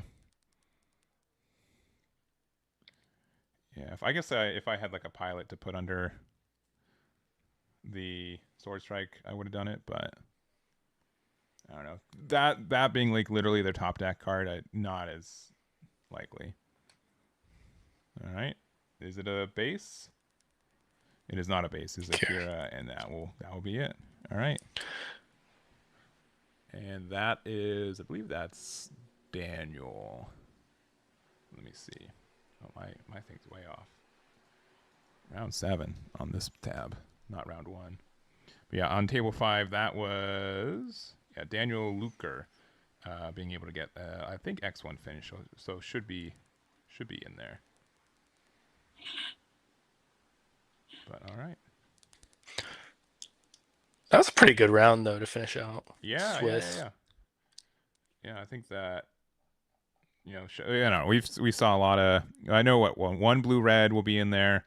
Good amount of blue whites in top 8. We'll have a top 16 cut for this tournament too, even though we're only playing out to top 8, since there were 120 players, which is insane. So if you guys showed up for this event, I truly do appreciate it.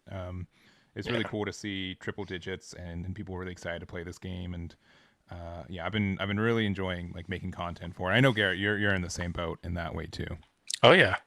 Yeah, let me say real quick, thank you for allowing me to be a part of this today. It was really fun to watch some games, see the biggest tournament I think we've had over here stateside. I feel pretty good saying that. English, I feel pretty good saying that. Yeah. International, no, but that's fine. I'll take what we can get on that one. And and so real quick too, so we might have a bit more of an extended break. I'll let you guys know. Probably closer to maybe like 20-minute break. I want to make sure our top 8 players get a little bit of a break going into the top 8. One, if you guys want to see Garrett, talk more about some cards, where can we find you, Garrett? My YouTube channel. It's really easy. Talking Cards with Garrett. Talking Cards with Garrett. So it is on the side for. Let me get the full link on the YouTube for YouTube, but it's in the description on the YouTube side. Let me get the link to post on with Garrett. Yeah, just the hard link for it, so you guys can have that. And like you said, it's just been really fun making content for this game and just really being a part of it. Yes, yeah, it's I've been on the ground floor for a lot of card games for sure, but this one's felt special to me.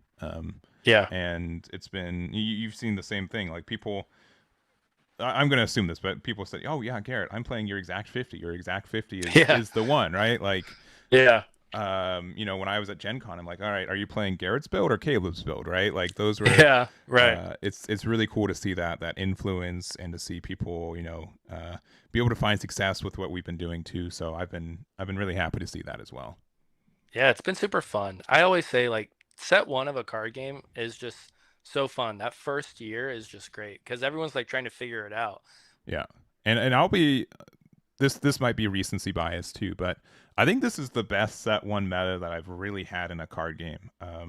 There's just a lot of decks that are viable, right? Even the decks within it, Yeah. there's some decisions, there's some choices, and sincerely, like the times that I've had play sessions, my opponents had to tell me like, please stop playing with me. Like I'm like I need to, Yeah. it's like midnight. I need to go home. So I've been really happy with playing this game so far and supporting it too. So one more thing too. So we're gonna switch it up. We're gonna say goodbye to Garrett for the afternoon evening. I do appreciate him heading out here too.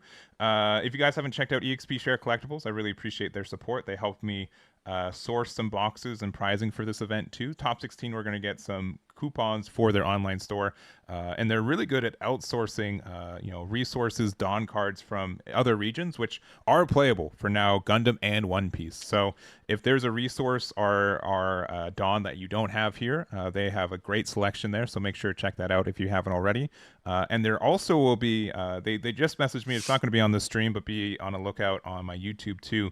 There will be a giveaway from them later this week too, which we'll get the details for. So I'll probably drop the details tomorrow morning when I drop like the top 16 video. But there will be an EX set resource, the EX resource set box that they're giving away as well. But I'll give you guys more information from that. But we're not done for the day, but we will be taking, I'm going to say like a 20-30 minute break as we get into top 8. But Garrett, anything else from you before I cut you loose?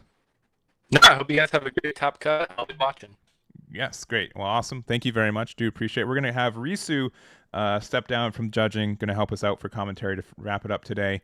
30-minute break. And then again, if you guys are leaving, if you can't join us for the rest of the day, this will all be re-uploaded to YouTube so you guys can watch it, any of the matches. And again, a top 16 cut will be on Eggman events tomorrow morning, as well as I'll make a video going over it too. So we're going to take a break. We'll be back with the top 8, and we'll see you guys there. Be right back.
All right. Hey, we are back. And by we, I mean me. And then also not me. We got Sebastian Risu Acosta Woo! here helping us with our top 8. How you doing, Risu?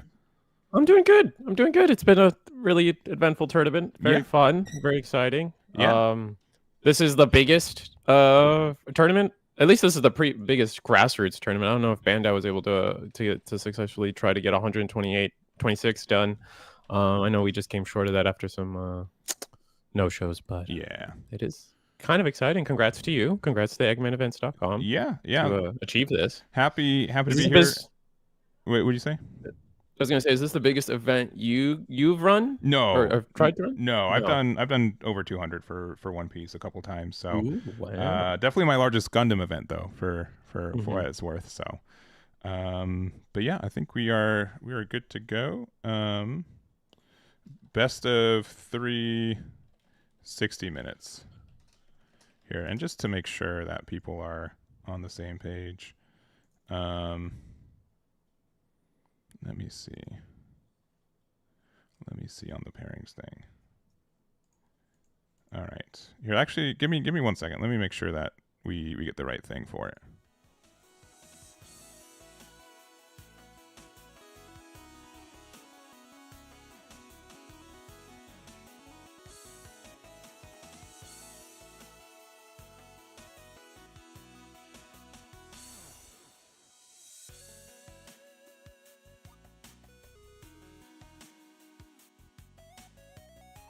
All right. We're coming back. All right.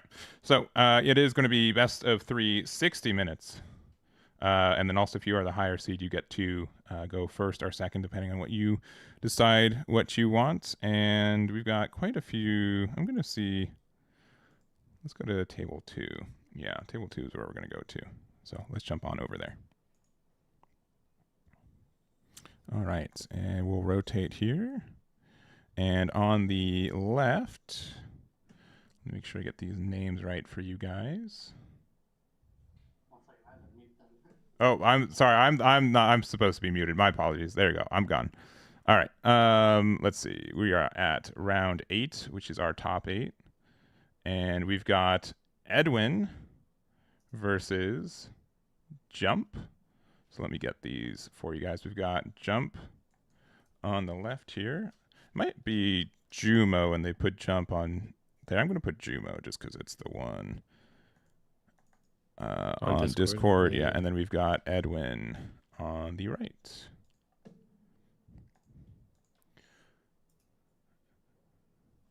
Yeah, we're just confirming on, I'm sure it's on pairings too. It looks like Edwin, based on the leaderboard, Edwin was our, let's see, our 5th seed. So, and Jump was our 4th seed. So yeah, with us being the 4th seed, Jump will decide if they want to go first or second game 1. Mm-hmm. Which I think that's like a big thing in Gundam, right? Like, yeah, just like, I mean, deciding to go first or second, you basically decides you game 1, you get to go on, you get to play the curve you want to play, right? If you want to go with the EX resource or not. And then from there, the best of 3 dynamic starts kicking in. It's like, well, now I lost game 1. Yeah. I know what you're playing. What's my best route? And that's not something you really get during Swiss. And I can imagine not a lot of people have practice with that. There's not too many events that have really like kicked off a best of 3 situation for this kind of thing. Did you get to play best of 3 at Gen Con? Or no, was it all it's just Swiss? best of 1 Swiss. Yeah. Oh, okay. So I have no experience in best of 3 either. I think I have more experience commentating best of 3 than playing in it. So that's fair. I mean, yeah, no. Like I couldn't imagine what the best, because I mean, we've seen it with One Piece being the closest analog with the Top Cut best of 3, and you see it becomes more about taking people off their preferred curve. Mm-hmm. So I wonder what the pattern here will become for Gundam going forward. It looks like we are on some type of red deck. This is, where was this player on stream, Jomo? Yeah, we must have had them. Must be red blue. Yeah, I'm guessing. Yeah, with you can play some mind games with the Kshatriya EX resources and then the gens. I'd be very convinced that this is a red blue. So we'll see. Mm-hmm. And we're playing out a Gundam gun cannon here, so this might be a red blue mirror match actually. Oh yeah, as far as I know, the only deck that does run the I know there's a couple either unicorn or blocker, freedom blocker variants that are trying to go more mid range. Yeah. Through trying to get more aggressive with the Earth Federation side of things. But for the most part, yeah, I think it is the red blue Kshatriya. Yeah, and we're gonna be playing out the Vestalus here. This is gonna give us 3 AP on one of our Jins, which gets rid of that EX base. Pretty strong start here. Mm-hmm. As soon as like just being able to clear that get that 3 damage in as soon as possible at the earliest turn possible is kind of nice, which is where I thought support would come in really handedly for more aggressive strategies, but support we don't get to see much support outside of like Buster or Gundam. Maybe a sniper here and there, but and at this point, I think it's kind of cemented that Edwin is going to be the control player and Jumo is going to be the aggressive player, right? With already this much pressure here, we are going to be able to have a gun tank here do 1 damage to our least favorite Jin, and maybe a second one. Anksha as well can also do that too. No, yeah, double ping here, very nice. Also, gun cannon trades really well into one of these Jins too. We're going to use the EX resource though to, I guess, ping the Anksha. Yeah, I don't know if we ping with it to get the gym. I mean, we're still dealing damage to it, so it feels a little bad, but still the right play, I think. Yeah. You think there's a preference as to which, like, is there a reason to go specifically for the Jins rather than like maybe the GM here? Or the gym? Well, the biggest reason is because we can't target the gym right now, right? Oh, right, it has to be rested. Oh my god, I'm so silly. No, you're good. It's been a long day. But I think what we could have done is that potentially if we had like a pilot, we could rest the Jin. But I think we're out of like resources we could use for that turn. Yeah, that's like three cards. I just feel like if we were going to attack, no, it's fine. I feel like we didn't need to go trip double as heavy as we did, but it does clear the board for the most part. Yeah, if we had like a different unit to play, likely, but I think we just needed to fill out our curve. And it looks like we're going to play out the close combat to get rid of the gun cannon while it still has 2 HP. And then our last 2 resources. You're going to play out an Anksha. Okay. Yeah, that these Ankshas are getting no value. It's so funny. It's painful. Now the question is like, do you send, like, I would have a hard time sending this Anksha into the gym, and like just because it sounds like it'd be like a trade up, right? But we've already seen it like, well, you would have just given value to that Anksha if you do that, right? Yeah. So like it might just be a attack base scenario. Just make sure you clear it so they can't get more value out of the Vestalus, and we're gonna go early enough to get some show of resolve value here, rather now than later. And getting our own Vestalus.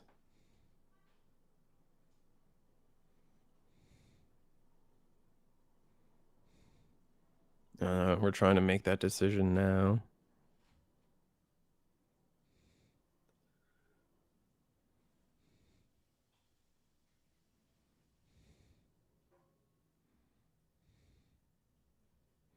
All right, and yeah, we're at 5 here. There's like this weird thing where in this matchup, general, because it's clear that this is a mirror match, right?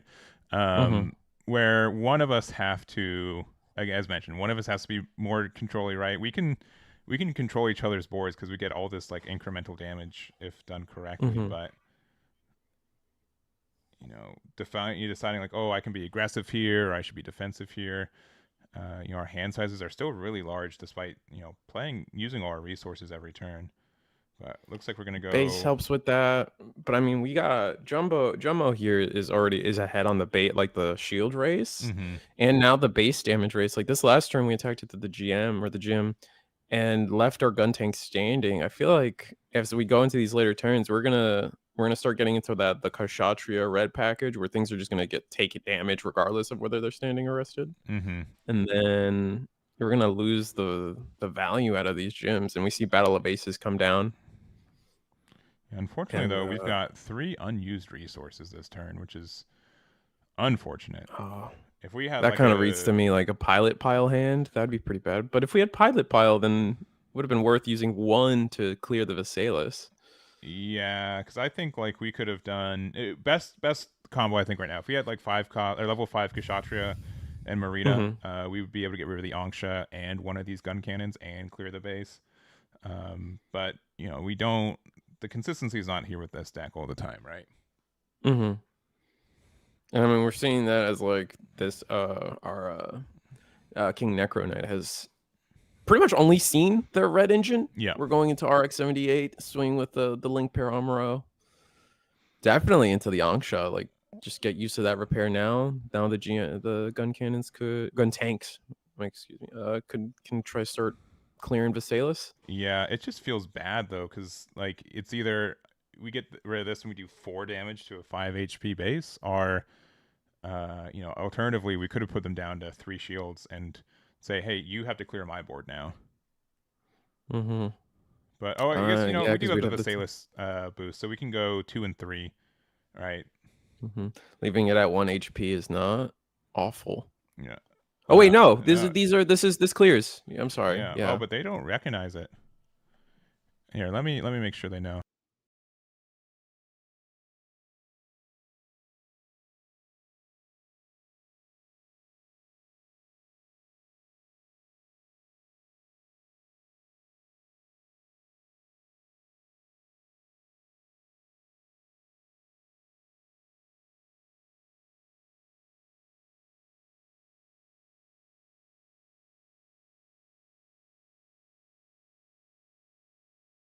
To clear the RX-78. Yeah. If we were okay, 1, we could have cleared that if we used our Visalis base, right? So a little bit of a misplay. Though, if we wanted to be really sneaky, we could have used that Battle of Aces when it was boosted, and then pop the gun cannon or Gundam, and then it doesn't have the boost anymore.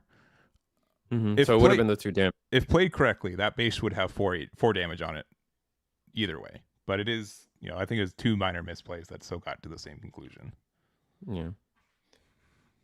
I don't know. I feel like from watching as much Gundam as I have, I feel like a lot of people are afraid, because you were saying like it kind of feels bad leaving these bases was just like, oh, I wasted, I did 1 damage to it, I did 2 damage to it. Leaving it with like, I still think there's always value in leaving it in those smaller HP numbers. Like, it does feel like a wasted attack sometimes, but like any attack going forward is more threatening. And maybe not in this mirror match where it's all about just getting board presence and then turning sideways after the fact. Something in like a blockers deck, like getting the Archangel down to 1 HP, making it so all of your attacks are now threatening that base, really puts people in an awkward position. Here we go. We got our own Amuro Ray into a gun cannon though, resting the gym. I had someone call it Grandmaster today. Is that, you watch the movies? Is that also what it's called? Man, I've only known it as a 2-letter card. So I could that could just be like people like a chess term, right? Because people say GM in chess. I see. But that one, I've been getting bad at the lore. That one threw me for a loop. I can't earnestly answer. No, that's what threw me for a loop. I was just, you have it more recent in your head. Do I open up a tab? Do I search it? How deep do we go into the Wikipedia today, Risu? All right, see. All right, so we get, what is? I believe that's Kshatriya. Oh, this is the Kshatriya. Okay, I was just like, it's a different art. Yeah, I mean, we can trade with the gun cannon. Not trade, but we can deal.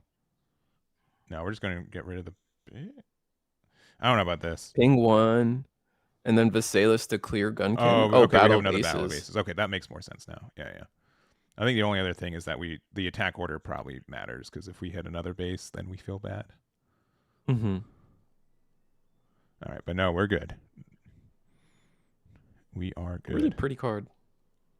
The alt art's still, I still haven't learned all the alt arts yet. Sure. I still live like mostly within like base arts and proxies. Now we have the winter art, like the winter promo arts, I think they're called, for a couple of the cards out now.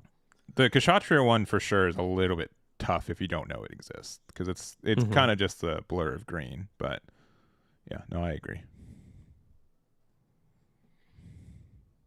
So what do we? I mean, our board's clear, I think. I mean, King Necro has 1 tempo, has 1 board, 3 cards left in hand, and they gotta somehow crawl this back.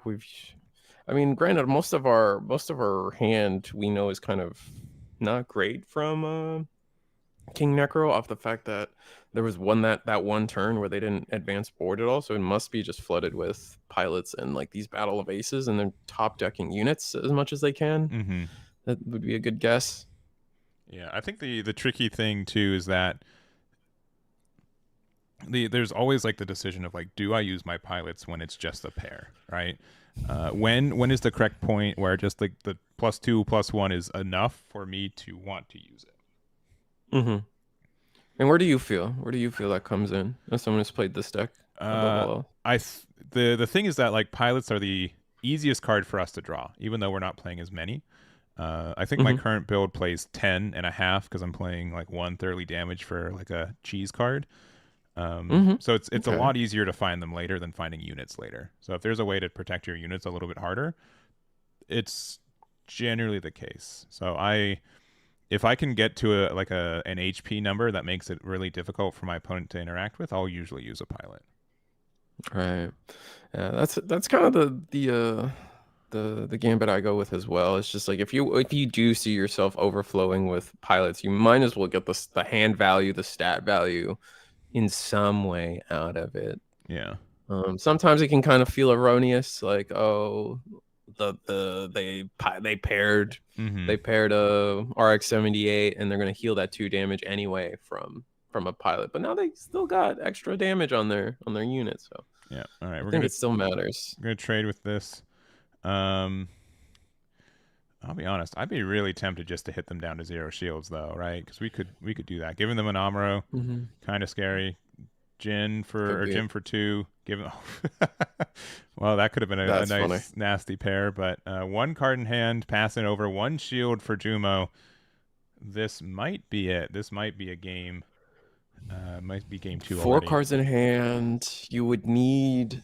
I mean, we know one's an Amuro, and like the best Earth. I think that's the problem with Earth Federation is like the ceiling is RX-78, and as good as a card that is, it's not a late game card. So here, like our best plays that maybe clear GM, maybe clear Rizal, but nothing feels great. We're hoping for, I guess, like the Kshatriya with the effect Kshatriya. Yeah, I mean, Marita could help. Banshee has an interesting spot where you can use it. Okay, if we have it with Marita, we can trade for their Kshatriya and then do the ping damage twice on Jim. So we can get like remove 2 bodies and remove their base. Assuming we have 12 cards in trash, which it will be close, but I believe we do.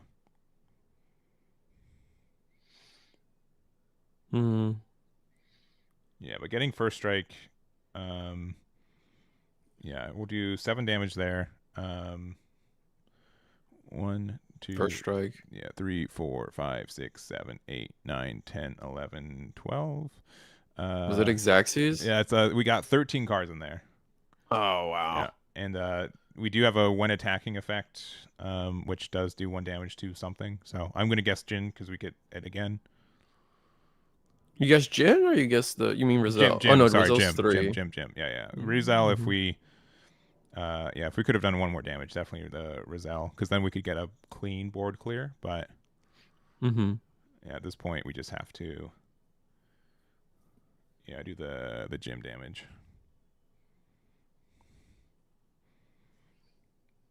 And here, let me make sure real quick. Okay, yeah, okay. They did 1 damage. They likely, and it's a small thing, right? But you gotta just for my clarity, because it's not an optional thing. It's not something where you can choose up to 1, and you can kind of quote unquote miss the timing for it. But yeah, I've been back and forth how I feel about all the like mandatory effects that happen that are in Gundam. Yeah. But from from a judging and rules deliberation standpoint, just knowing that like, well, it has to happen. Yeah, so. yeah. To be able to. I agree. Yeah. Go ahead. Mm-hmm. Yeah, it does make it easier to be like, well, they can't choose 0. It has to happen. Yeah.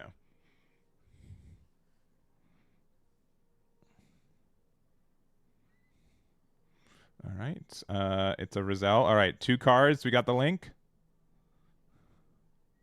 I would guess they were holding on to it. Oh wait, nope, that's Rizal. It's Rizal, and I think we know the other card is Amuro, right? Is it the Luffy playmat has the Amuro in hand, I think. Okay, I've lost track. I'm sorry. Maybe you're right. Maybe I'm misrepresenting. All right, spending 1 for Jim, and then yeah, we kind of need. Okay, we do have Amuro, so this will let us do a nice trade here. Yeah.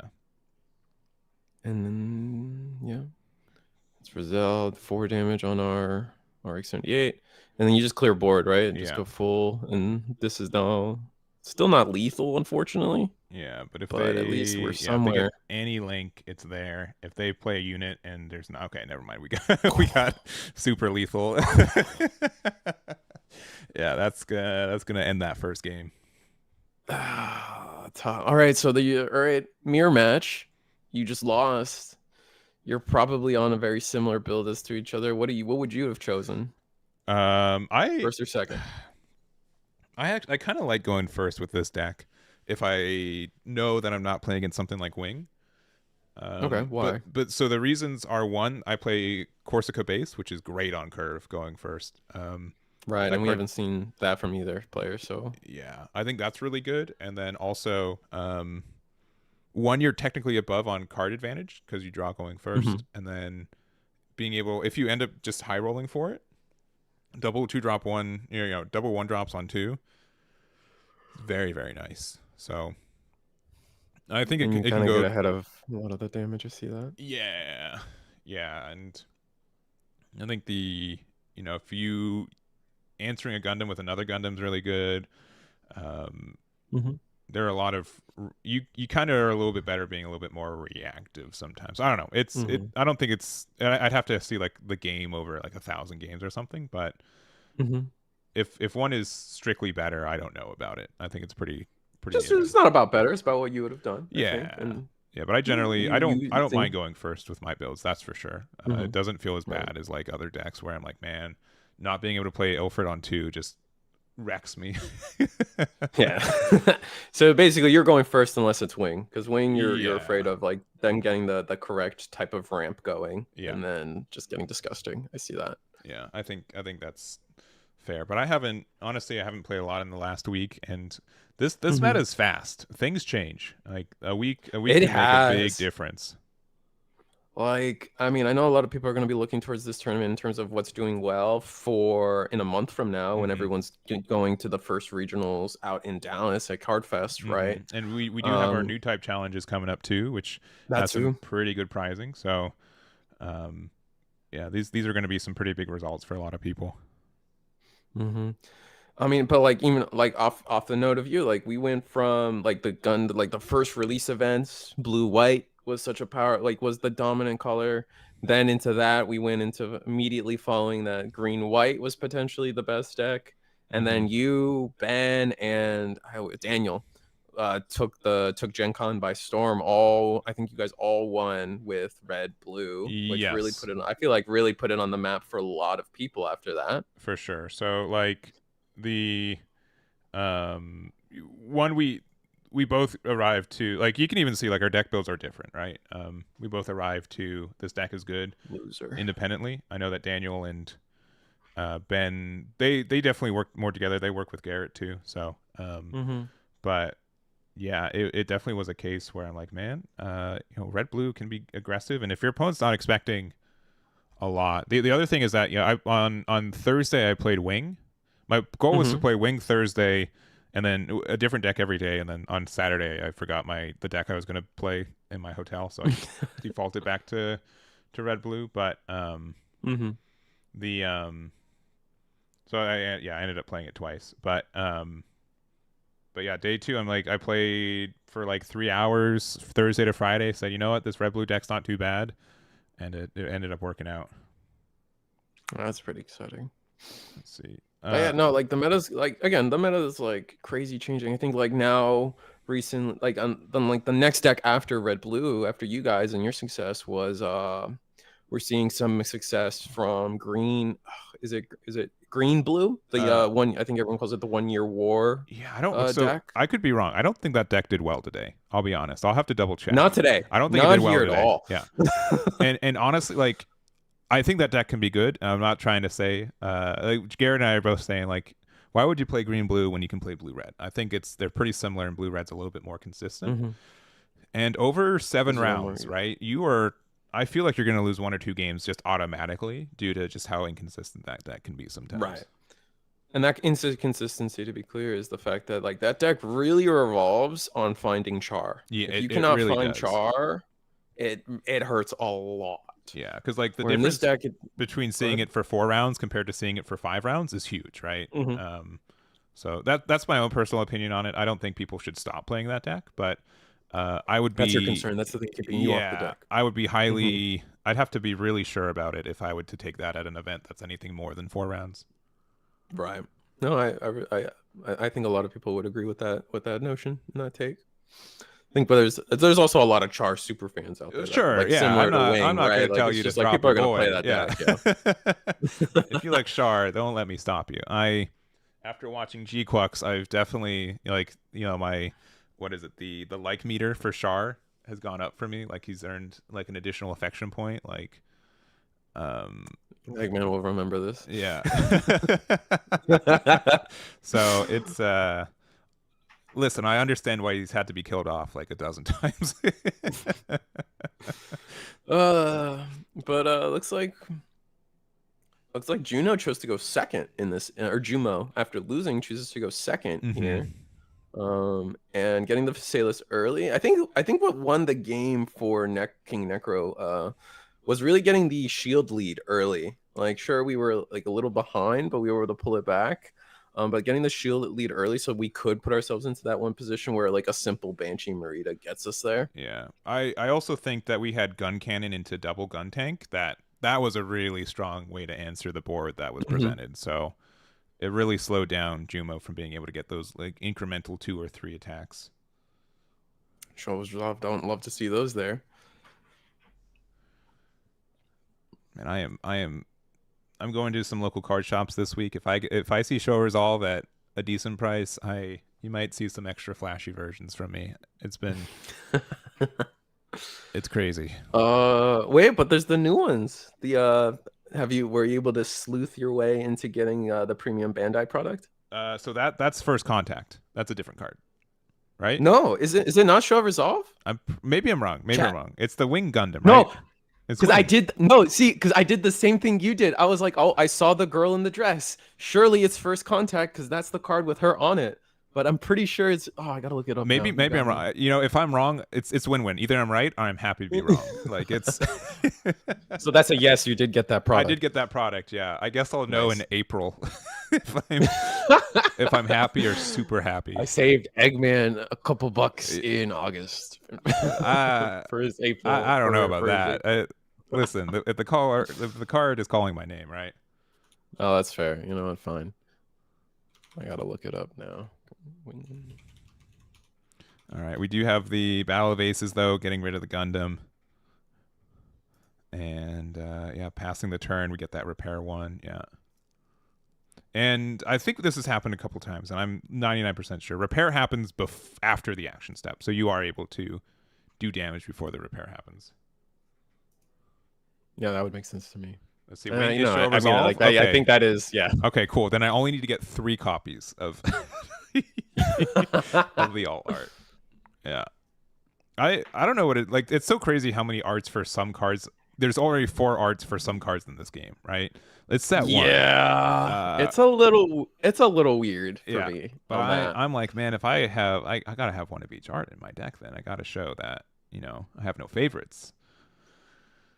The $500 Bonager is an exception. Yes, it is show resolve. Okay, cool. Then it's a win-win situation. I got worth more, and now I feel bad for not getting a second one. Not that seems because to I be did the the same case. thing. I was like, it's the girl. It's the wing girl. Surely it's first Relena. contact. But, Relena doesn't draw cards. She's anti-card draw. She ramps me one. She discards one. Yep. Oh, the kid comes with 2 copies of each. That's crazy. All right. Maybe You're plussing. I'm You super didn't even plussing. know. That's yeah. wow. Hey, sometimes you just luck into the right things, right? Yeah. Well, the lucky part was even be able to buy it. That is, there are 4 times. There's like 6 minutes where I'm like, there's no way that I got in there. Like the thing crashed. I got it. It says that I got it, but my first payment method wasn't happy, so I had to use the second one. And I'm like, I didn't get a receipt for like 10 minutes, so I'm like, there's no way I got this. So I'm still not convinced until it shows up on my door. But and I gotta tell you, we see Corsica base come down, and every time I explain this card to somebody, I take the quote from Eggman. I'm like, surely play a 4/2 and draw a card isn't bad. It can't be like, bad. There's right? no way. And in so many matchups, like having 2 more bodies that can attack is more important than like how big those bodies are. Absolutely. I mean, you've come from the docket of all the Bandai games. How do you feel about the return of like your shields? As long as you have a damage, you can take that. You can take that shield, like a very similar to the Digimon style, as opposed to the leader style of pretty much every other Bandai card game. So I'm really conflicted, and the reason I'm conflicted is that I'll never say that I like playing aggro decks. However, this deck is like so fun that I will make an exception and be like, oh, I can play aggro if I win. So I think it's cool. You know, it's something that if it's not balanced correctly, like you can be in a bad spot where right. Games can end in 4 unfair. Play 6/1/1s and win, right? Yeah. And if I'm honest, right? Like during my Gen Con run, there were games legitimately I won before they called if your opponent hasn't shown up, let us know, like in 5 minutes. Oof. So it doesn't feel bad, but I think that's more people just not building correctly, which is fine because it was like week 1, sure. Right? So I don't think I've really ever had that happen since then as consistently. So it's been cool to see, again, the meta is adapting, people playing, knowing what cards to play. Also kind of like knowing how to max value block is kind of weird, but not always intuitive against this deck. So I think that's something that helps as well. This looks like King Necro is just, we've dumped clip. We got 2 cards left, and we've just gone as wide as possible into Jumbo here. Jumbo still only having 4 cards in hand, so we haven't been really getting the board state our way, and I think it's off the back of this RX-78. It's just been demolishing most of what we're doing. Yeah, Repair 2 is very nasty. Also, like cards on board, there's no real good trades, right? I mean, you can go Gun Cannon to Gun Cannon, but Tallgeese can't get rid of the Gundam by itself. We'd have to have like a ping damage somewhere. Anything that Tallgeese attacks into it dies too. And this is where I get scared for decks like this. Like we saw from Jumbo last game, we saw a lot of Battle of Aces. We saw first combat orders, or is it?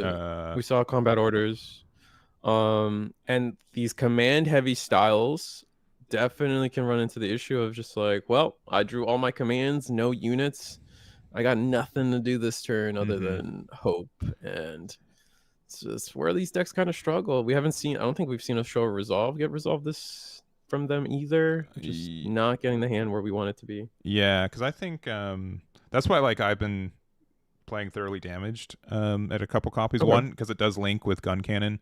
And I've been playing like more of a Federation base, so it plays like Delta Plus also like links with it too, which is kind of neat. Because like Close Combat and Battle of Aces, it does get some really good trades at sometimes, but I've had so many times where it hurts me just as much as it helps me. Fair enough. No, I mean that's an interesting take. I mean, I'm trying to see what 4 cards can really get us out of this, and I think they just got a stuffed hand, because this is the first turn really you could really get a lot. You could get a lot of Merida Kshatriya value here. Let's see. I guess let me give a check. I'm pretty sure Gundam 4 rules says Top Cut's best of 3. I think it does. Like the official TRM is that Top Cut is best of 3, just like One Piece. Yeah.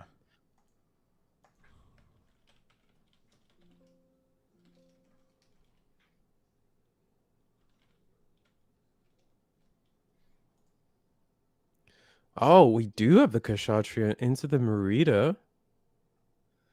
Well, like, man, looks that up. Looks like we are. Where are we pinging? Oh, we're just gonna get rid of the gun. We're gonna get rid of. Oh, we're gonna ping 1 damage to the gun cannon, 1 damage to the RX-78. That's gonna let our Talgis actually swing over the RX-78. If we choose to go that route, I don't see us going a different route, honestly. Getting the Talgis. I mean, this is pretty just maximum value, right? Talgis into RX-78. Call it a day. Yeah, I mean, our opponent is resourced out, tapped out. I don't know what you guys want to call it. I don't know if anyone's decided on that yet. There's been a couple card games around by this point, right? Gundam's not the first card game, so show resolve, man. Going into Shield with that decision is kind of interesting considering the oh no, there we go. The Merida does clear. Okay, yeah, never mind.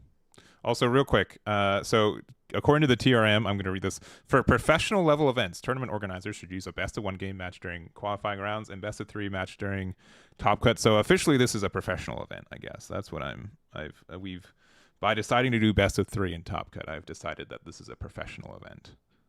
But yeah, that is standard for it. It wasn't the suit then. Yeah, that's good. That's good.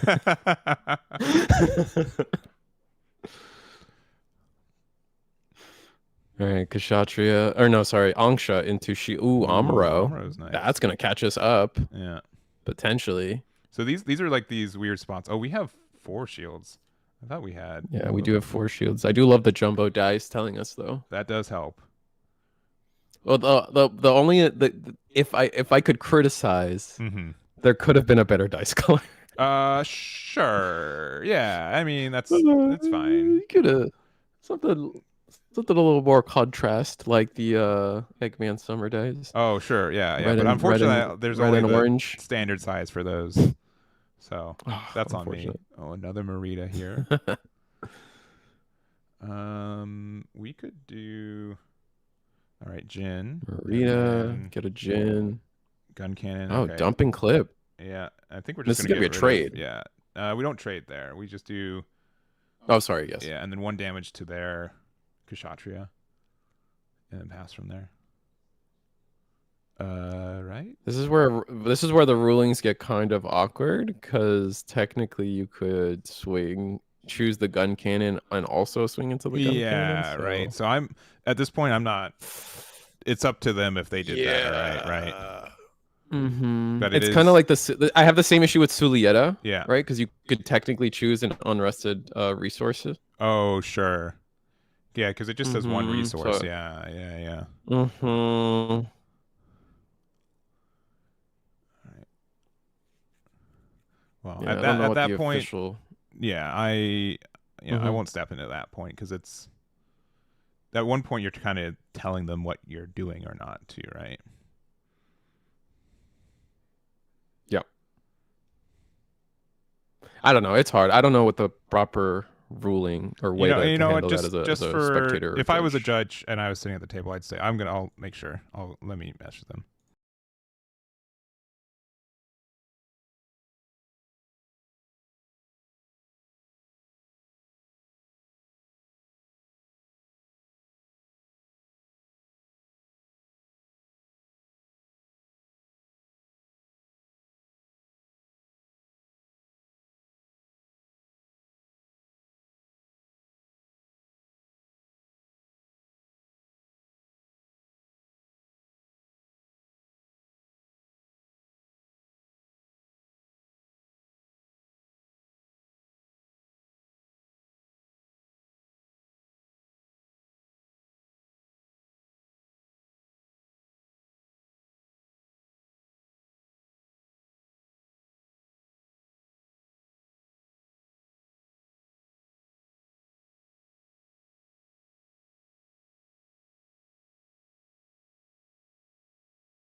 All right, we're back.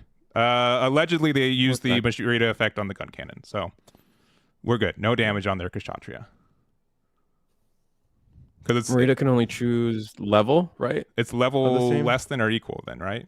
Oh, that's that. Okay, maybe I'm the one who's wrong. That's the level 5 Kshatriya. Yeah, I think that's where I'm mistaken. Sorry, I thought it was the alt art for the level 4. That's my mistake. Yeah. Yeah. No, I was confused as well. Yeah, that was my bad. All right, we are good.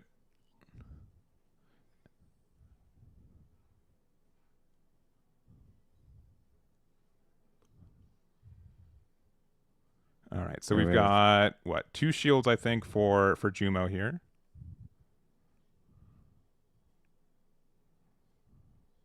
We're gonna play with the Corsica base here. Make the 4-2. 2 1-1s. No, I think 2 1-1s because we. Oh yeah, we did do one earlier. Yep. You are right. That's most of our turn, though. I wonder if we drew anything good off of the shield. Ooh, shore resolve to maybe. I don't know. Yeah, we have to have like a pretty good, and then a gym. Yeah, it's tough. Yeah, with no resources open, yeah, that might be just the game here. No combat orders. The Marita can just attack. I mean, there's no. Sure, right? There's nothing to really rest, right? I mean, you have to rest something, but there's no blocker in your way.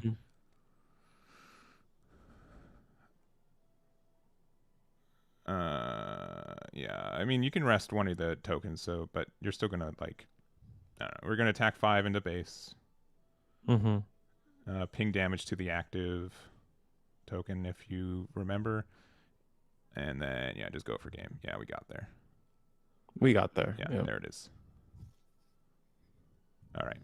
Well, there it is, top 8 for this one. So we have Edwin going into top 4 with blue-red. I think table 3 is still going, so let's jump on here. Let me go to us first. Potentially wrapping up here pretty soon. This looks like blue-white blockers using Corsica base, kind of like what I was saying. Like, there's a couple of these blue-whites starting to play more mid-range again. Into another red-blue. Here, 1 second, too. And with the base situation, we do have a Lifrith blocker. That's going to allow us to delay as much as possible. All right. Yeah, we'll go over there. Pew. Do not know who, this could be game 2 or game 3 as well. We'll see after this one. But yeah, it looks like 3 blue reds made into top 8 then. Oh wow. That's a really popular color for like these longer, bigger events, it feels like. Yeah, because it's again, like I think it's very easy for this deck to go X1. Again, like it's sometimes difficult for you to like win every game, but you're really consistent over a long period. So even like a 2 out of 3, you have like a lot of consistency on that side too. And blue-white, it was Cyber blue-white that won Swiss, I think. Undefeated. It was green white. It was Wing Zero. It was Wing Zero. Yeah. Oh, it was the Wing Zero. Okay. Yep. Yeah, it was Jonathan with that. I think he won round 1 as well. So we've got. Let me go down the line. Yeah, Jonathan's on table 1. We had Edwin win on table 2, and then Daniel Luker on table 4. All right, and then we got the Rizel there. Rizel, but with the Unicorn Gundam, I mean, both players are just. Oh wait, no, we're not top decking. What are we resting with this Unicorn Destroy mode? I think that's gonna be the. That's not a win pair to face. It's just win attack. Yep, there we go. Oh, what's the best route, right? Rizel to clear Rizel. And hope you just drew into more blockers. Yeah, because I mean the base is helpful. There's also to the point where what does these names are not correct, but as our player on the right, do they have no cards in hand, right? It seems like Visalis, they have one card in hand. Now they have one card in hand. Yeah, that's rough. And that makes it a little bit easier to clear bases sometimes. We're gonna play the Angsha and Sword Strike. All right, Ilfrit's holding the line. Yeah, I mean, the Sword Strike could be potentially really good if we could get the Kira with it as well, but we don't have shield to save us. Yeah. This is really close though. It could go either way, right? This is a really important top deck. Absolutely. If this was a link pair, we just immediately win. I guess not immediately, depending on, there could be a few link pairs that this would lose us the game, but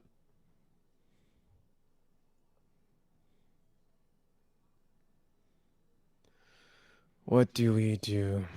All right, the fact that we're not playing anything, like if we had Amuro, right? Amuro wins the game almost entirely on its own, because you get to rest the blocker and then you have a 5 AP.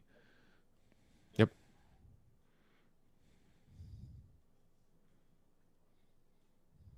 So it would have to be. It's kind of rough. Angsha gonna go. Are we? I guess the debate is: are we trying to trade? But what are we realistically trading into? The Razel trades up damage wise. No, we're just gonna try to get damage on the base. Yeah.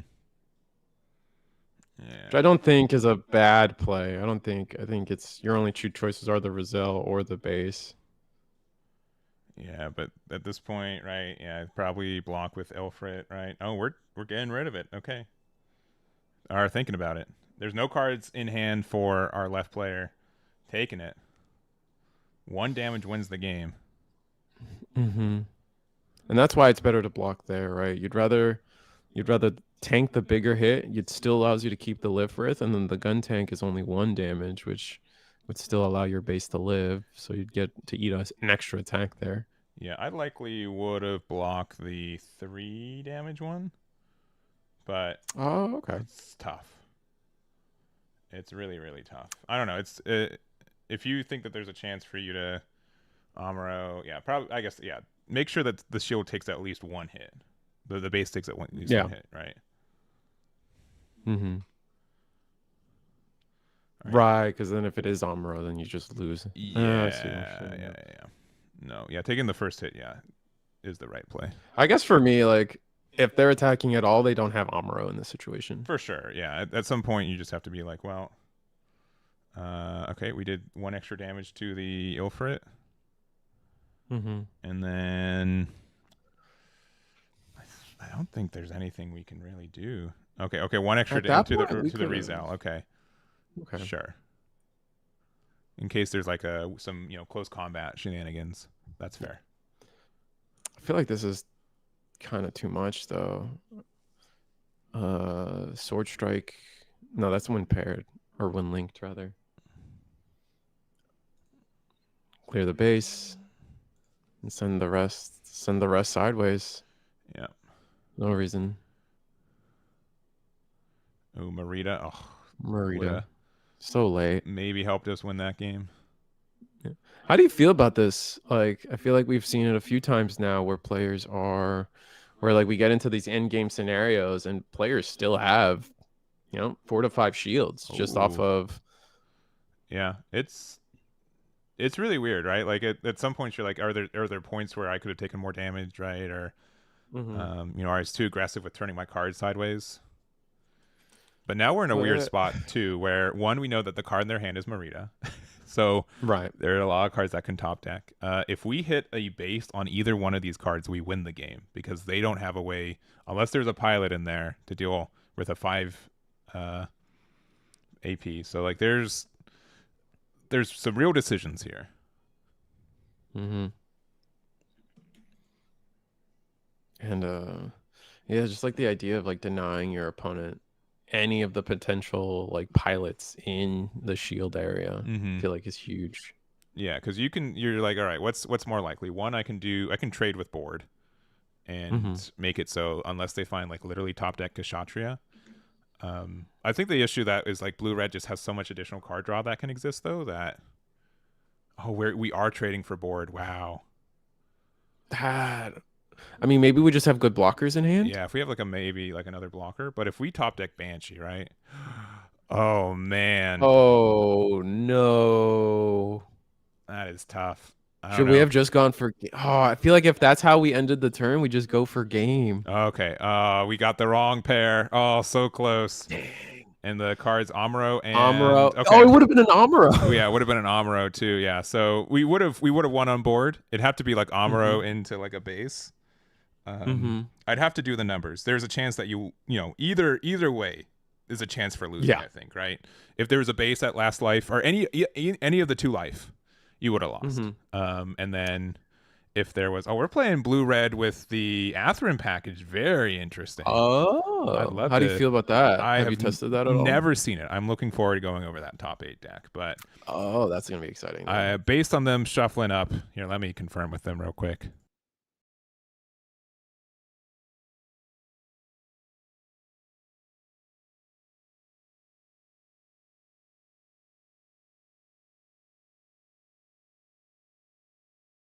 All right, yeah, we'll go back to us. But yeah, that was game 3. So getting to game 3 is insane for that. And if you guys want to see the top 8 deck list, that will be on Eggman Events. Top 16 actually will be there tomorrow morning. So we'll go over that. But man, Atherin, I love it in like the red white decks. So I really want to see why what the deck list. You think they're running the full Atherin? Is Aegis have to be Atherin, or can you also use Isaac? Aegis is only Atherin. Yeah. Okay. But Breach 3 on a body, like blue red is probably the most aggressive deck that doesn't have access to Breach inherently. So even just a 3/4 body with Breach 3 seems good. Like it's a great way to like poke out an EX base. So the only issue is that it's a coordinator, not a new type card. If Atherin was new type, 100% would be playing it. It works with Kshatriya, and you get some extra bonuses for that. But with it being like a coordinator, with it being like, you know, quote unquote in a different universe or however you want to say it, it's lore nerds can tell us. I'm waiting for the actuallys already. Like, actually, Atherin is technically a new type. I don't. Yeah, like, all I care about the card. The card is what we're talking about. Yeah. But no, that was a sick game, and it was like, but for me, I'm just like, they won anyway. But I can't help but feel like if my only card in my hand is not a blocker, and I just gave my opponent the Merida. Yeah. I just swing out. I try to just win game there. Cause if there's a base, I lose the game regardless of whether it's this turn or next turn. It feels like. Yeah, those are situations where I love that I'm a commentator and then one not playing, because I'm like, right. There are, you know, I'm at a path. I have no actual idea which path will let me win the game and which one will lose it, but I have to walk down one of them, right? Right. So it just means that there's so many games where like either player can win. Even earlier, either choice could be right. Yeah, it could be. Like, yeah. You can be like, I think based off of, you know, one's like clearly statistically more possible, right? But they're just like, well, I think that one of the last cards in your life is in your shield is a base. My only issue with that is that if that's your mentality, you still don't set up to win next turn. I think I would have just gone. Yeah, that's what I was saying. Yeah. Where it's just like you're still waiting on a top deck next turn, and you can still lose to a top deck. So I don't know. It worked out either way, but it did work out either way. It is a scary scenario that you find yourself. Always. I don't know how many boomers play. I was in the chat with Gundam, but I keep thinking. I always think back, and in those card game scenarios, I always think back to the Star Trek New Generation episode with Picard and Data, where Picard's just like just part of being human is like you can make all the right moves and still lose. Like that is just how it can be sometimes, man. Oh yeah, that was a good episode. You know, I think the Star Trek thing is going to catch on. I think it's been, you know, it's you know, it's a rookie out there, but probably be out there tomorrow. So can we get all X2s? If there's any decks that are X2 that I think are unique enough to mention, I'll probably put it in like the bubble deck list. But I think like 23 people or so went X2 today. So if it's, you know, in the nicest way possible, a standard Wing Zero deck? Likely not, but if there's any like color combinations or decks that didn't top, I'll make sure to mention it. I'll make sure to mention it tomorrow. I think there is a single Wing Zero in our top 4 now, right? Yes, there is. Yeah, that is. We saw him undefeated for the day. Maybe lost one game in top 8, but even so, like 8-1. At least, sorry, 9-1 today at least, if not 9-0, is crazy. It's a crazy good really run. Impressive. So funny enough, their screen name is also Cyber. So yes, enjoy that camaraderie.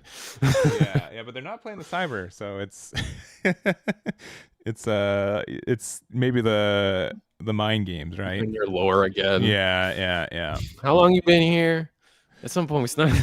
Hey, I've been for Earth years, I've only been in the Gundam fan base for about a year, but in Gundam terms, that's that's a long time. It's a long time. They have whole wars in that time. Yeah, that's almost the entirety of the first season of Wing Zero. Later, Gundam Wing. Please just start fighting. Just please. Something. Just do it.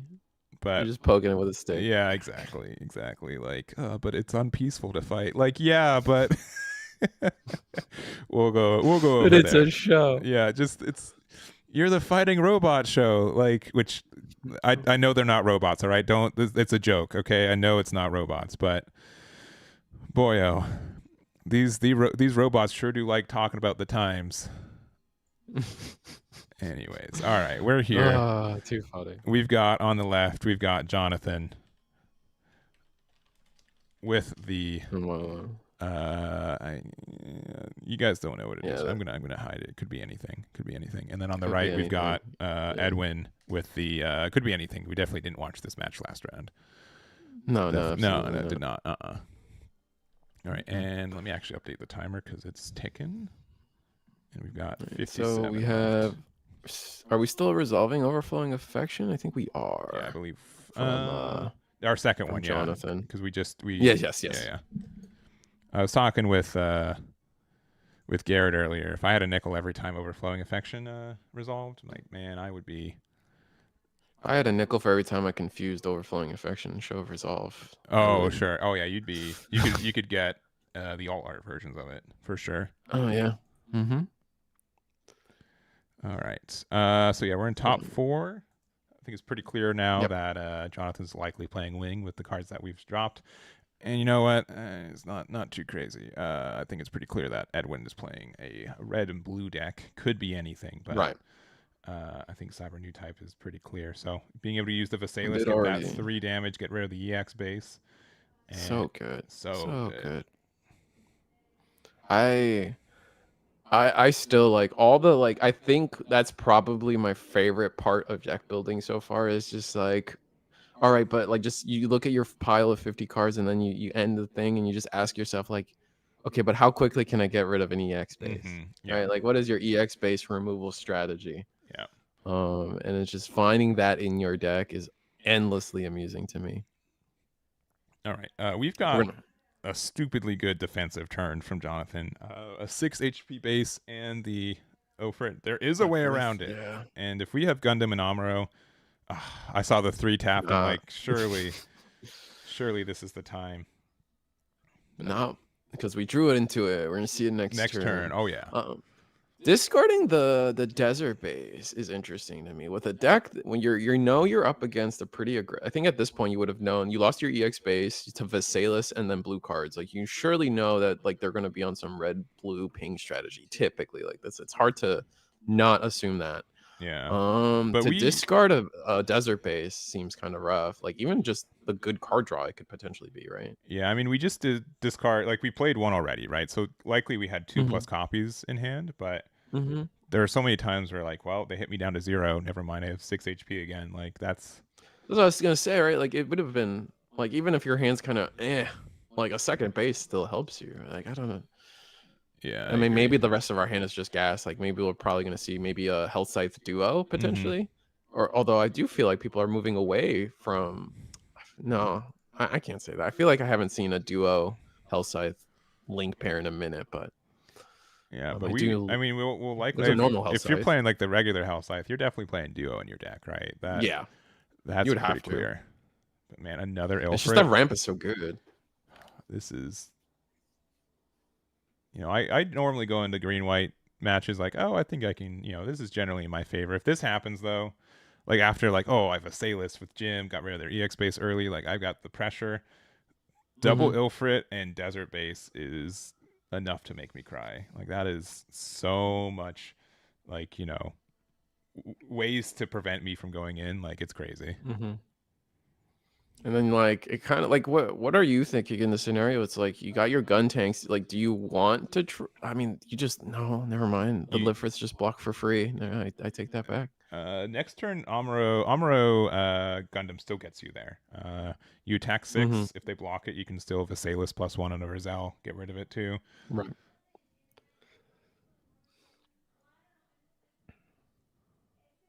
But if you're wing here, you haven't gotten any ramp this game as wing. That's not great. From at least from what Garrett, my predecessor here, would recommend is just like if you can ramp, like the ideal wing game plan is to ramp 1 to 2 times. Yeah, if you can do that, it puts you into a good level advantage into where your wing zeros are just devastating. But here, not getting either of them by turn 5 could be, I guess, there's still an opportunity, but it's rough.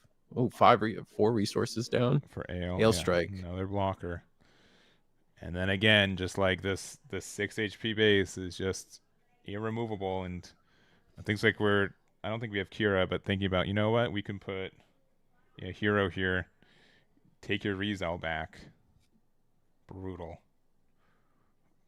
Brutal start here. You take the Rizal back with the double. Oh, because you can't rest Amuro anymore now. No, right? No, you can. It has. Well, you can't rest. You can't rest Ale. My mistake. You can, because Amuro's 5. It's 5. Oh, it's 5 HP or less. Sorry. Yeah, and decided to think about it, and you said, you know what, getting rid of the Salis is probably better than having 2 blockers up, or 2 additional blockers up. So, I think that's fair. It prevents it from, converting any of these attacks up. Agreed. I mean, at some point, do you just attack with the Lifrith as well? Get extra shield damage, but I guess you're running into the risk of too much Marita or Amuro, giving them that pilot. It's too risky. Yeah, I think this is the right amount of pressure. I don't think like if you want to be really aggressive, you can definitely attack with Ilfrit, but it just means that Amuro Gundam gets rid of your desert base. Which is sad. Most definitely. Rizal. Yeah, I'm gonna go 4. Attack. Do you just eat it? I feel like you just let your base tank it. I know they have a. Oh, we are gonna go for.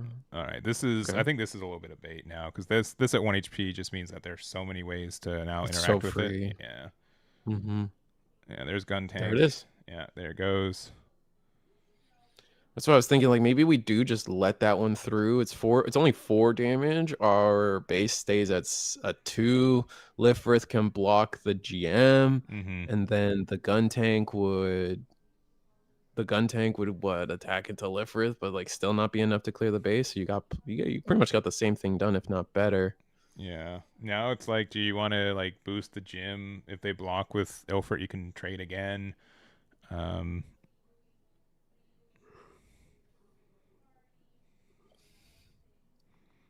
We've got a lot of resources left to spend, and they're only going to level 6 next turn.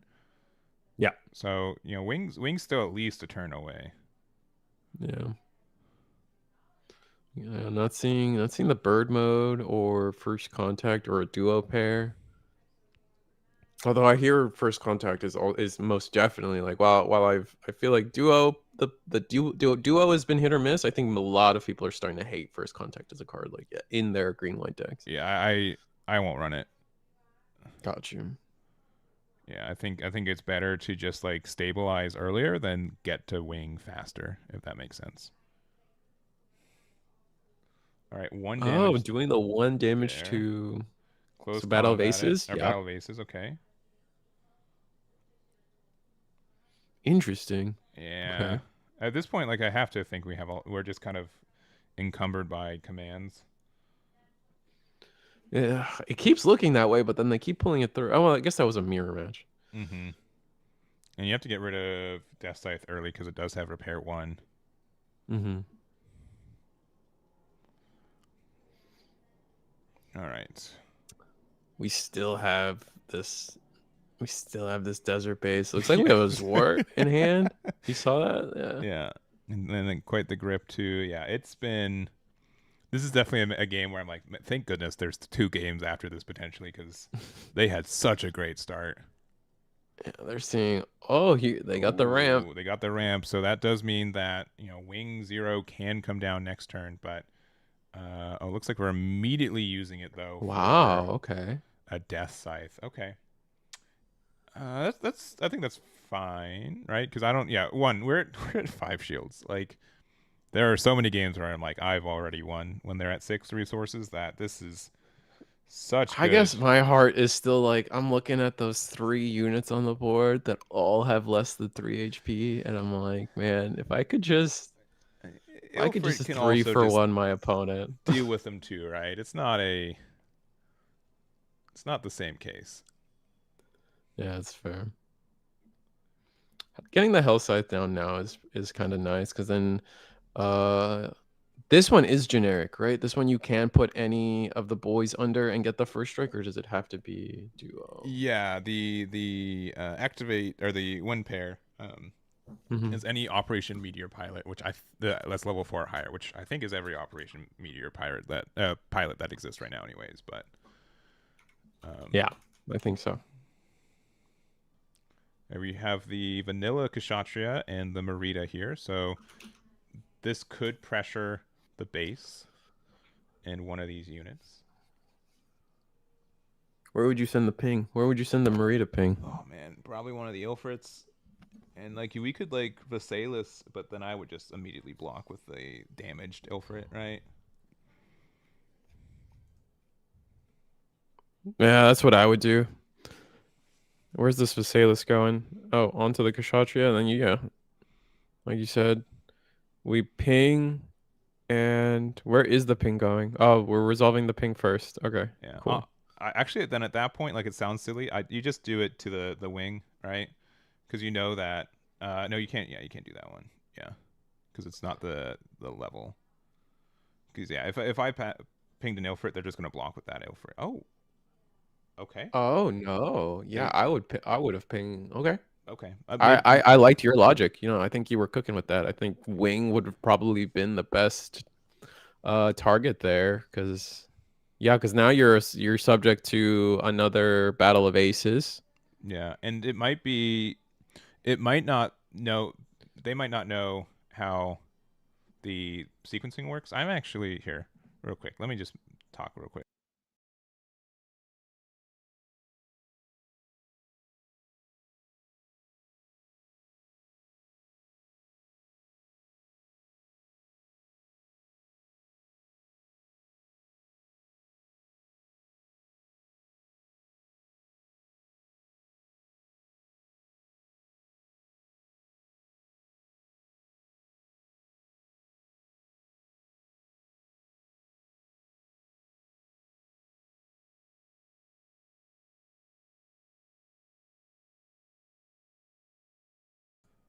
All right.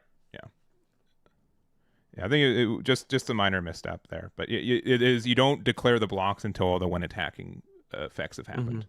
So you definitely could have blocked with that Ilfrit that did have damage. Yeah. Yep. But it's not a misplay. But yeah, I've seen people. I've not argued. That's too heavy of a word, but I think the timing for it is not educated. Always. Yeah, educate. You've educated people. Is not as it's not as obvious for this game, so I'm making sure that they know. I think what trips up in this game is the command timing, because it's like, all right, I've played Bandai games before. Mm-hmm. It works like this, like all my stuff, then all your stuff. Yeah. Typically, but then we hit action timing, and it's oh no. There's a lot of people that think like when attacking abilities trigger an action timing, which is not correct. Exactly. Yeah, I think that's what ends up happening. Yeah, because I've seen people say like, "Oh, well, you're when attacking killed my blocker, but I was going to block with it, so it counts as blocking, so the attack like fizzles or something," which is not true. That is not true either. Mm-hmm. If you make it to the action step with a blocker, then that's the target for it. If you get rid of it before the action step, before blocking happens, then yeah, the attack is still going to its original target. Looks like we got the Health Scythe duo down. So we did get a ramp, and now we are attacking. We attacked into the Kshatriya first strike. Easy peasy. What do we do after that? If we have a hero, I would just equip the wing and send it sideways into the Visalis. I'd be getting sick of that extra one Visalis ruining my life. Yeah, but it looks like we're 3 cards in hand for blue, green, or blue, red. Yeah, and we played out the Zawart. We did ramps. We're going to 9 next turn. At this point, like I have to be like, okay, it's confirmed that a a wing 0 is coming down. Like I would still need like a double Amuro or something here to crack this base. Okay, Gundam helps a lot.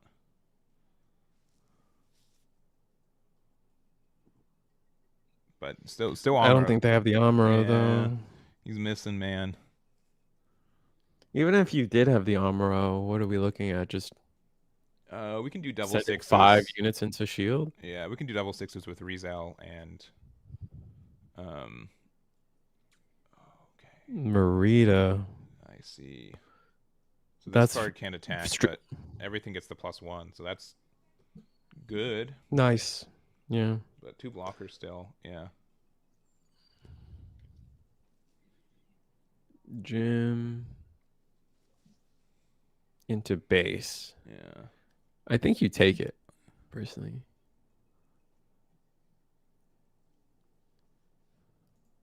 I think you take this. You take the subsequent Jim. And then oh no, okay, so we're gonna block this one. Yeah. I would have allowed this Jim to hit. The second Jim would also hit. And then when they would choose to attack with the gun cannon, that is a good block for my Lifrith, because my Lifrith would survive that. Sure. Is how I'm parsing that out. Looks like we're gonna consider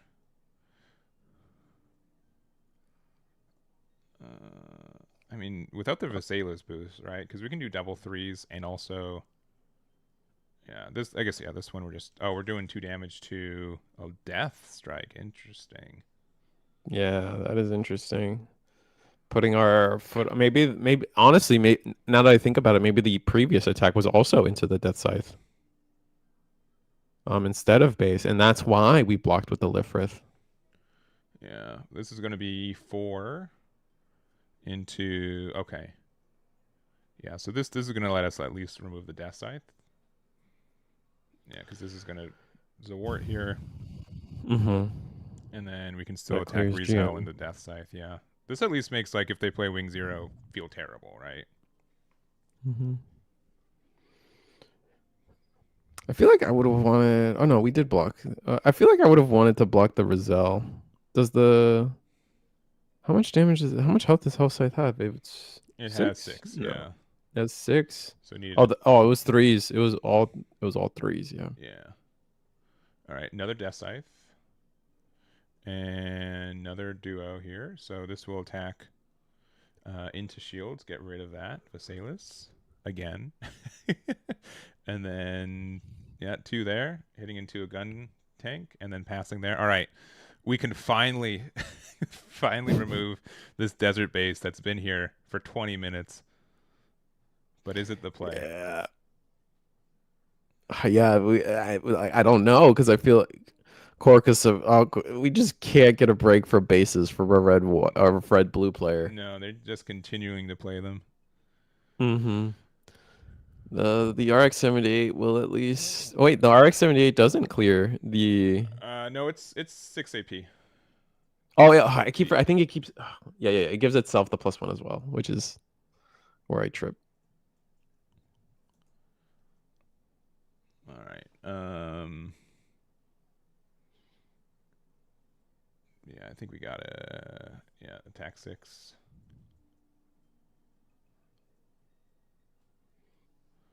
Into Death Scythe. Oh, into Death Scythe, man. I mean, okay. Technically, we're the color that plays show of resolve, right? We can go late game, but Mm-hmm. never mind. Desert Bait stays. I'm wrong. Sorry. Cancel the order.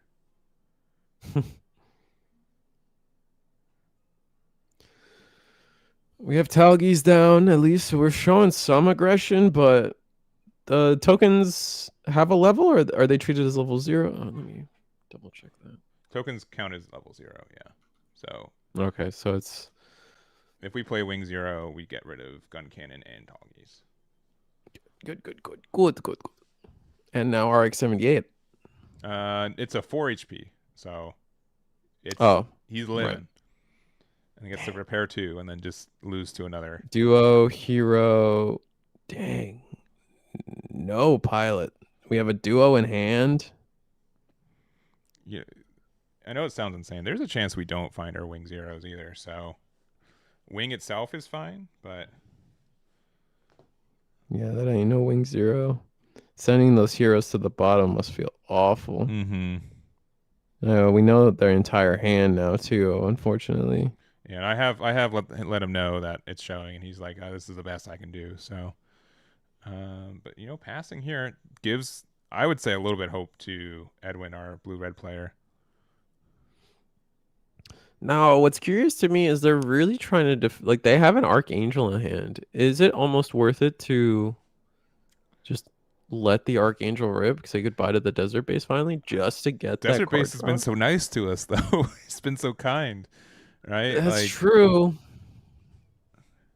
I'd be, at this point, he's here to stay. He's being removed when my opponent decides to remove him.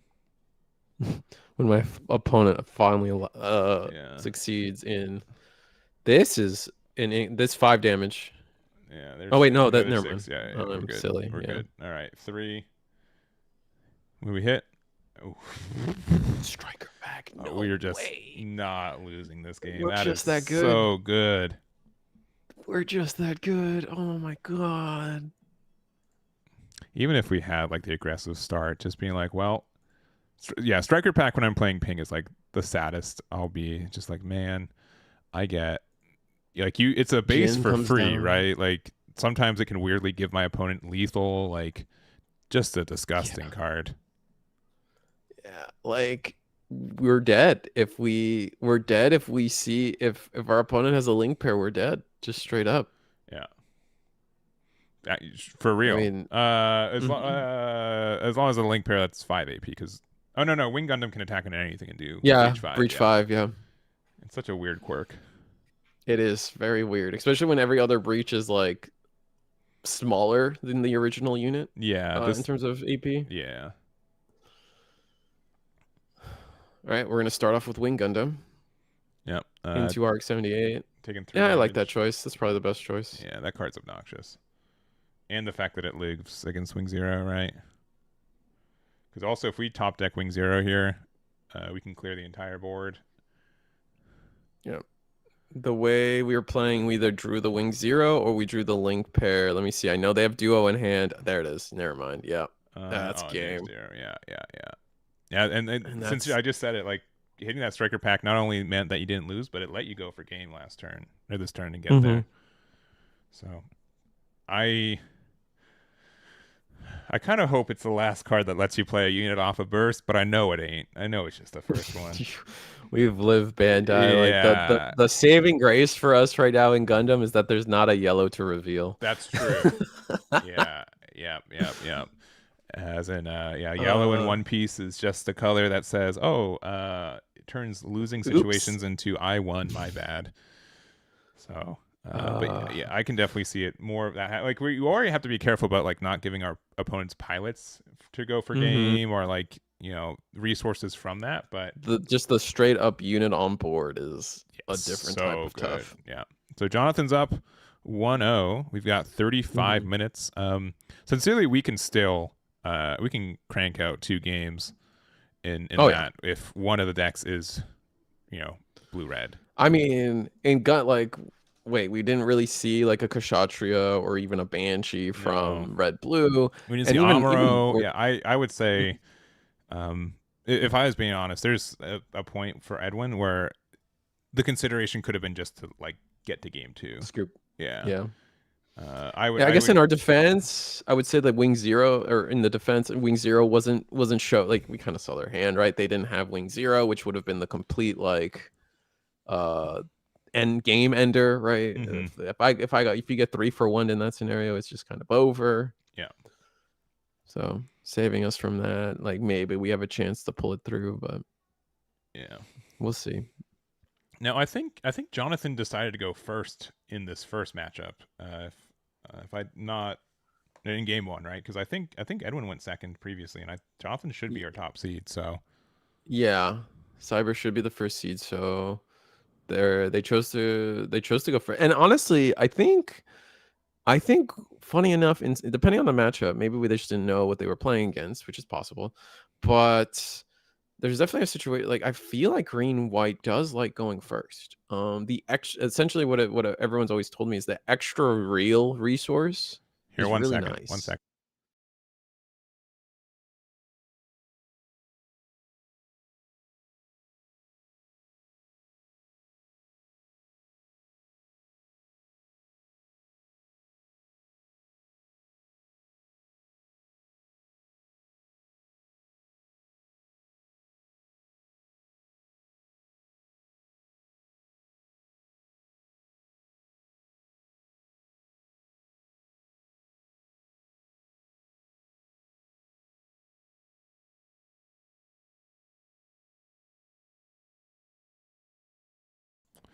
All right.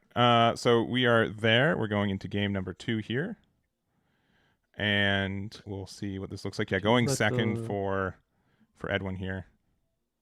The loser does choose who, if they go first or second in subsequent games.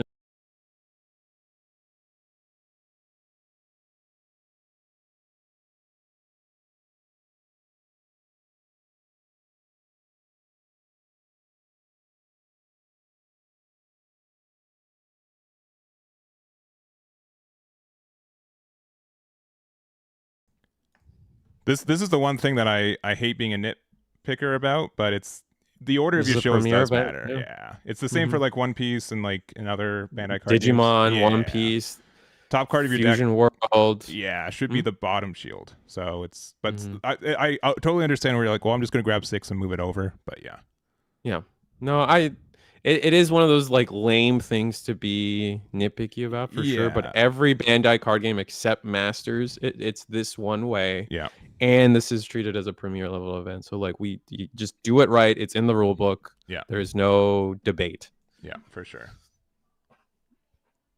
Looks like we're both getting up into good setup turns. Red blue getting off to a pretty much a way stronger turn. Yeah. Roselle from GM to Roselle is nice. How do you feel about the pile shuffling rule in Gundam? I think it's weird, but I don't know. It is weird. It's one that's I'm not. It's not one that I'm like automatic. Like it needs to be. It's not in my like immediate like, oh, I need to address that. So, but it looks like we're okay. We have Gundam. If we end up having Amuro here, this is going to be pretty good. But we're going to go into the EX space there, get rid of it with the Rizal, and then just pass from there. Oh, okay. Oh, right, because the Lifrith is going to let us. Yeah. Without the Amuro. I kind of like the maybe the potential routing of attacking with Rizal first and then doing Amuro. Because the Rizal like kind of trades either way, give your opponent a false sense of security, and then just send it sideways. Man, so many blockers. Oh yeah, and then we went with Sword Strike though, for the Striker pack. Kind of interesting to me. I feel like, I guess we want to be able to actually clear the RX-78 or the Rizal, but if we pilot the RX-78, that's not going to happen. Yeah. We already have so many 2-4s here. I think you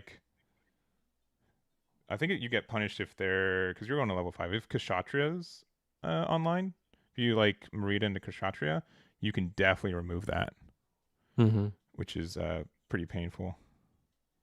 It looks like 2 for regular Kshatriya, 1 for the Merida Cruise.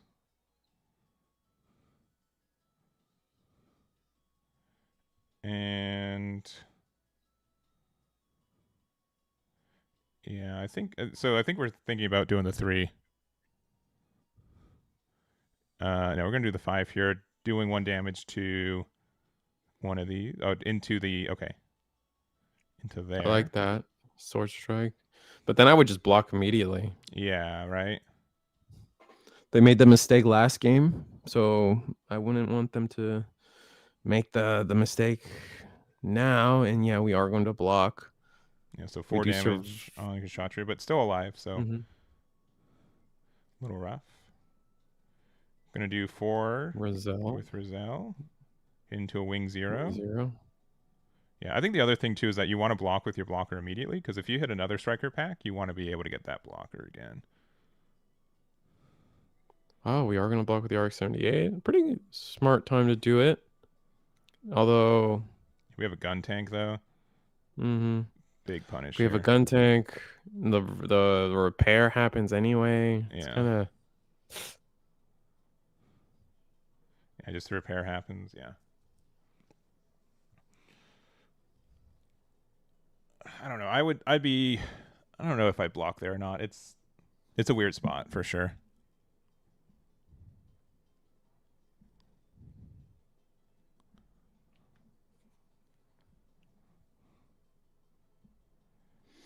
All right, rest 2 for a third Lifrith. Yeah, my goodness.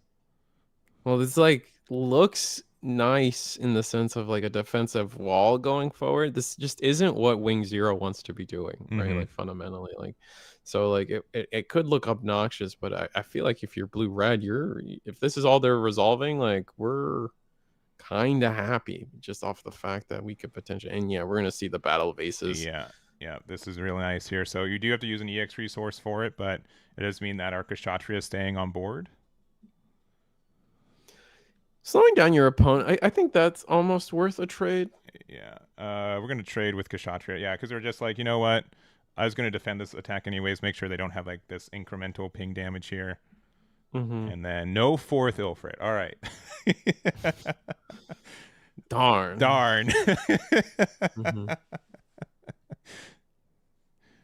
All right. So this is really a point where Edwin, I think, can get a lot of pressure here. So we're going to start with a 3 from the Gundam here.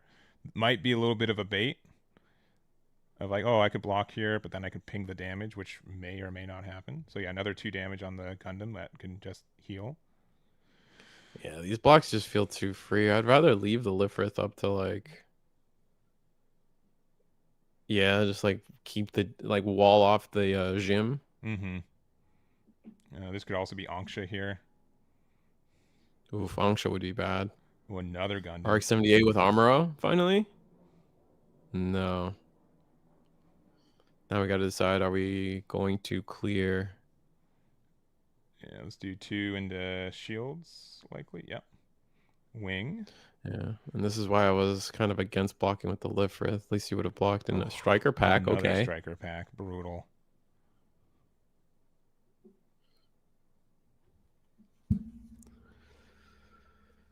Rest 2. It's going to be a gun cannon. This is a pretty good board, though, right? Like, we've got a lot of healthy boys. They're going to 6, right?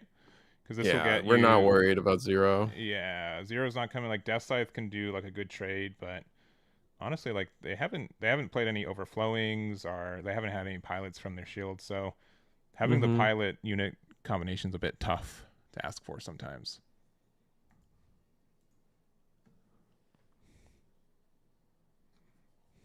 And only 2 cards in hand.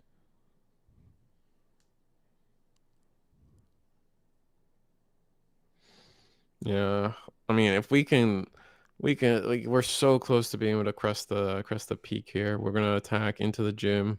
Yeah. Just clear board as much as possible. I guess that makes sense. Right now we don't have that reads to me like we don't have a shield to protect or a base to protect ourselves. Yeah. Trading the striker pack 3/3 for a 4/3. Wing into hero. You're gonna have to need it. R just the base. Yeah, we do have the hero though. You're where do you go with this? What do you think?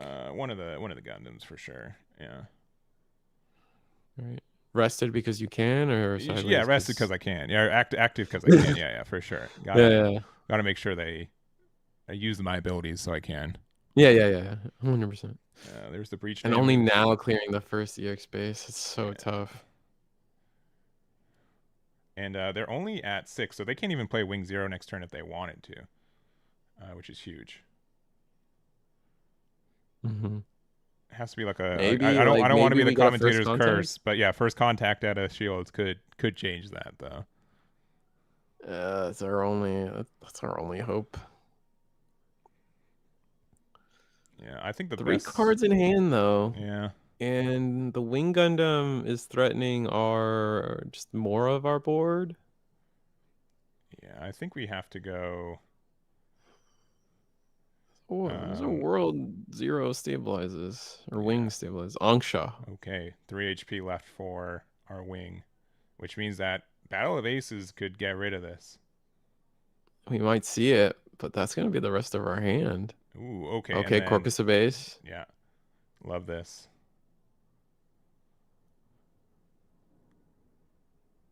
Oh, headset off. Yeah, it's over. I don't know if that's. I don't know. I don't know if that's true. I think from the spaces I frequent, that's a white flag if I've ever seen. Yeah. All right. For one, playing. Ooh. Okay. Wait. Oh. I like this play. Looks okay. Are we gonna actually trade into the Wing? Okay. Yeah. Interesting. Trade into the Wing. Oh, that's such an interesting way to go about this. I don't know if this is the play I would have made if I'm being honest. I think that if I had me knowing that they're not going to Wing 0 next turn, I likely would have tried to put them down to 1. Oh, okay. Just because then, because they're gonna want to trade with board anyways with that Wing 0, right? Like this does force them if they don't have like another link pair. My board just lives, right? This saves you from breach though, doing it this way, right? Sure. Oh, we got the ale here, which we'll be able to get rid of. Tall geese. Tall geese, yeah. At least that's what I would pick. Yeah. So that saves us from losing on board, but an Amuro Ray gun cannon link pair could still. Yeah, because the difference is like right now, like they might have Wing still on board, but they'd have a 1 shield, which means that an Amuro could win us the game this next turn, right? I think I would. Oh, just any Amuro. Yeah, I see what you're saying. I think I would have done that instead. All right, going. Looks. I'm gonna guess. I don't block this. Yeah, 4 in the shields. Say. And then I blocked the RX-78. Oh no, this was just 3. Okay.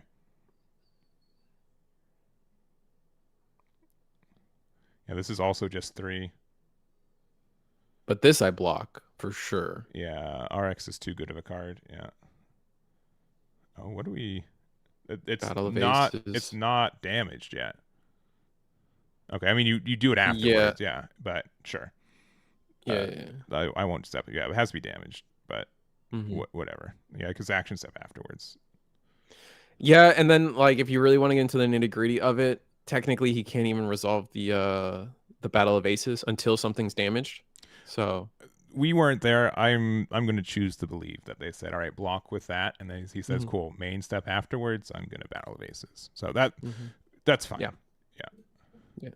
I'm just saying you're not even allowed to activate the card, so there's no point. Like, it's not a legal activation, so you can't tap 2. Yeah, but like imagine right here, even if they had Wing on board right now, right? If they had 0 shields, scary situation. Yep. But do they not have it again? Because I feel like this is a. Is this a Wing 0-able board, or like are you more worried about the Kshatriya? Looks like you're more worried about the Kshatriya. Hellscythe, I know they. We must not have it. Yeah.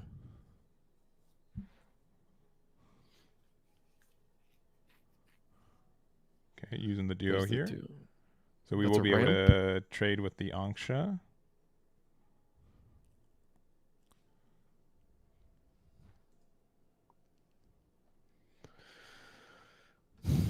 We're not. There's no way we're thinking of something else. Yeah. Yeah, it's got to be the Angsha.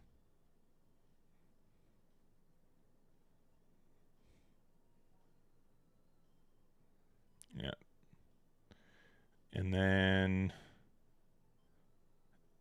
yeah, if we have desert base, yeah, okay. There's a lot of link pairs that can happen that can deal 6 damage, so that has potential for us. Amuro and Gundam do it. Another Kshatriya are Banshee and Marita. A lot of choices. We can also just do 6 damage with Visalis. So any link now should be able to get us the game. Indeed. Yeah, 6 there. No unforeseens. And now you're like, please. I think they have it. Oh, Banshee and Marita. Oh, no. No.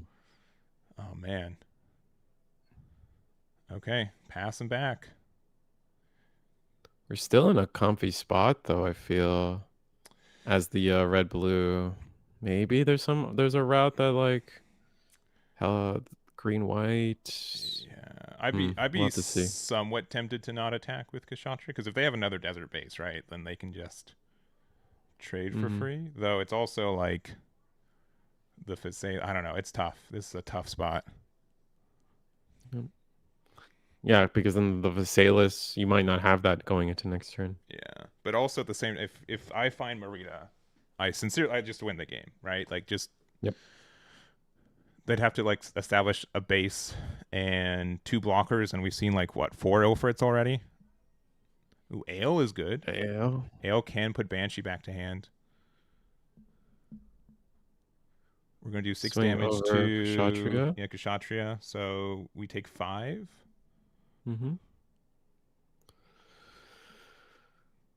Then we pair the pilot, bounce GM.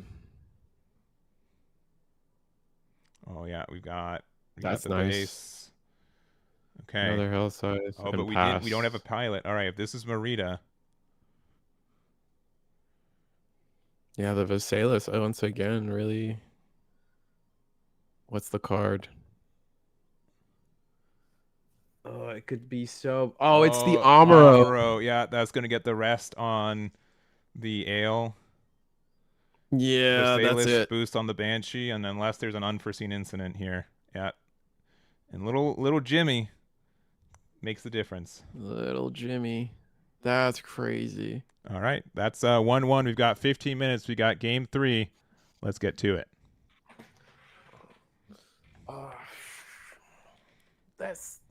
That was nutty. Yeah.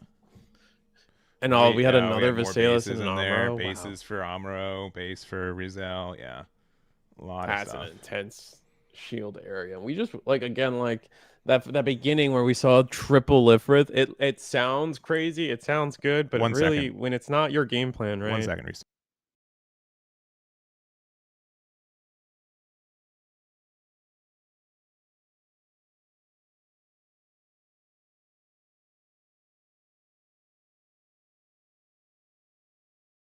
All right, keep going.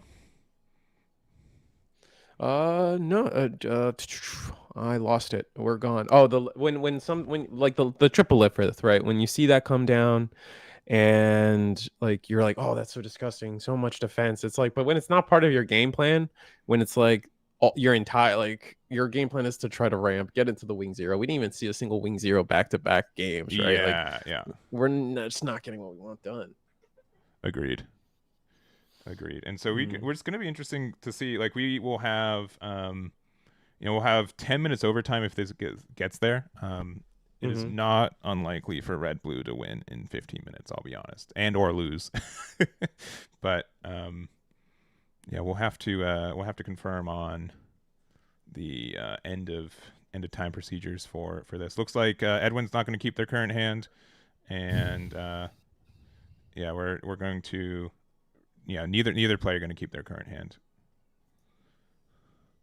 So there it is. Yeah. There. So back to shuffling. Out of 10, how would you rate your shuffling, Risu? From 1 to 10. Out of 10. Yeah. If your 10 is like you're doing the casino tricks, and furling them With around. or without pile of shuffling. Yeah. Yeah. If you're like truly randomizing your deck, right? And one is just like you're just. If you're truly randomizing, then you can't rake it, right? Yeah. Yeah. How close to pure random can I get? Depends on how new my sleeves are. Yeah. And that's hard for me because like I'm just one of those people that's just like cursed with like just gross hands. Yeah. Or like. Just like after even one tournament, you already start seeing like the gunk on my cards, and I'm like, man, this is lame. But yeah, I don't know. I think like I also have gamer hands. I know what you mean. Yeah, especially with Gundam when I've been playing so many games. My friends like, if I was playing against you in a tournament with these sleeves, I would call a judge. These are disgusting. Yeah, but I don't know. Probably a 7 or 8. Like okay, wow, nice. Yeah, I put myself at like on a good day a 6. It is. Okay. Why is that? You feel like you don't declump enough when I just feel like I've never been classically trained. I've only been self-taught in the master of shuffling, so it's. See, I'm a math guy, and so. Like it doesn't matter. Like pure random means anything's possible. So sure. No, I'm just smushing cards together. I'm like, this can't be right. There has to be a better way. Like five or 6, depending on the day. My only like, it's funny because like I do have some logic when I shuffle. It's like, but like some of it's like comes down to like when I pile shuffle, I make sure I don't do a number divisible by 50. Right, sure. Or a factor of 50, right? Yeah, I do. I do 7 for Dragon Ball, just like to respect the 7 balls.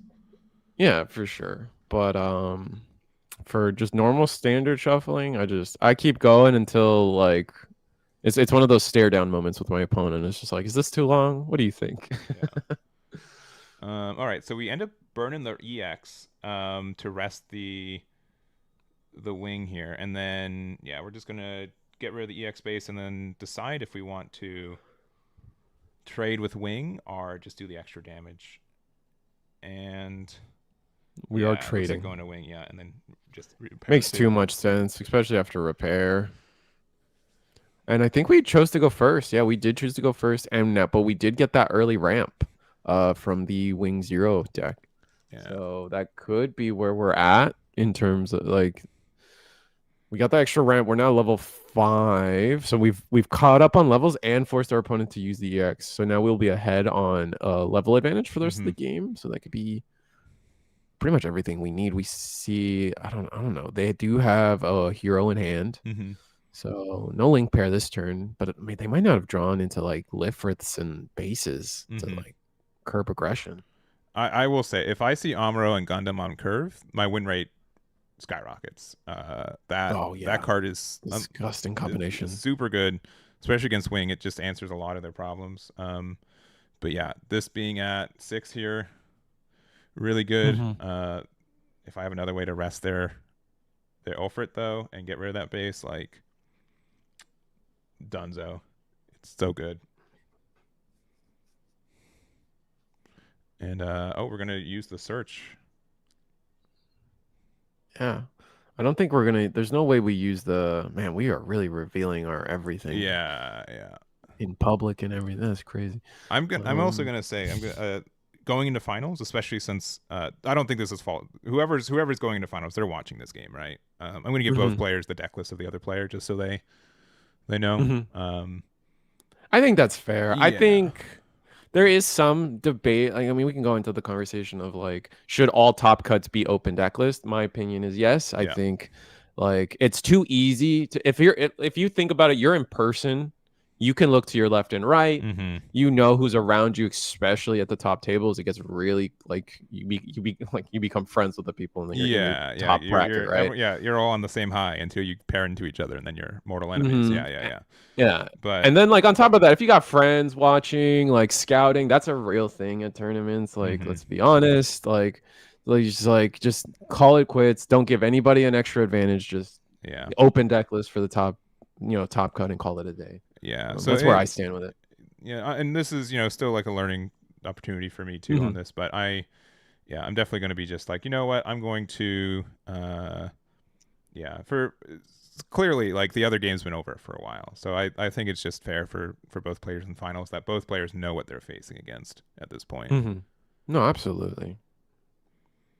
I was more speaking of I'm not sure what the official Terra RM is, because I think Bandai card games don't do open deck lists. Yeah, it's up to TO's discretion, I think, at that point. I see. Okay. So not and I will say that not play favorites, but I'll make exceptions. Like One Piece, you're playing Luffy, I kind of know what's going on, right? Like that's not a big secret. For this, when I'm saying like, oh, it's clearly that they are playing Wing, right, or clearly they're playing Red Blue, that makes a difference for it. So I'm willing to make that an exception for Concede this. That. Yeah, that's fair.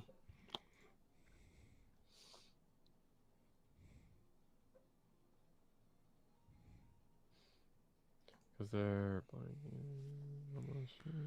right, so we're at level 6 with the EX right now. So yeah, Wing here, and especially I'm sure we have Hero, right? Yeah, we've had it after the searches. We have Hero and Duo in hand. Yeah. I feel like I'd rather see a Duo pair here just so we can get that extra ramp finally. We've been looking for that second one, but we are going to clear the RX-78. Yeah, so I think that's fair. If we and get rid of the Salas too. Yeah, but not being able to play Wing next turn is scary. There's definitely a chance for us to, I don't know, 2 damage on a card like this is not too difficult. Especially since I know, I think it's pretty known that Edwin's playing Battle of Aces right now, so we can get some good. That Wing Zero is probably not long for this game, and we've seen it. We've seen these Battle of Aces like clog up the hand, but still get infinite value. Yeah. All right. Looks like thinking at. Yeah. Is this Aces? It's 3. So it's 3. Okay. Corcusa. Yeah, this is pretty good here. This will get us a 4/2 and again a card draw. Double gun tank is saddening if we have it. Double Angsha? No, I don't think we have the resources for it, but yeah. Rest 1, rest 2. That's gonna be the rest of the turn here. Actually, gun cannon. I think that's still fine because we're gonna do 2. Oh, we're actually the trade. I'm not. I swear this is not judging. There's tons of ways to play it, but I'm like, man, that's gonna trade with anything on the board already, right? Like guaranteed. Let me put them down to 4 shields instead of 3 shields, right? I don't think that the card that I'm losing is as important as the fact that I could be doing 1 more shield damage. Ooh, Health Scythe, a hero, and I don't think you can grab the option or the command. Yeah. With But you can definitely get that Death Scythe. And I know we have a Duo in hand, so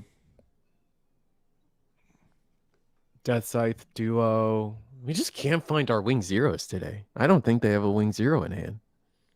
Yeah, and that's tough. Yeah, I'm definitely, there's a good chance that they were searching for Wing Zero with these plays here. I mean, I guess they just showed us, there's no Wing Zero, but... And one more time for the record, I have let Jonathan know that his hand is less than good, or less than hidden. More than visible. More than visible. That's good. There's like the visible spectrum. Like he's smack dab in the middle of that. Yeah. It's not infrared, not the other side of the wavelength spectrum. Just very, very visible. Anyone read Lightbringer in chat? That was a crazy. That's what comes to mind right now.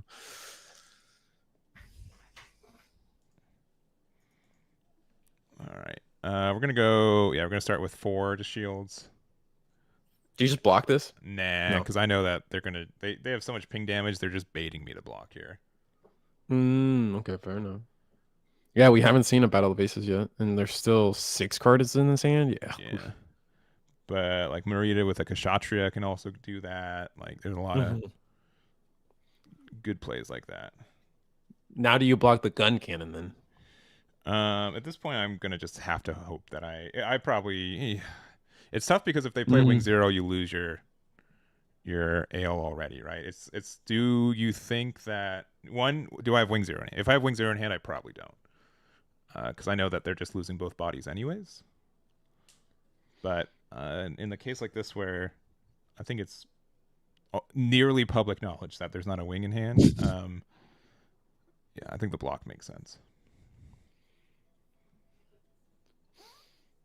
This is not. I mean, we do have the health sites and the duo in hand. The next on the follow-up turn for this Wing Zero deck, that's gonna be able to clear a Roselle handedly. So it's gonna come down to rest 1. It's that gun tank. 1 damage. Oh, this is gonna be Angsha then. Yeah, unless it's like triple gun, double gun tank. Here we go. 4. If it's Kshatriya with Marita, this does clear it. Yeah, that's really nice. Yikes. Yeah, so 1 extra damage and then Kshatriya attack and do that 5th and final damage. Ooh, there's a cure in hand though. That could be dang. Good.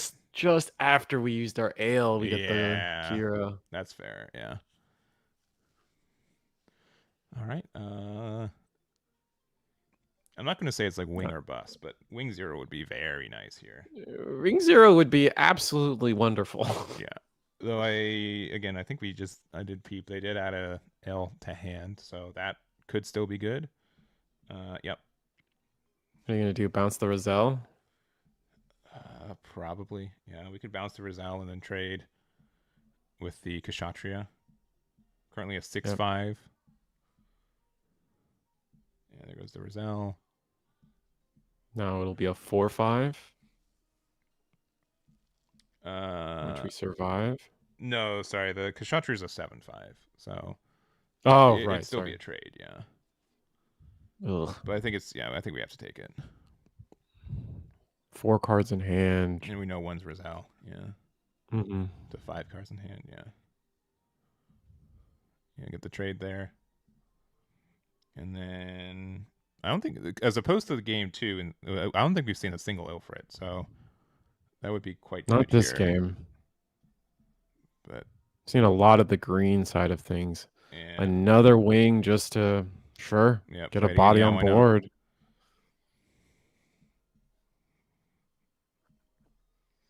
All right. It's tough to think about how different this turn would have been if we just, or how this game could have gone if we just saw Wing Zero.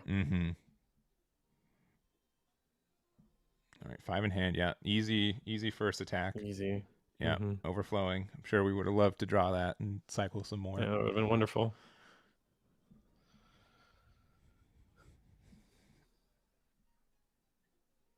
Replay, like we're looking at things like replaying Roselle. Yeah, there it is.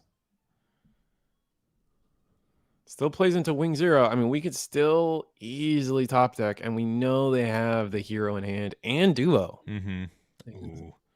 Kshatriya and Jim. All right, just being like, I hope you don't get it because I lose 3 bodies.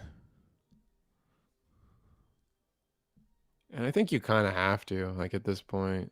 Archangel doesn't help us. It could, but not. Yeah, you're right. It could help us. We're at, I think, level 9 with the EX, if I'm seeing this correctly. I think you're right. All right. You're swinging to Corcusa base? Oh, no. Okay, so we don't believe. Thinking about Hell Scythe duo, and then you can... No, that doesn't do anything for us. No. If we had a Wing Gundam, maybe another... It looks like we have Ale, so Ale can like put back anything. Can put Resell back again. This time we don't have the Kira to follow up, yeah. Oh, okay. But we could, I think there's some other pilots that could be in there. And or are in there. And I think we are at time now, so this will be turn we have 0. the shield deficit. And we went first with the EX resources from Wing, so Jonathan did go first. And there's a 10-minute overtime.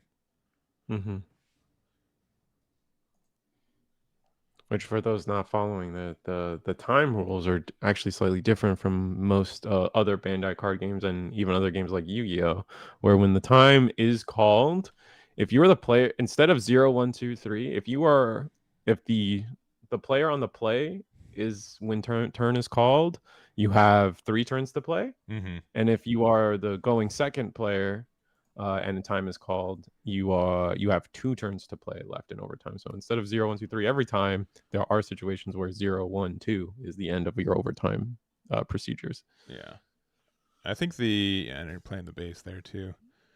That is tough. Okay, and then wing to get rid of. This can get rid of Kshatriya as well, since that has 4. But like, are you? I guess like I'm more afraid of a top deck Marita than I am an Amuro. Yeah, but you could have both. That's from this. This should be turn 1 now.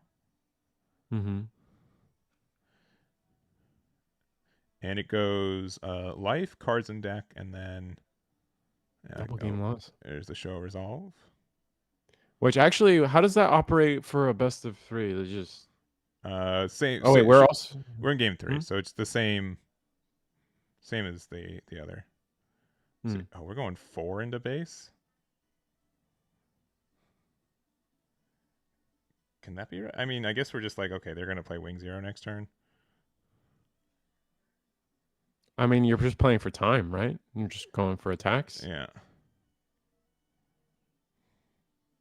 And I'm sure the wing here is more than enough.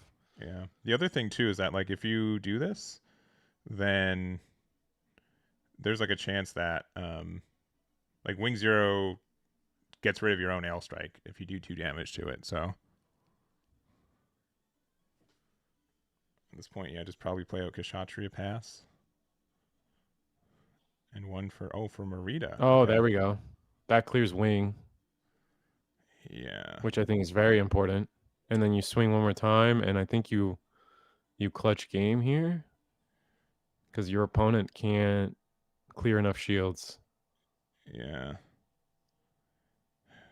I guess we'll see what they decide to do. Yeah, because at this point, yeah, I think you do just attack into shields, because then, yeah, they'll be at either 0 or they lose their L strike, and there's no way they can put you down to 1.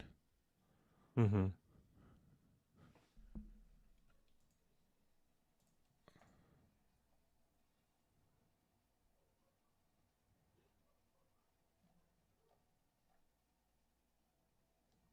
And yeah, that's it. I think that locks the game for red-blue.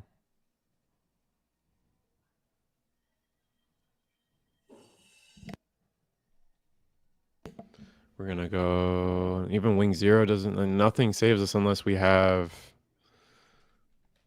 I mean, I know we have a health scythe. That cleared. Yeah, we just can't get 4 attacks. That's just not gonna happen. Yeah.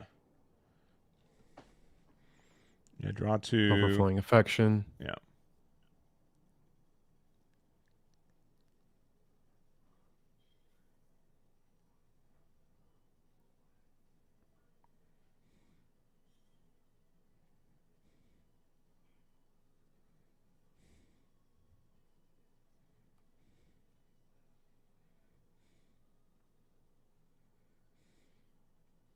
All right, and then health scythe. Yeah. With duo. Duo. All right. I think that's it. Yeah, we get to clear board, but then yeah, if this is your last turn, and it's still. Oh, double duo! Whoa! Woo! Woo! Yeah. Yeah, this is a really interesting game state because if this did truly play out, I would be curious to see who could get there, right? Right, yeah, because you look at this board state, Marita Cruz deck has what, 1 card in hand, and now I have double health scythe. Yeah. And some time to finally find wing 0. Yeah. It's gonna take 2 damage, go down to 4. Yeah, go repair 1, but then yeah, this should just be, if you pass your turn, just you win. Be it. Yeah. Mm-hmm.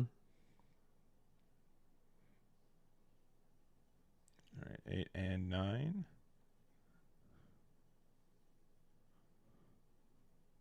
Oh, they actually have 4 cards in hand, but still. Yeah. All right, gun tank. 1 damage on there. I think they're not aware of the full-time rule. Yeah. I'll make sure that they are. But yeah, just passing, and yeah, that is it. So, all right, cool. And making sure that they're not continuing to play. Okay, yeah. Okay, just make once they start picking up stuff, yeah. Oh, there's the Wing Zero. Was it the top deck finally? It was the last card in life, yeah. Or in Shields, rather. So. Oh, in Shield. Yeah. Yep. All right. Well, that is the end of that one. We've got one more game left. I'm going to take a tiny extended break.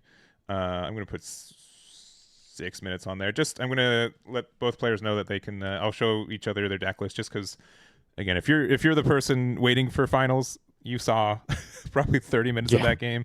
So I think it's it's pretty fair for that one. So we're going to take that break. We'll be back. We'll have our finals, and we'll see you guys in about 6 minutes. See you guys then. Be right back.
All right, we are back. We have our finals. We have Josh on Not Wing. He is on Blue White versus Edwin on the red and blue ping. I sent them each other's deck list too, just to make sure they both know what each other are playing. Just to make sure that Edwin playing on stream for 30 minutes extra.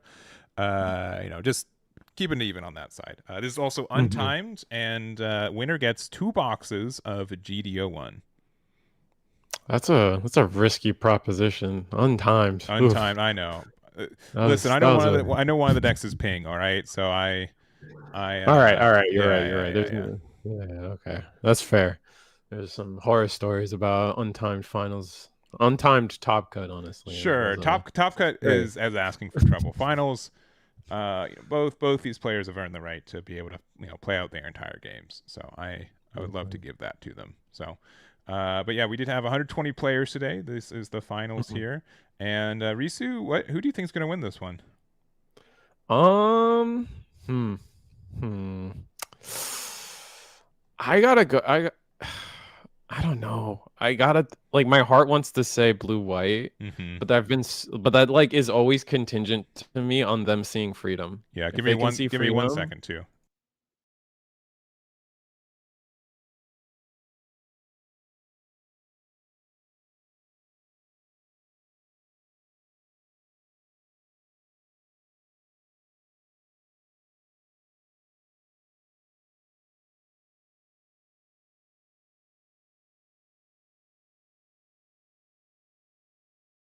Give me 1 second, chat. Let me hide these screens real quick.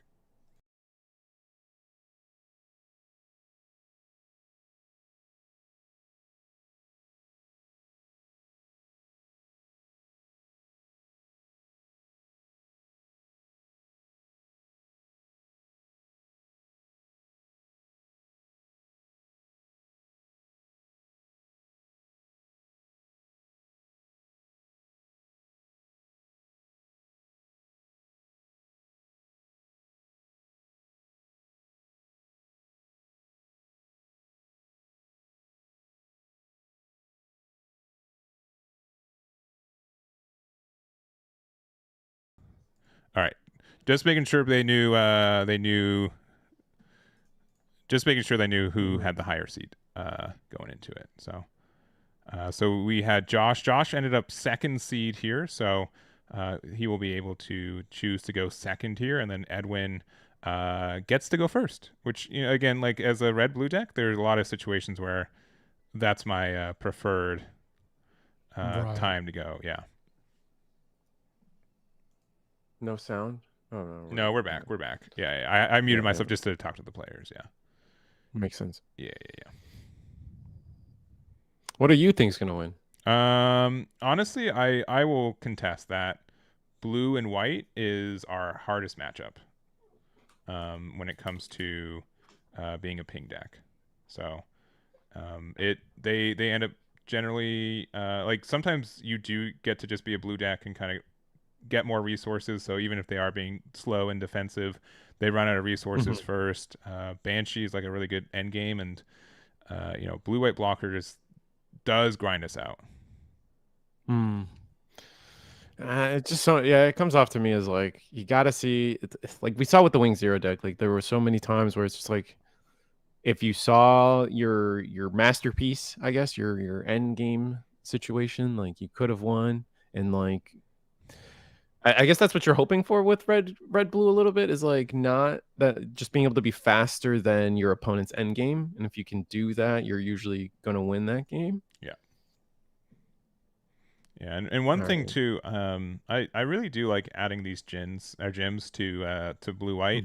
I know it's just a 2/2 vanilla, but it just slows down some decks, right? If you're playing against aggressive decks that have these 1/2 bodies, it still usually does an easy 2-for-1 trade, and you'll almost always have room for that extra 1 resource to play something. Yeah, just it's just the classic Bandai thing, right? Where it's in these early stages of these new games, these just cost efficient, good statted units in any game have always seen their time. Always feels like they stay around for longer than they should in terms of relevance. And I think it's just another classic version of that. I mean, we're seeing reveals for set 2, and we're like, people are excited for vanillas. We're passing as the more aggressive deck with 3 resources open. That is unfortunate. Right. Like, what kind of hand must you have? I mean, we've seen them be command heavy all night, right? Mm-hmm. Like, in terms of like a lot of battle wave aces, first combat orders. We put the base pilots into trash early, so we know that we've got another 1/1. We got 1/1s coming if we play another base later. Mm-hmm. Right. And is that the preferred way to do that? Trash your own Corcus base so you can get the 1/1s going? I've been seeing it in like more like some academy aggressive builds where just like the 1/1s are almost always better. Okay. I can see that for sure. I've not played blue white enough with the card to know if it's always the play in every matchup. Mm-hmm.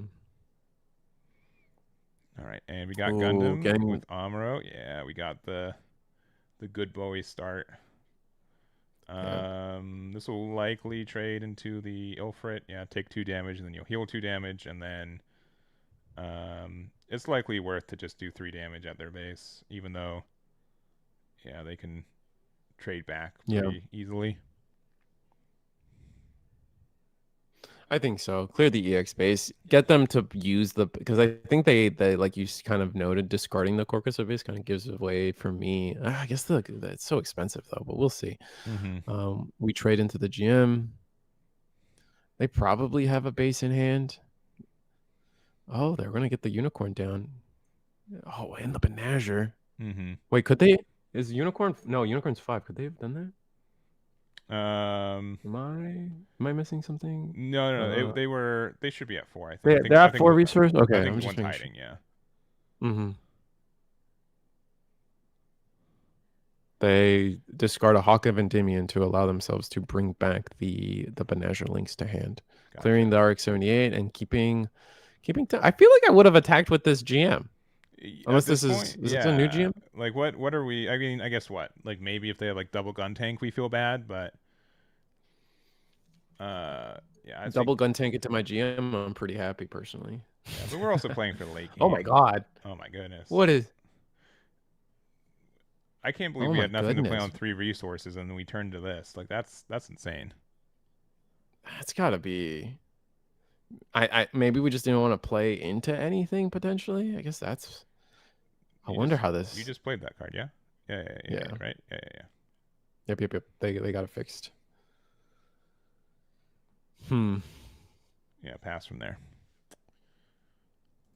Hey, it's also like we're entering hour 8 of being live, so there are long day. You get those short circuits, right? I get it all the time. Like there's just like common questions like, did I activate Archangel already? Right? Like that's just those are the little things that are gonna slip. Mine is, did I actually take a resource for turn? I'm so bad at that. Compared to like One Piece where you can kind of know if you did or not. It's a lot tougher. Yeah, for some reason it feels harder to track in this game. Yeah. And I guess it's maybe because it's not 2 per, and then like the 1 to offset always feels weird. Yeah. I don't know what it is about or the EX resource, I guess. I don't know what it is. Yeah, the difference between 7 Dawn and 5 Dawn is just so much in like One Piece where you're like, all right, next turn I'm going to 7 because I have the 7 cost I want to play, right? Like it's you can usually pre-plan your turns enough by playing cards on curve. This game is different in this regard. I feel that. 100%. If you're playing against a ramp deck, you're like, oh boy, who went first? Like it's compounds. Yeah. Especially now that the EX resource has been used, like just those little things. Yeah. When we do have the Kshatriya with the Marita here, so this is going to be able to get rid of the Jim on attack. Goodbye, Jim. I'll miss you. Yeah, there goes 1 damage there. Decide to block and trade. I think that's fair. I think that is completely fair. Yeah. Yeah, because you are a 6/5 body. Yeah. Benager's a 2/2 pilot. Yeah. Right. And then you can still do some baby swings. Yeah, play the Jim out. Sure. I mean, okay. See, I didn't want to say it. I didn't want to say it, but like now you feel bad that this base You has put 3 that damage. energy. You manifested this. I did. I didn't say that. nothing. All right. I didn't say nothing. I'm just like, I mean, it'd be real unfortunate. Yeah. It'd be crazy if there was a Corcusa base right now. Yeah. But you don't get the unit because it's not your turn. So that is at least fair. But yeah, clearly it's a saving grace. You would much appreciate that, having that extra damage, so another gym could just do some damage. Because now look, we've got 5 damage. We're gonna get rid of the. We're gonna trade with the Kshatriya likely, and get rid of the gym. Or we could also just like do the double gym removal too. Yeah, it looks like the case. I like this. Yep. I like it. It keeps it simple, keeps it easy. 2 damage, Roselle comes down, and now we're a little behind on the shield damage still, but in the long run, we know that white-blue blockers kind of prefers the situation anyway. Yeah, I think Edwin still has a lot of, gas left in the deck, right? The Absolutely. Fact that, 5 cards in. There's a unit with 1 HP on the other side is nice. 3 shields with a base that Kshatriya can attack into.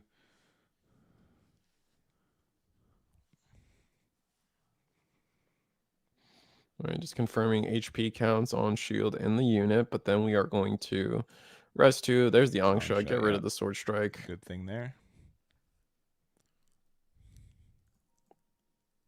Still have a GM in hand. Oh, show of Resolve too, yeah. Probably going to show of Resolve and then GM. Yeah, I mean, we have Rizal. Oh, Rizal. It's a little better. All right. Not punished for doing the wrong numbers. We're good. We're fine anyways. Isn't that just like like you were like mildly punished, but it didn't end up mattering? Like you're like, oh, okay. Never punished. Never bro. punished. That's it. Never punished them. That's it, bro. All right. We've got 4 resources left. Show of Resolve in this spot is nice because it means that they are not like putting anything too scary up. Oh yeah, I mean, I like. It's hard for it gets so hard for me to like Show of Resolve. Like the later the game goes, like there's so many times where I just start feeling like it's a bad card. Yeah. We are trading away our Resolve for the Kshatriya. Yeah, which I think is fair. Rest 1 GM, rest 3 Corcusa. No, Sword Strike. Yeah, okay.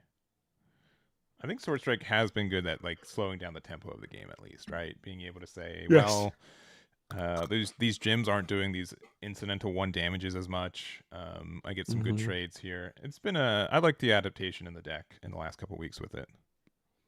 Yeah, at first people didn't like this card because of like the high trade and damage world, where like there was going to be there oftentimes before there was going to be a lot of times where like, oh, I have an Ale Strike and a Pilot under, and it's got 2 or less HP, so your Sword Strike's going to automatically bounce me, and I'm gonna take care of this real quick.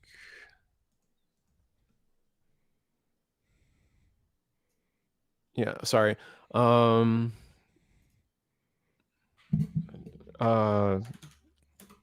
Sorry. Sword Strike's good. Yeah, I think that was the conclusion. It's been a good add to this current format. All right. Oh, Show of Resolve and Shields though it's a bummer. It is a huge bummer, right? I think it's the right call that card doesn't have like a burst draw 1, but even so, I'm like, man, it just feels so sad to see it just leave my my shields like that, man. Oh, we got all the weenies here. 5 bodies on board. Sword Strike is a during link, so you have it has to be a link pair. Yeah. Yep. So, which we already proven we're playing Hawks and Kira, so we actually are trying to go make sure we have the link pair for this. Yeah. Here comes what is this? This is Unicorn. Yeah, Unicorn here. So this will let us do some pretty favorable trades now. This is Destroy, right? Yeah, this is Destroy mode. So this is going to attack into something and rest something else. So attack into Angsha. I'm gonna arrest a gun tank. Yeah. Do we have the? We don't have the pair. Yeah, the pair would have been nice. Sword into what?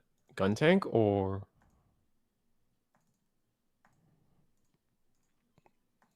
Probably. Probably has to be Rizal. They're really mulling it over, and I agree with you. It might have to be Rizal. Yeah, because then the gym can... Oh, they're going to go gun tank. Interesting. 1 for Bonager. Okay. And saying, yeah, we get to trade. We have to trade here, but there's a chance I can get a cure or something that the sword strike on board is more important. But yeah. Yeah, I was going to say, if you put Bonager underneath, your sword strike survives, right? And we are at 2 shields, 2 bodies. If there's a link, we get some good value there. We have the Salus here. Drawing us a card. That's going to let us trade if we need to, I think. Yeah. 2 cards in hand for Josh. All right, 2 into shields. Maybe, yes. I think so. Yeah. Another show. Double show and shield. That. Ooh, Kira to hand. Kira pilot. That's exactly what we were hoping for. Yeah. As long as we don't lose here, yeah, it's a good. As long as we have a turn to play it. Yeah. Which, like, I feel like we don't have it because it's just like a windmill slam on the table. If we do. Yeah, but we've got the. Gun tank Amuro? Is that? Oh yeah, we need. Yeah, I was gonna say we need the double. Oh no, this is a different game. Yeah, we put a 4-2 there. Yep. Oh, this is a different player. Yeah. Sorry, I remember we discarded the Corsica base off of the the show. Yeah. Or overwhelming. Yeah. Overflowing. Oh my god. Yeah, doing 1 damage to sword strike here, and then Angsha. Dang, that is 1 more damage. So much damage. That sucks. Right. Pass. Yeah, we kind of need that sword strike to be able to get rid of the token and trade with something. But now with neither. And it wouldn't have traded with something, right? If we had the Kira and we were going to go game 2, we're just going to wrap it up. Dang. That's fair. Korka's base off the top is... Oh, no, wait. No, that wasn't off the top. Never mind. All right, yeah. Edwin's up 1-0 in this one. And what do you think went wrong there for Blue White? Like, what do we want them to see in the following games? Ale strikes with pilots? Because we didn't really see that, right? Yeah, I think it's... No Archangel. I don't want to say like Zawart would have been better than the Gyms. I think Gyms did essentially the same job that Zawart would have done. I think the issue was... No Lifriths? There wasn't a lot of those, right? No, there wasn't a lot of Ilfrits. There wasn't. Did we really establish a base as Josh? No, Korkusa. We discarded Korkusa and got one in Shield, but I don't think we ever played our own. Yeah, the only other thing I can think of is that like Blue-White, I find that it's bad for the matchup if they're able to establish Freedom Gundam, because I legitimately have like no way to interact with that card. I have to like ping a damage to it and then I can rest it with Amuro. Like a 4/6 blocker is really good stats for the current card pool. So, but it's not, Josh wasn't able to establish one. I have to double check if he's playing it too, if I'm being honest. So, because that could be, I got it right here actually. But Freedom is definitely the card that I think carries the matchup if you're able to establish it. No, does not play the card, so that does make it a little bit tougher. And this is public information. Both players have seen each other's deck list, but that is that card I think does help this matchup for sure. Absolutely. But if you're playing new techs like the Sword Strike Gundam and pieces like that, you have that has to come from somewhere, right? Those cards you can't just you need to be able to find room somewhere. Then things get cut, and that's where I don't know. I'm still a big fan of sideboards. I wish another Bangai card game would adopt a sideboard, but I'm bad at them, so I'm happy they're gone. They're non-existent. But I do agree that it will help the better player win more often. But I'm rarely the better player, so I don't know, homie. I'm just saying, out of you And 384 people watching on YouTube. One of those couple people has a Gen Con win under their belt. Unless of course Daniel and Ben are out there, then I'll shut up. But you know what I'm talking about. Yeah, that is true, but I mean that was a month ago. It's my job's to sing your praises. That's it. That's why we're here. Old news already. It's still the same set. I don't think it's that old. Eggman hasn't topped an event in 3 weeks. That's crazy. Washed up. If there was a starter deck out by now or new set, all right, we can call you the old news. But for now, it's the same carpool, homie. That is true. Getting a nuts aggressive start again, but I'm not a fan. If this is your aggressive start, you're not happy as red green or red blue. I feel. No, I'm upset for sure. This is a little brutal. Lifrith, so we're seeing a little bit better, but again, discarding bases for overflowing feels just doesn't feel right.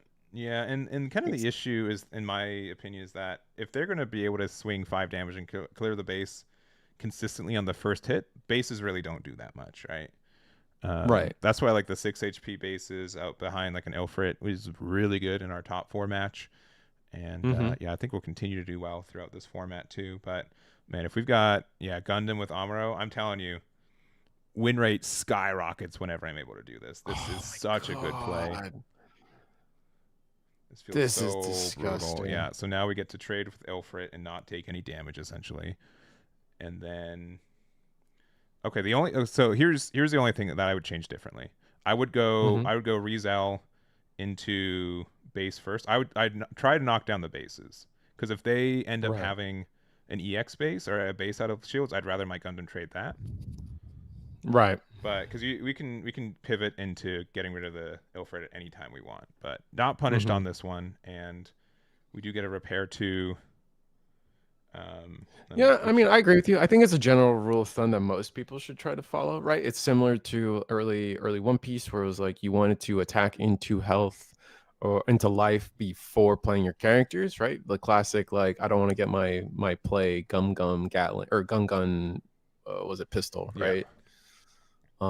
Stuff like that. You wanted to play around that stuff, and it's very similar. Right? I want to play around a base. I'm gonna attack with my smallest units first. Yeah. So we got the sword strike with that Kira that we gave them off of our shields, so we can get rid of one of these, and then I think we're deciding if we want to. I think we have to trade into the Gundam. It feels bad, but oh no, we don't trade. Yeah, because it does only 3 damage to us. So, but we did just give them back a gun tank, so we the writing's on the wall. Yeah, that's a little rough. I mean, this did full clear the board, but I feel like I would have rather like bounced the was there a better target to bounce? There wasn't like a GM, right? I don't think there was a way for us to trade any better, because the Rizel does not trade with the Gundam, so. But yeah, thank you. And Sword Strike, like most effects in this game, is mandatory, so there wasn't a way for you to like not do that. So unfortunately, it did its job though. Yeah, it relieved some pressure. It's still like you can look at it in the long run as being a two for two, right? Link pair for link pair with a little bit of tempo our way. Kshatriya comes down. And hopefully our blue-white can get something done. We're level 6. I mean, in this world, we see Ailstrike. Definitely the GM should be set to active. There we go. We fixed it. Thank you. Yeah, 4 cards in hand.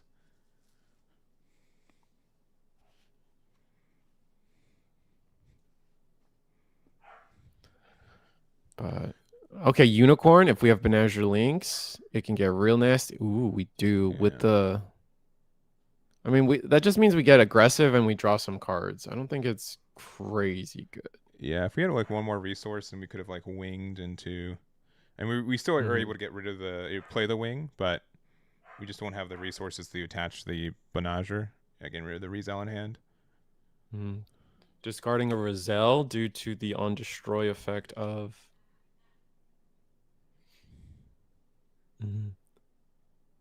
Yeah, and just confirming that we can in fact do this play, because it is the destroy mode is such a unique, mechanically unique card right now. Yeah, and we do. Oh, so we did have the EX resource, so we are able to use that to get that extra Menager. Okay, so that is a pretty solid play. All right, I'm not sure if you can confirm what they're saying. They're discussing whether the resource was used last turn or this turn. I don't think it was used last turn. Yeah, the only thing. Yeah, I was gonna say, yeah, they only played 4 and. Yeah. Yeah. Yeah, I'm listening, and they're discussing the EX resource, and I think the board state's correct. I don't trust myself, but I trust a dozen people to say, well, didn't they use the EX resource last turn? Yeah, no, I trust chat. That's what I trust chat way more. Yeah. He's not level 7, doesn't matter. He's not level 7, yes. So to chat, so you know when you do activate the effect of play the destroy mode for free, you are ignoring both the cost and the level. Yeah. Because they're level 6 with the EX resource. Mm-hmm.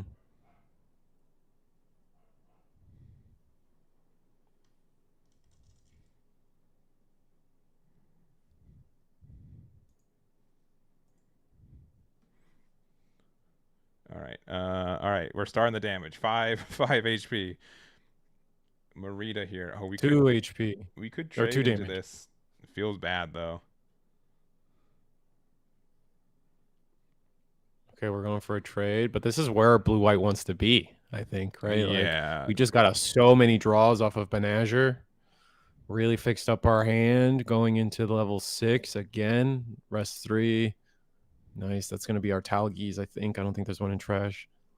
Yeah, it's not. I had to like double, triple confirm this because I played a lot of Unicorn. The level, you if you read the entirety of the effect, you do get to ignore the level of it. It's not. I don't think it's immediately clear, but he does become level 0 when you're activating his effect. So I do not fault anyone for not recognizing that, but that is how the ruling works. Yeah, it's on the FAQ. I believe it's on the card FAQ, and I've confirmed with judges. Yep. 100%. It is how it works. It is on the card itself as well.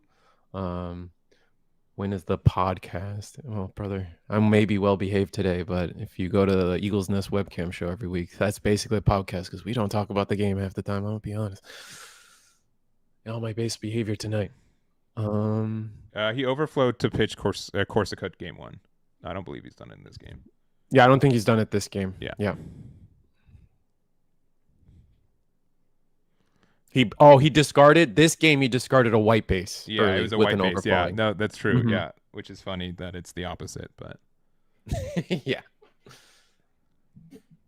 But yeah, I don't think that. So it is like a bit of a raised condition though for Unicorn Gundams. Like, well, if you activate the effect, it becomes level 0, but can you activate its effect when you're not at level 7? So I get the confusion for sure. Yeah. It's not necessarily like if you read the card right, but you, in my mind, I'm like, well, I have to be level 7 to activate the effect to make it a level 0, right? It's weird though. It is really weird. Yeah. When playing this card from your hand, you may destroy him.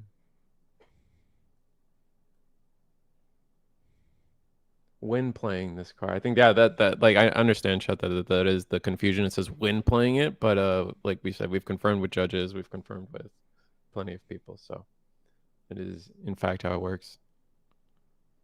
All right, going with the Talgies there. Going down to 4 shields. Still have the Ilfrit there. Ooh, Ale. Nice.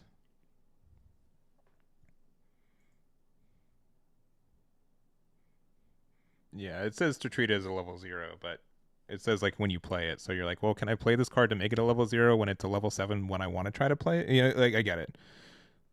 Yeah, but it's just not poor wording. Remember, Japanese into English, back into Japanese to confirm it, and then back into English. Like these things get triple filtered sometimes, and so yeah. Another. Oh, you just learned that you play Unicorn? That's a self-report if I've ever heard one. All right. For my own sanity, did you just assume it worked that way, or did someone tell you it didn't work that way? I am just curious. Yep. I am curious. And now because of these strong plays from the white blue, we've definitely we've stabilized. I think white blue for the rest of the game is going to be able to maintain their board state and outgrind the red blue. Yeah. Yeah, at this point, with what, 3 shields left? So you got told it worked that way in a tournament. Well, I'm sorry to hear that. Oof, call a judge. Always call a judge. Call a better judge. Oh, damn. Got him. Oh, God.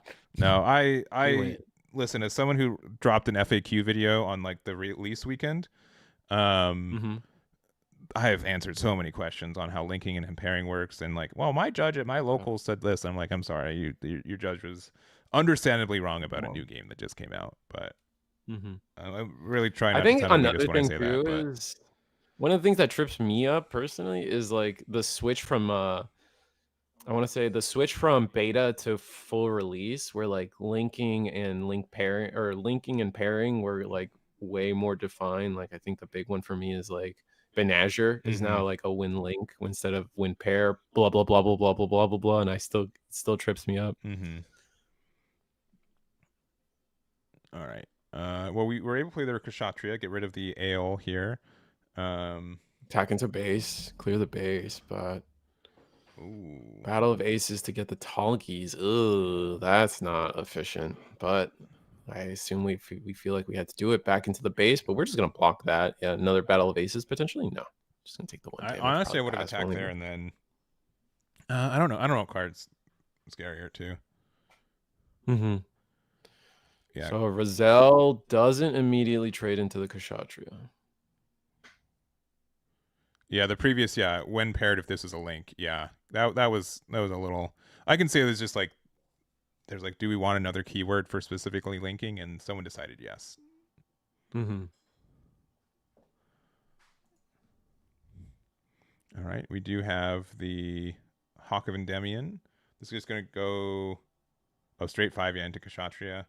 Yeah, I'm thinking we're gonna go into game 2. These are the situations when I play this matchup, I'm like, man, they're just outvaluing us. Their show of resolves are better than ours, and their units have better stats than ours. Yeah, and I just got gems in my shields. Oh, a unicorn to end the turn. That's really nice. That sets us up for a destroy potentially. We have used up quite a bit of Benazirs though, so. Oh wait, could we still No, we don't have a Benazir in hand anymore. Yeah, I don't think we do. I don't think it's known what that card is. If it is a Benazir, it's a rando one. Actually, yeah, I think this is our. I think this is the 1/1 Corcusa, yeah, because we definitely played one earlier. Or was it the other player? It might have been the other player. Yeah, it was the other player. Okay. Yeah. They are both playing it, so I get so confused on. Yeah, it's not helping. It's not helping at all. In a game where you should only be able to play one Talgeese a game, it keeps happening. Yeah.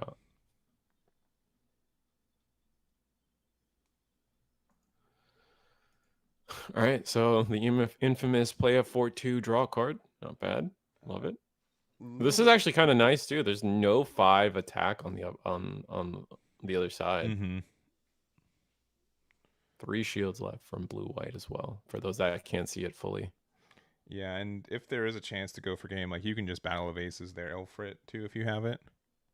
Doing 1 additional ping damage. What are we looking for here for in that case? RX-78 Amuro? That'd be a wild top draw from Shield. Yeah.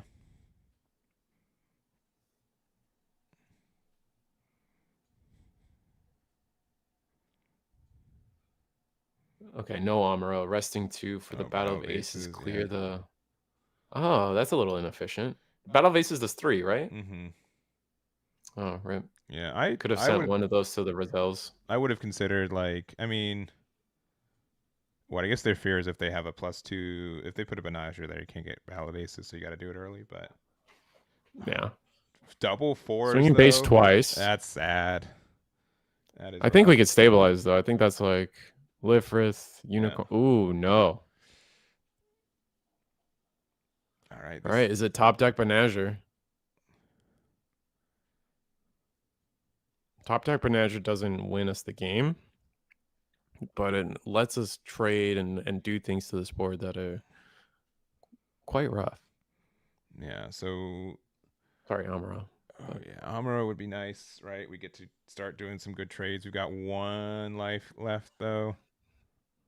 Like, even if we trade board, yeah, it's. I don't know. With them having 4 shields, their top decks are better than ours too, right? Oh yeah, 100%. Again, we still haven't seen Freedom. I don't even know if we're on Freedom at this point. They're not. Yeah, Freedom's not in the build for Josh today. Oh, so this is more the. Oh, this is. I guess I should have assumed at this point that this is the Unicorn variant. Yeah, and it's, listen, most blue-white decks are just piles of good cards at this point. Yeah, for sure. So it's hard to say. Oh well, they're playing 3 unicorns and 2 freedoms, so it's a unicorn deck. But it's blue-white blockers and then whatever kind of extra tag you want in there is pretty understood.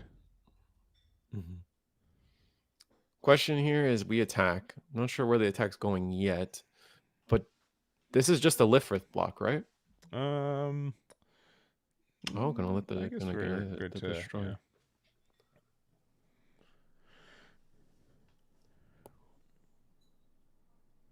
RX-78 into Roselle if we've already committed to trying to clear board. I can see that. I'd also weirdly consider just blocking with Ilfred here because both of our characters just live. Yeah. Oh, right. I forgot about this. But then Gun Tank goes into the Lifrith. Oh no, going into Shield. Yeah, no. Oh no, Lifrith. Yeah, they're just hoping. And Kshatriya, we do repair too, but I mean, this has to be a base or some way to interact because otherwise we just lose. Yeah, Battle of Aces doesn't even help us here. Swing, no. Shield, no, show resolve. Show resolve. Wish it was there. All right, earlier, game 3. But, yeah, all right, game 3. 1-1. Yeah, it's one of my favorite things about this game, which I can understand being a little bit frustrating on a higher level sometimes, but it's just we have, both these games are like completely different, right, between the two. And we've seen, both have like a different pace between them. Right. It's just like it is that, like, I think it's so close to that perfect blend of, like, the common phrasing is always like, well, card games aren't chess. We don't want like the variance is such a key part of what makes a TCG fun, right? But to say, like, Gundam's got the formula so close to perfect when it comes to, like, every game feels like variance is real, but like it still feels like skill most of the time that like ends the final result. Yeah, I think that's fair, but it's just like why it's like, man, if I'm playing someone 4 games over an hour, right, like they are there's just so many different game scenarios. Like, it really benefits, like, oh, I've seen kind of this scenario before, like where do I get punished, where do I get it. It's a good variance, but again, like, if you're trying to be really consistent, it can be tough.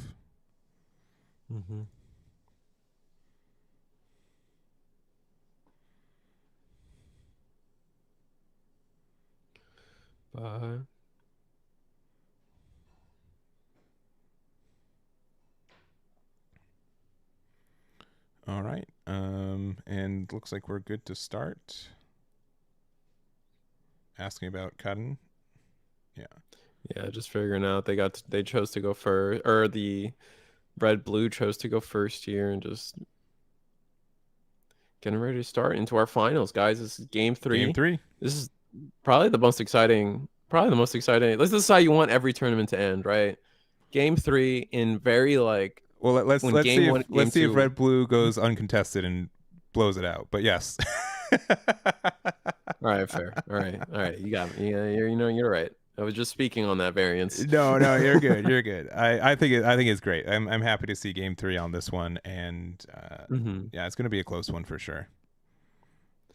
Ooh, a really aggressive start. Jin. Rizal using the resource. And I think I do. Yeah, just do a little ping damage. Yeah. How do you feel about using the resource this early as a red blue? I'd have to see the hand. I will play a resource for Amuro Gundam. I will Rizal. I have to be like, I know that I'm going to play 3 units next turn. I see. All right, Pan maybe 2. Yep, and the 2 damage coming in clutch here, in my opinion. Yeah. And correctly swinging with the Jin first, I think. Yeah. And they are gonna block. Almost swung with the Rizal first, which I was like, yeah, I don't know about that. Yeah, because now you have a decision. About that order. Do I want to trade with Rizal just to get rid of that and have a 4/1 body against a deck that I think at this point knows I don't think there's any gun tanks in there. Let me double check. They both know. Yeah, there's no gun tanks. There's some Angshas, but if that's the play we want to do. I definitely think Rizal goes into the Lifrith. I think that would be my strategy here, but I'm also not a very aggressive player. I'm a nope. Oh, this changes you're level 3. Yeah. Because you use the EX resource. Yeah, they caught it. Yeah. Okay.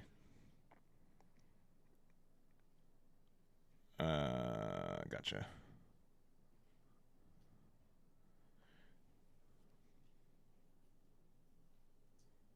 Yeah, I mean, if I had gun tank in hand last turn, I would have 100%. I probably would have played it out. It would feel like a little bit bad, but then gun cannon into Amuro, played Rizal next turn or something like that would have been, maybe a little bit better, and still have that EX resource. I don't know. Amuro wins us the early game so easily that I'd want to play that card as soon as possible. Must have drawn into the Amuro too, because like you said, like that's like what you're saving the EX resource for. Yeah. Now we still like got rid of the Ilfrit, right? And we can still it's I guess like public knowledge that hey, if you play another one, you're gonna be pretty upset. So instead we're gonna play the Corsica base here. Get a 4/2.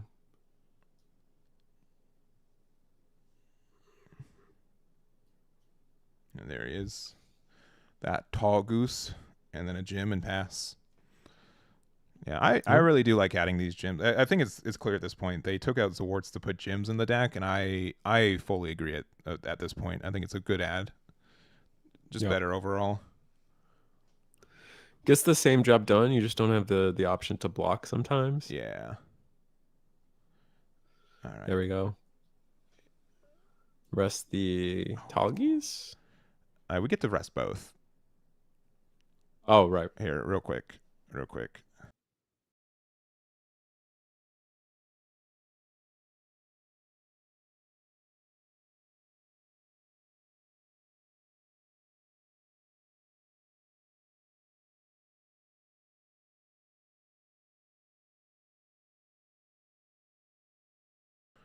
Yeah, with Amuro there, yeah, a double rest against like these 2 HP things, yeah, is really nice.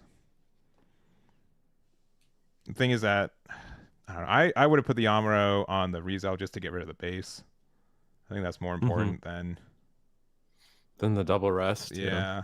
Like we can attack the gun cannon into the gym and like get like a value trade, but I don't know.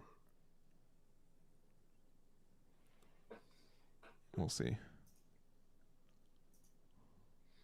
No, I agree 100%. Yeah, if there's like maybe if there's like double blockers there, then yeah, I think that would have been a better play, but we'll see.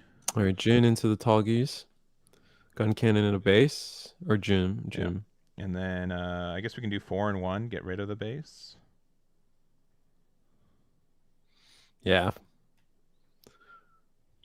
I think that's exactly what's gonna happen. And then he's doing his job. Oh, sorry, 3 resources. Maybe Show of Resolve, maybe Gundam, maybe.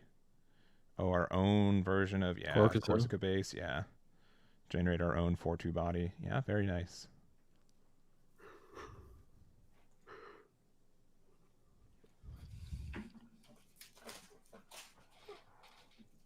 And repair 1. Yeah. Nice. And only 5 resources for the white blue deck. Angsha to do 1 damage to Rizal. Yep, very nice there.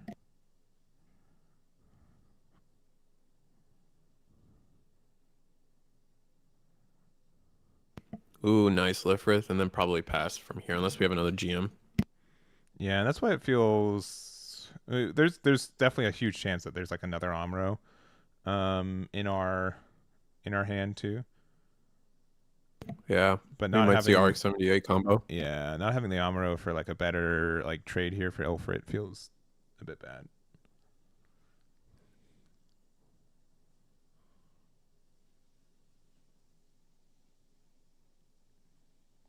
But honestly, Toggy's trade with Ilfrit, that's still great. I'm not upset if that's the case. As the red blue. Yeah, as the red blue. Yeah. As the blue white, I'm like a little bit in shambles. All right. Yeah, doing 1 damage there. This could be a bait for close combat. Or for battle vases rather. Close combat only does 2 damage. Yeah. Which I feel like I'm okay with that as blue white. Like either they use another card and my Lifrith 2-for-1s, which again, we're just trying to get to that one turn where we completely turn it around, right? Yeah. It's like we're Rizal. Like we're just at that state now, right? Where if blue white can just get 1 more value trade, establish 1 more blocker, we're looking at. Man, yeah, we're just continuing the trade with our cards. I mean, when we have repair, it feels good, right? And now Angsha can only really trade with 1 thing. We're gonna play out a gym as well, and looks like we're gonna pass from there and repair 1 on our on our gun cannon. We get it a 4-2 now.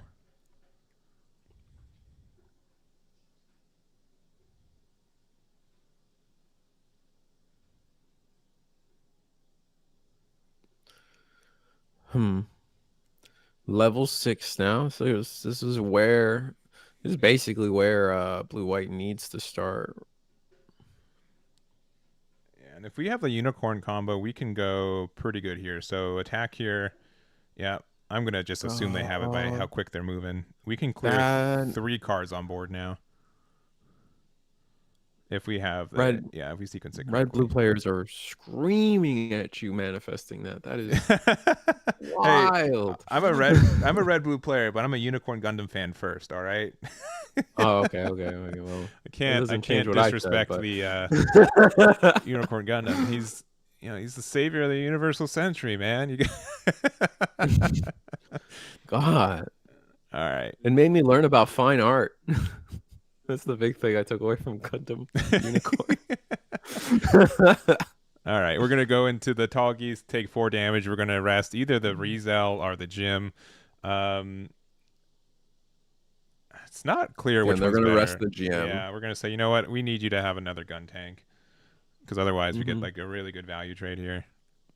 Yep. And what? 4 shields? With only 1 Rizal out there?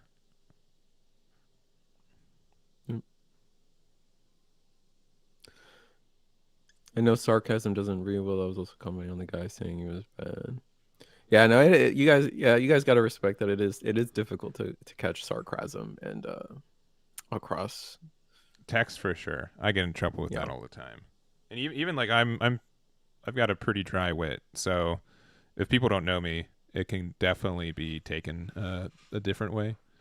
Oof, Kshatriya into Marita. That's gonna be devastating. Yeah, 5 damage there though. So it has 1 HP, but we can't deal the 1 damage with Kshatriya because it's a level 7 and we're just a level 5. Yeah, definitely want to attack with the Rizal first in case there's a base in there. You're gonna swing a shield. Yeah. Oh, we're For pulling of action. oh, we're trading. Oh man, we're gonna trade. This is exactly where blue white wants to be. I feel. I don't know. I don't know. This is just a way different way than I would play the deck. So it doesn't mean it's wrong. Doesn't mean it's bad or anything like that. But yeah, I mean, clearly it's working, right? We're at finals, right? You don't just stumble into finals playing, however you want. But it is. Oh. Yeah, against blue white, I'm like, man, they're gonna outvalue you in the late game so easily. You got to be really careful about how much you're giving them because now this is a 4 AP kind of card or HP, and then L Strike can easily trade with it. Yep. I mean, to that, as someone who also does top 16s for the eggmanevents.com, like my favorite comments are always the ones where it's like there's a top 16 list and someone's like, this deck is garbage. I'm like, brother, you don't get top 16 by accident. You know where you are. Yeah, and maybe like being like slightly more too honest, like, hey, sometimes garbage has a good day. Like you can't deny, like it's a fact. Like it happened. Like this deck won. Like you can't. Like, what do you want us to say? What do you want me to say? Right? Like, no, it didn't. I'm sorry. Like, yeah, it did. All right, we are gonna block the Corcus base, two 1/1s into a Roselle, and then we attack, which does get blocked by the Ale Strike, and Angsha hits the board. Yeah. All right, pretty wide board, 4 attackers on a deck that has currently 3 shields up. Yeah, but if it were any other deck, any other rows, if you will. Yeah. Ooh, 6 for destroy. Oh yeah, this is gonna let us do a good trade here. Get rid of the base, rest. Likely a. Ooh, oh, we're actually 1/1. We're going for the long value game. Interesting. Yeah. Well, I mean, honestly though, like, I don't know. if I'm the blue-white player and I watch how my opponent's playing, my opponent is trying to. It's almost like my opponent is trying to get trades as much as possible. Ooh, Kira to hand. That's huge. Hawk of Endymion. Oh, no burst effect on that. That's so rough. Yeah. Ooh, just Gundam out. RX-78. All right. I don't know, but this is a situation where if we like did one more aggressive shield poke, we could have just won, right? Won? Yeah. So like this is, but at the same time that we could have given them a trade that was more beneficial where they didn't lose their card. So there's a lot of back and forth, and absolutely, there's a lot of paths that are like, oh, this is 75% the good chance, but that 25 happens 1 in 4. So. All right, so the Angsha is going at Roselle. That's going to be an easy just pick.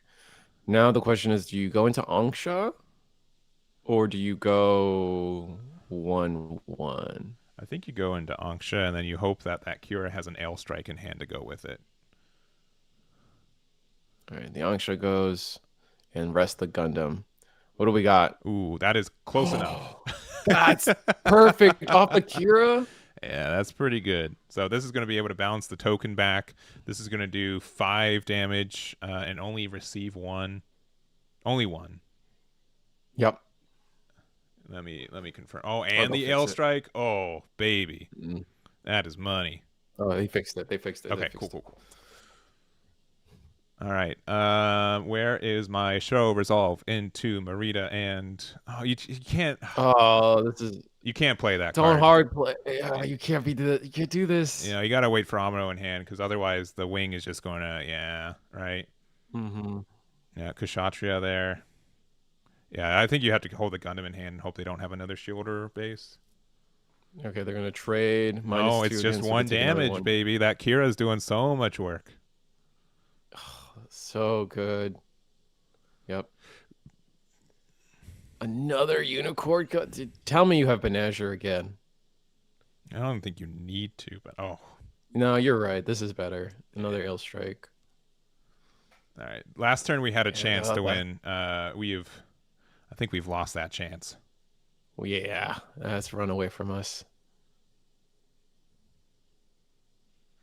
It's gonna be 1 card, and with the double destroy mode as well. It's just like anything you play. It doesn't matter. Yeah. Our hand could be honestly, yeah, our hand could be Banshee Marita off one card and we'd still lose.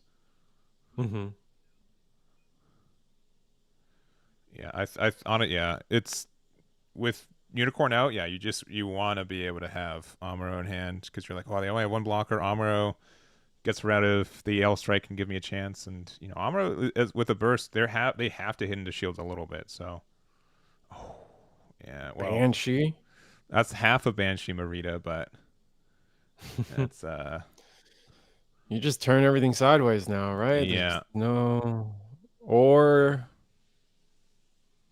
all right, it's the small unicorn at the shields makes sense. Just playing around any base, you do have to rest the Banshee. There we go. Yeah. Sword strike at shields. And now at this point, yeah, even if there's a base last life, yeah, not gonna do it. And Josh is our winner. After almost 9 hours of play, we got there with our blue and white unicorn taking the day. Man. Sometimes the vortex change, they stay the same. Yeah, it's kind of cool. But this was a really interesting build. Like I think, like even though like we were talking about how the meta has changed throughout the release of this game, like this is not the same blue white blockers blue white deck that we saw run the format early, right? This is a completely different, like you said, no Zwarts in favor of GMs, no freedoms in favor of just pure unicorn. It is such an amazing evolution. Yes. Yeah, for sure. I think it's definitely proved itself today. And yeah, we saw it earlier. So, like sometimes if you can resolve 2 unicorn destroy modes in one game, like you're feeling good. And spoilers, I will show the full deck list tomorrow morning. They're playing 4 of each, so it's not as crazy as like the 3/2 splash. A lot of other decks are playing it too. So right, because some people are still trying to fit in those freedoms and the higher like mid range blocker stuff. But that was really cool to watch. That was a pleasure. Yeah, cool playmat too. For sure. Yeah, I've seen it in person before. Those mats are pretty nice. So I'll have to say. So. Well, that's going to be it for us, though. I want to say a big thank you to all of you guys for hanging out and being here. I know it was a long Sunday, but hopefully you guys had a lot of fun. We did as well. And big congrats again to Josh for their win with the blue and white unicorn. But also big shouts to Edwin for his runner-up with blue, red, ping. You know what? Just helping validate my decisions more. I don't need it, but I'll take it. So. I mean, both decks were running Corcus of Ace. That's true. That's true. Apparently, my favorite card that I only have. I kind of want the alts for those because like there's like the walkway that like cuts it off. That looks like the foiling looks really fun. It almost looks misprint. Yeah. So I definitely want to do that. So, but yes, tomorrow morning. Thank you, Garrett. In like 12 hours we'll have the deck list there. Also, yeah, thank you to Garrett as well. If you guys want links to our commentators, it's on the description side of the YouTube. You can find out on Risu and Talking Cards with Garrett. They make content for the Gundam card game. Risu is the host for Eagle Nest's online Wednesday night tournaments too, so if you're not feeling Wednesday night One Piece that day, you can definitely follow Sebastian for that too. Thank you also to Leon for being our judge as well. These take a lot, and I know a lot of people, this is like their first experience with like webcam games and everything, so I appreciate them. You guys hanging out with it, and this is a great event. So I don't have an event currently scheduled. I might, if I get product, try to do one like right before Dallas. We'll see. I know you guys are doing your own Cyber New type challenges and everything next month, so I will try to do that. I will be at Dallas. I will be at Core TCG's event in October 5th, and I'll be at the event in Toronto on October 18th as well. So, and I'll be in Toronto in 2 weekends for the One Piece event. Yeah, I'm gonna be, I think, every weekend of the next. Let me see, 1, 2, 3, 4 of the next 6 weekends I'm at an event, so it's going to be pretty busy. So be kind that I decided to spend this one at an event as well. So yeah, I'll be at Dallas, and you know what? Funny enough, I might be in Toronto by accident. So okay, you just there's a weird layover. Yeah, I got a wedding, but it's like I don't know. Yeah, make it work. So anyways, that's going to be it for us. Thank you guys so much for watching. This will be free to watch on YouTube if you guys want to check that out there. Hit that like and subscribe if you haven't already. Whether it's the YouTube subscribe or the Twitch subscribe, I won't stop you from pressing either of those. And subscribe plus on YouTube, become a subscriber. Where are those Twitch Primes, everybody? None of that. Yeah. Where is those bids tonight? That's great. I'm joking. We also surpassed 20K followers on Twitch today, so thank you guys for that. That was a big milestone. Didn't you also hit 40K or is it 30K? I'm at like 42K on YouTube, right around then. So you've blasted past 40K. I saw the community post. That's what I'm thinking. Yeah. I will be. Oh, that's right. That other weekend. Yeah. I will be casting that one. It will be remotely, but I will be technically there. So I guess every weekend except for the last week in September, I'm doing stuff. So whoops, maybe shouldn't have done this event, but that's okay. So anyways, okay. You get paid. Yeah, that's true. That is true. So we'll be done. Thank you guys so much for watching. If you did get into top 16, make sure to reach out to me so I can send you stuff for your prizing, and that will be it. Thank you guys. Bye-bye. Bye-bye.